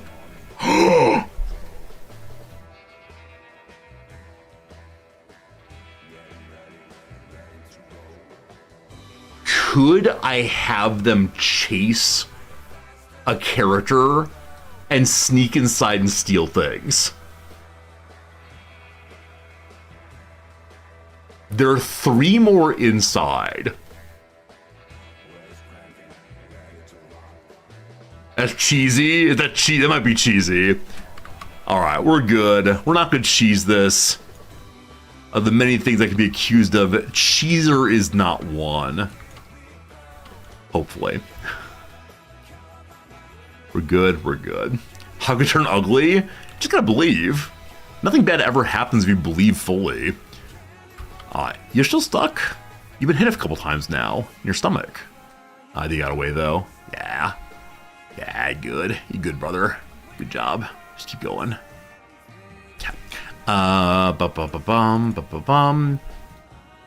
It's time to go home-ish. It may be time to actually factually go somewhere and sell things, or possibly even go home. I don't know what will happen if we walk straight through the desert or the wasteland to make it back to here. I mean, just say, like, go to Drifter's Last. Are we passing through anything problematic? I'm not sure. Maybe we'll discover some cool stuff. If things get dicey, we can, of course, head to the coast instead. The coast has been largely safe. That's everyone together? It is. Goon Squad, you did a great job so far. I do wonder if we're getting low on food after a very long time. We'll watch Scratchburn for a moment. We gotta buy one of those fancy holy books at some point out here. Scratch is a dude, right? Yeah. So, there'll be neither racist nor sexist against him. Though possibly they'll be a little bit displeased by his not having one of their books. Or Catball healed again. Keep scooting. In our very first playthrough ever, when I tried to make a base for the first time, we set it up in the plains just outside of Stack, I believe, and the holy people were so unhappy with me. They were consistently like demanding taxes. I think at one point they came to purge the evil out of me. It was not a very pleasant moment. It was not my favorite bit of the playthrough ever. I think our first time actually visiting the Holy Nation in this playthrough. Let's see. Okay, why am I here? Looking for blueprints, looking for sleeping bags, just visiting here and there. And I'm really happy we already built this this playthrough. It feels like it was just a much better choice. That's right, holy days are called. Yeah, the holy days when the Holy Nation comes and attacks you. It's horrible. Hello, holy barman. What you got? Alright. So, these are self-help books by the Holy Nation. Not what we need at all. Various wanted posters. I considered going and looking. Wow, this one is 1,000 money. So very, very easy bounty. Someone named Els the Greenlander. Fat as a bug house. Bar thefts. Yeah, I'd love to do more of those. The Holy Crusade. This is the book we need to stop them from attacking us while we're here, I believe. And no cotton. I was looking for cotton, that's what it was, while I looked this way, but no luck for now. Probably the cotton at the way station will have respawned by the time we get back there. So one more run, and then we'll go home again. Yeah, probably more things worth getting and engaging with, but for the moment we are profoundly impoverished, unfortunately. We're carrying a lot of very expensive items on our goon squad. We seem to be moving on with not too much trouble right now. More bars there? Yeah, I'm sure there are. Sure there are, but for the moment I'm okay with kind of skipping out. Okay, so I'm going back home. We are following the coast. There's probably a way into here, but I'm guessing I don't want to be in there right now. So the coast will be fine. Not much to do with you all We'll see if we get some fights on the way. Glad the skin spiders didn't rock us. I'm guessing there are scarier items than the skin spiders, but they're the scariest I've seen thus far. Now, the elder beak things. We know where there are elder beak things, but I've never fought one before. And I'm guessing it'd be an absolute disaster to give it a shot. We've also been playing today at only game speed 1. I never quite know when it's worth going to higher game speeds, or if game speed 1 is a-okay the whole way through. We are heading to the end of stream, friends. About no, it's not. It's almost 190. We stop at 200. It is almost 150. We do stop at 2 p.m. Hello, traders. Are you friendly traders? What are you up to? Probably nomads, yeah? Yeah, we gotta figure out what we're gonna do tomorrow. Obviously, we're gonna bring our characters in the Goon Squad somewhat home to get them to heal up. I might send a runner over to pick up their fancy research books. Just nomads. Just nomads. Is there a trader among them? They shouldn't mind my visiting them. As I mouse through, none of them are showing trading. I'm a very front guy. Nomad animal trader. And maybe the goal for tomorrow is to buy the rest of the Chicago Bulls. What an absolute waste of money that is. But it could be fun anyway. Want to fight the Dust King. Found that Dust King. So many enemies there. Yeah, 25 enemies. Dust bands aren't that strong, but I believe the Dust King is the strongest of all. And that is a slight worry. I'm enjoying this game. Yeah, I think like looking forward on the rest of the week, because I am planning to play Kenshi until the end of the week, and then something else next week. I don't think we're gonna get everything I want to get done, and I have no idea when we'll get back to Kenshi again. I think it's a game that just sits in the background. We visit it like once every 6 or 8 months. And I don't know. I know many of you, it's your very favorite game. And it's a game that you like lock in on and imagine yourself never playing anything else. I see why. There's so much depth to it. And like in the map, what have we actually explored? So I've explored this coast. I've run through here. I'm afraid of the manhunters. I've explored this swamp pretty well. This swamp is full of characters of different factions fighting all the time. I don't know if I can take aside the faction battles, but who knows. I've run through the Shek area very, very quickly, looking for things to loot. I've probably missed important stuff. This room up here, no idea what that is. No idea at all. This area here, I've been inside of one time. We were immediately swarmed by so many of the Hiver animals. As I understand it, the Hivers have lost their minds there, but we've barely gone in at all. To the north, I have no idea what any of this is. Over here, I visited the Holy Folks a little bit, mostly just running through. What are Endon? What's Drin? What's Bast? What are these places? Yeah, so much more we haven't seen at all. And will I see it ever? I'm guessing I will, but there's still just so much more to explore in this game. Now, I do wonder if the exploration will be rewarding. One thing about very large games, No Man's Sky was an example of this for me. If there's not enough difference to different areas, huge areas mean nothing, right? If it's giant but more and more the same, for me it doesn't work terribly well.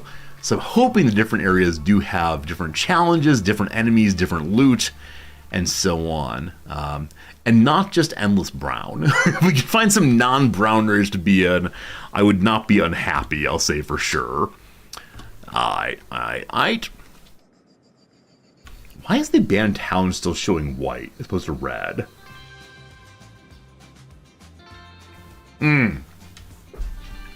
Because it is belongs to the cities, not to the old empires.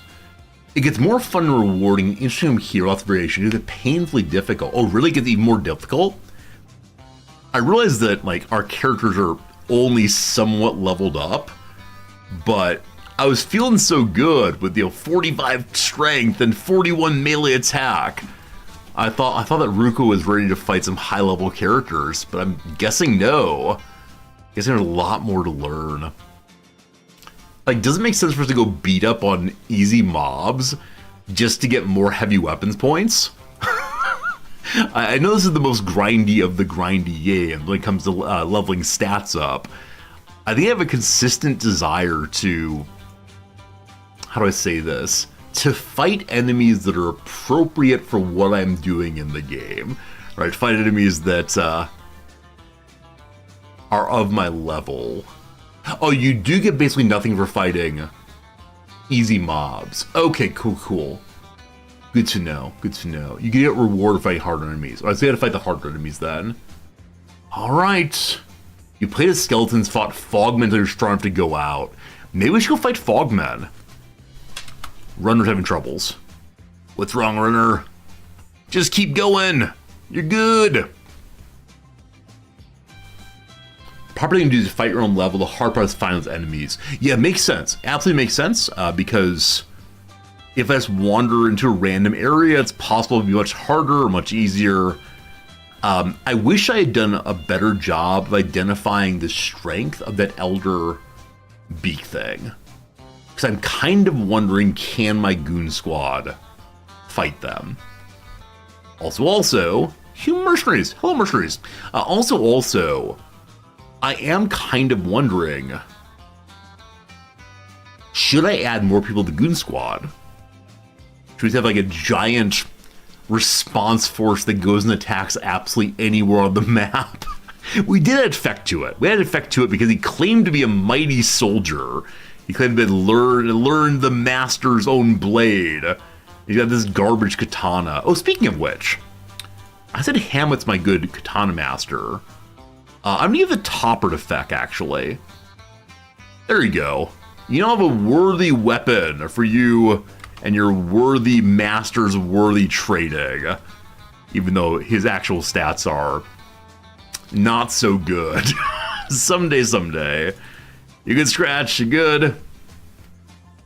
Go fight the Fogmen? Probably not yet. I know the Fogmen are cannibals, so I know the Fogmen will eat characters who are downed. And so it can get really, really overwhelming to keep the Fogmen in control. At some point we'll go. This is a Dark Souls NPC? Yeah, claiming to be good, actually bad. It's like, what's that character that constantly shows up in every Dark Souls? And is always working for the player. But wait, maybe not. His name ends in an S, I believe. It's like Chuckles or Giggles or something. That's absolutely wrong. But I remember the first time I got tricked by this guy. It made me never trust again. Patches, thank you. Patches is the character that shows up in all the Dark Souls games, I do believe. And it's a very funny character. Hey, we found ourselves another Skinwalker buddy. Fex out to front. Bommingham is ready to fight. Bommingham! Tank him! Yes, this is what we want, right? This right here is how fights are supposed to work. Blocking, taunting, Dennis Rodman, charging, everyone else in behind. Good. Pure damage. Not a single moment of damage taken on our side. Well done, Force. Hey, it's another one. I shouldn't have been braggy, because now here's another one. All right. Y'all hang back. Oh, Bommingham, why are you walking so slowly? Bommingham, what's up? Well, that's weird. All right. I realize he has heavy armor on, but he should be fine. Oh, we're on hold, aren't we? Why did I put everyone on hold, you fools? There we go. Well, Ruka decided to tank today. Very bad decision, all of you. I think with attacking overhead, it damages heads in a way more than I've seen previously. Huh. Is that true? I do wonder, like, the direction of the character's swings, does that show the direction of damage coming in also? Like, do we need someone very, very tall to fight the skin spiders so that they're not able to knock people in the head? Not sure. It is true. Hey, how's it going, Crutch? Good seeing y'all today. Like I said, we're heading to the end of stream. Only about 5 minutes left today. It's been a fun one for me. I'm curious, what are you all up to today? Are you all considering going to bed soon? Is it early morning for you? Are you playing video games? Tell me your stories, please. You've heard my stories now for about 5.5 hours. I'd like to know your stories. Let me know how you're going to fill the time once Old Resorty goes to bed. By go to bed, I mean turn off the stream and go do some reading and writing for my class class next term. Go to bed, he says. I mean, nap time is very, very nice. Try to avoid that. You went to bed too early? Now you're back awake? Absolutely. Now, I know the East Coast friends are going to bed almost certainly. Oh, Scratch got knocked out, it looks like. Or maybe he's healing himself. His chest is in really bad shape. It's getting bad. Bed in an hour, Oxygen included until then. I hope you're getting all of your physics dreams coming true. There's no game better than Oxygen included to remind you just how complex this world is. And with that said, it's just a model. Amazingly, amazingly. Considering making Goon Squad number 2. Yeah, considering having a second Goon Squad that is also leveling up combat. Let me ask, those of you who played the game well, who know the ins and outs of Kenshi here, are you usually rolling multiple fighting forces? Do your fighting forces end up being 10 people altogether? Or do you tend to have only one main fighting force? So far, I like my group of, 8 people or so. They've done pretty well so far, but I do wonder, would it be more better or more good if I'd had even more of them? No due to micro, that's very smart. Yeah, micro is the thing I need to do more of, clearly. But, maybe one of these days. Friends, we have more than 10 cotton.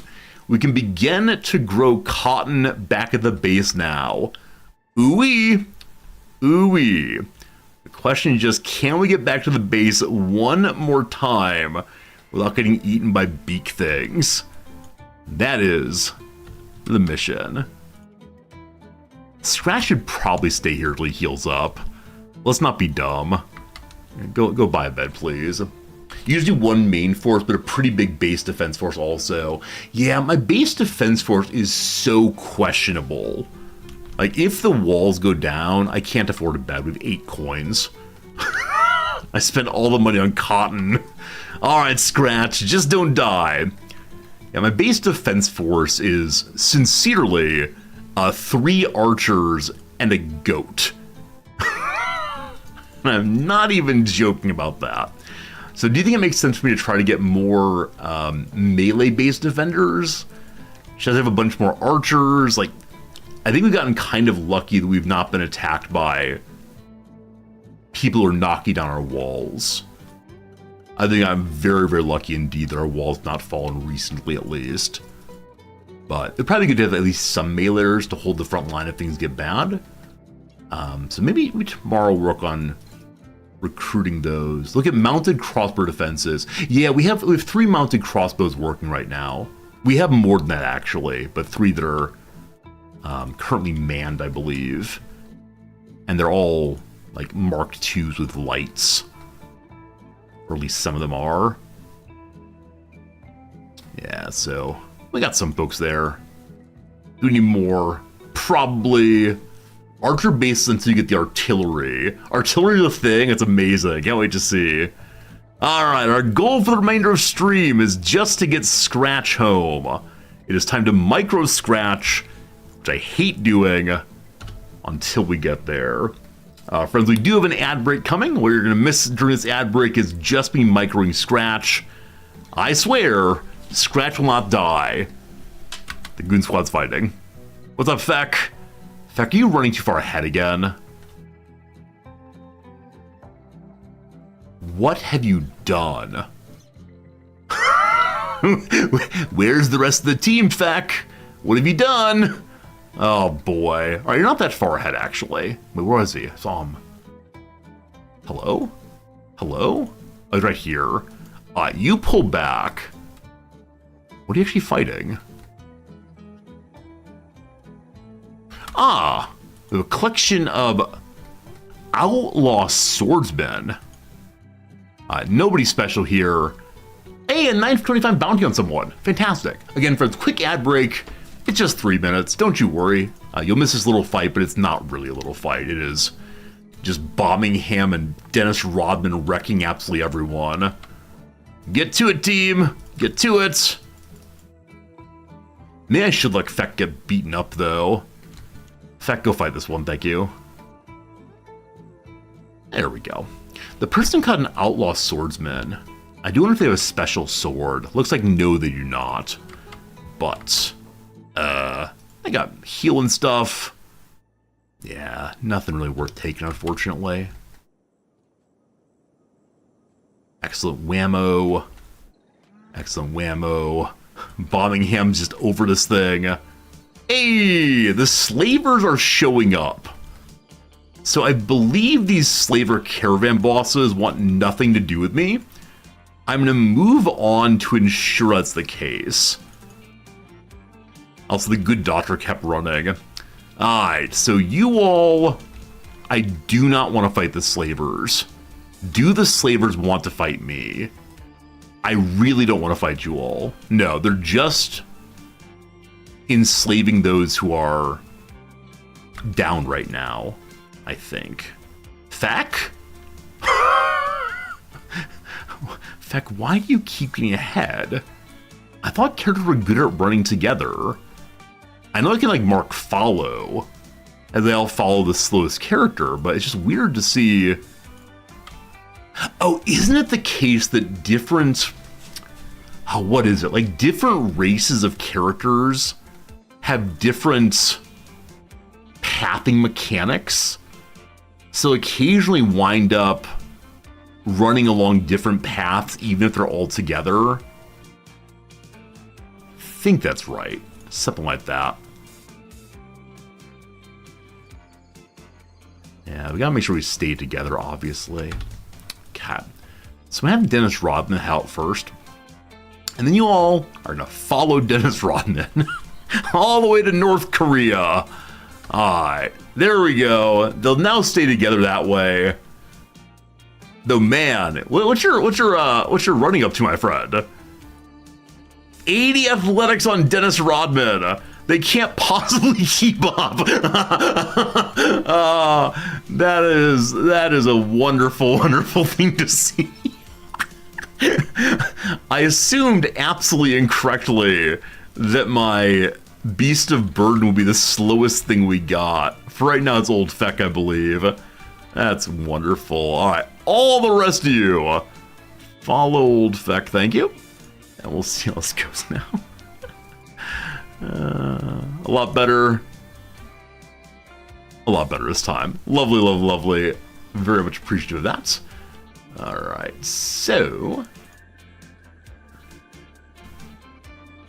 Back to the question of, can I get Scratch home safely? Scratch has been running on his own? No, just kind of standing there, actually. Maybe on his own? Can't tell what video game is doing. Where are you? He's been trying to get on his own, but got lost, it looks like. Okay, just looking for beak things. I'm gonna go to speed 2 here. I think we're okay. Can't believe we had one of our characters pecked to death today. If you missed that, team, you miss a really horrible moment in this playthrough. Double, who had been our runner since the beginning of the playthrough, may have been our very first copper runner, honestly, was pecked to death by an elder beak thing. Now, I'd like the Goon Squad to go get revenge. Hello, beak things. I'd let the Goon Squad go get revenge, but I'm actually worried the Goon Squad might get pecked to death also. Don't go that way. Don't go that way, you fool. Okay. If we swim across, I think it'll be okay. Your swimming skill is still questionable. 14! Go in the right direction at least. can't believe that training thing is still flashing. I really wonder what causes that. Like, is it one character consistently starting and stopping? Is it multiple characters trying to use it together? I'm just not sure. Scratch went back on land. I don't know why you did that, brother man. I may have misclicked, but I doubt it. I'm considering stopping training entirely, because every time it flashes, I have a moment of, why is this happening? It draws the eye in a way that's unpleasant. That's the phrase to use, I suppose. Okay, we see big things. We run from big things. We see freedom ahead. Speaking of freedom, earlier today, you may have missed this. Earlier today, we looked into the micronation. Oh, come on. we looked into the micronation of Sealand. Micronation is set on top of a... Oh, gosh. This is bad. Micronation is set on top of a previous sea fort. Super interesting. Sealand. I did a really, really good job of staying away from them. Well, Operation Save Scratch one more time will begin tomorrow. I think there's some modification to the game that's causing my auto runs to fail. So it seems like Dev does not want auto run anymore, but instead wants trade caravans with troops and so on. That's fine. That's fine. I'll work on it tomorrow. My friends, I hope you had a good time. It's time for us to find someone to raid host. Tomorrow, save runner... unlikely. We'll see. More Kenshi tomorrow. For now, though, let's find someone ready host real quick. We'll go pull up the wheel of question marks to see. 1 second. The game is saving and so lagging slightly. Come on. Exit, please. Yes. All right. Who should we raid? Hey, Zillion, thank you for the thank you. I'm glad you're enjoying the gift you gave us all. All right, we get the wheel of names here. Which direction do we raid today? Wheel on the screen. Tell us what our raid shall mean. Today, friends, we raid down. Brickhead, thank you for the 15 bits. I forgot Brickhead said they would give me a bit per tab. Got to get more of those. Thank you for the bits. Friends, time to raid down. Time to find someone in our directory who we can share our community with. Hopefully someone with only 1 or 2 viewers who get a real big smile out of suddenly having a larger number, all you fine folks. When you get there, please offer a kind word. Please offer a hello friend and all the rest. I see no webcam. Always concerns me. A relaxing stream of Kenshi, backseat gaming allowed. Let's play. What do you think, team? Is this person here going to be super cool? Also, they're finishing up here. If you've not yet checked out the old survey, I'd appreciate you doing so. We're surveying the community on how things are going. So, !survey. Makeshift walls are finished. We have a voice. Speaking of, let's take a look. Hello, smiley face. So, town interior training walls. Walls! Resorty, hello, how you doing? Here we go, team. When you get there, offer a hello friend. This person's gonna be so glad to see you, I'm sure. This is the kind of raid we love to give. The person's attentive, the person's aware, the person seems competent at the game. Cannot wait. See you tomorrow, folks. Appreciate it a lot. Goodbye for now.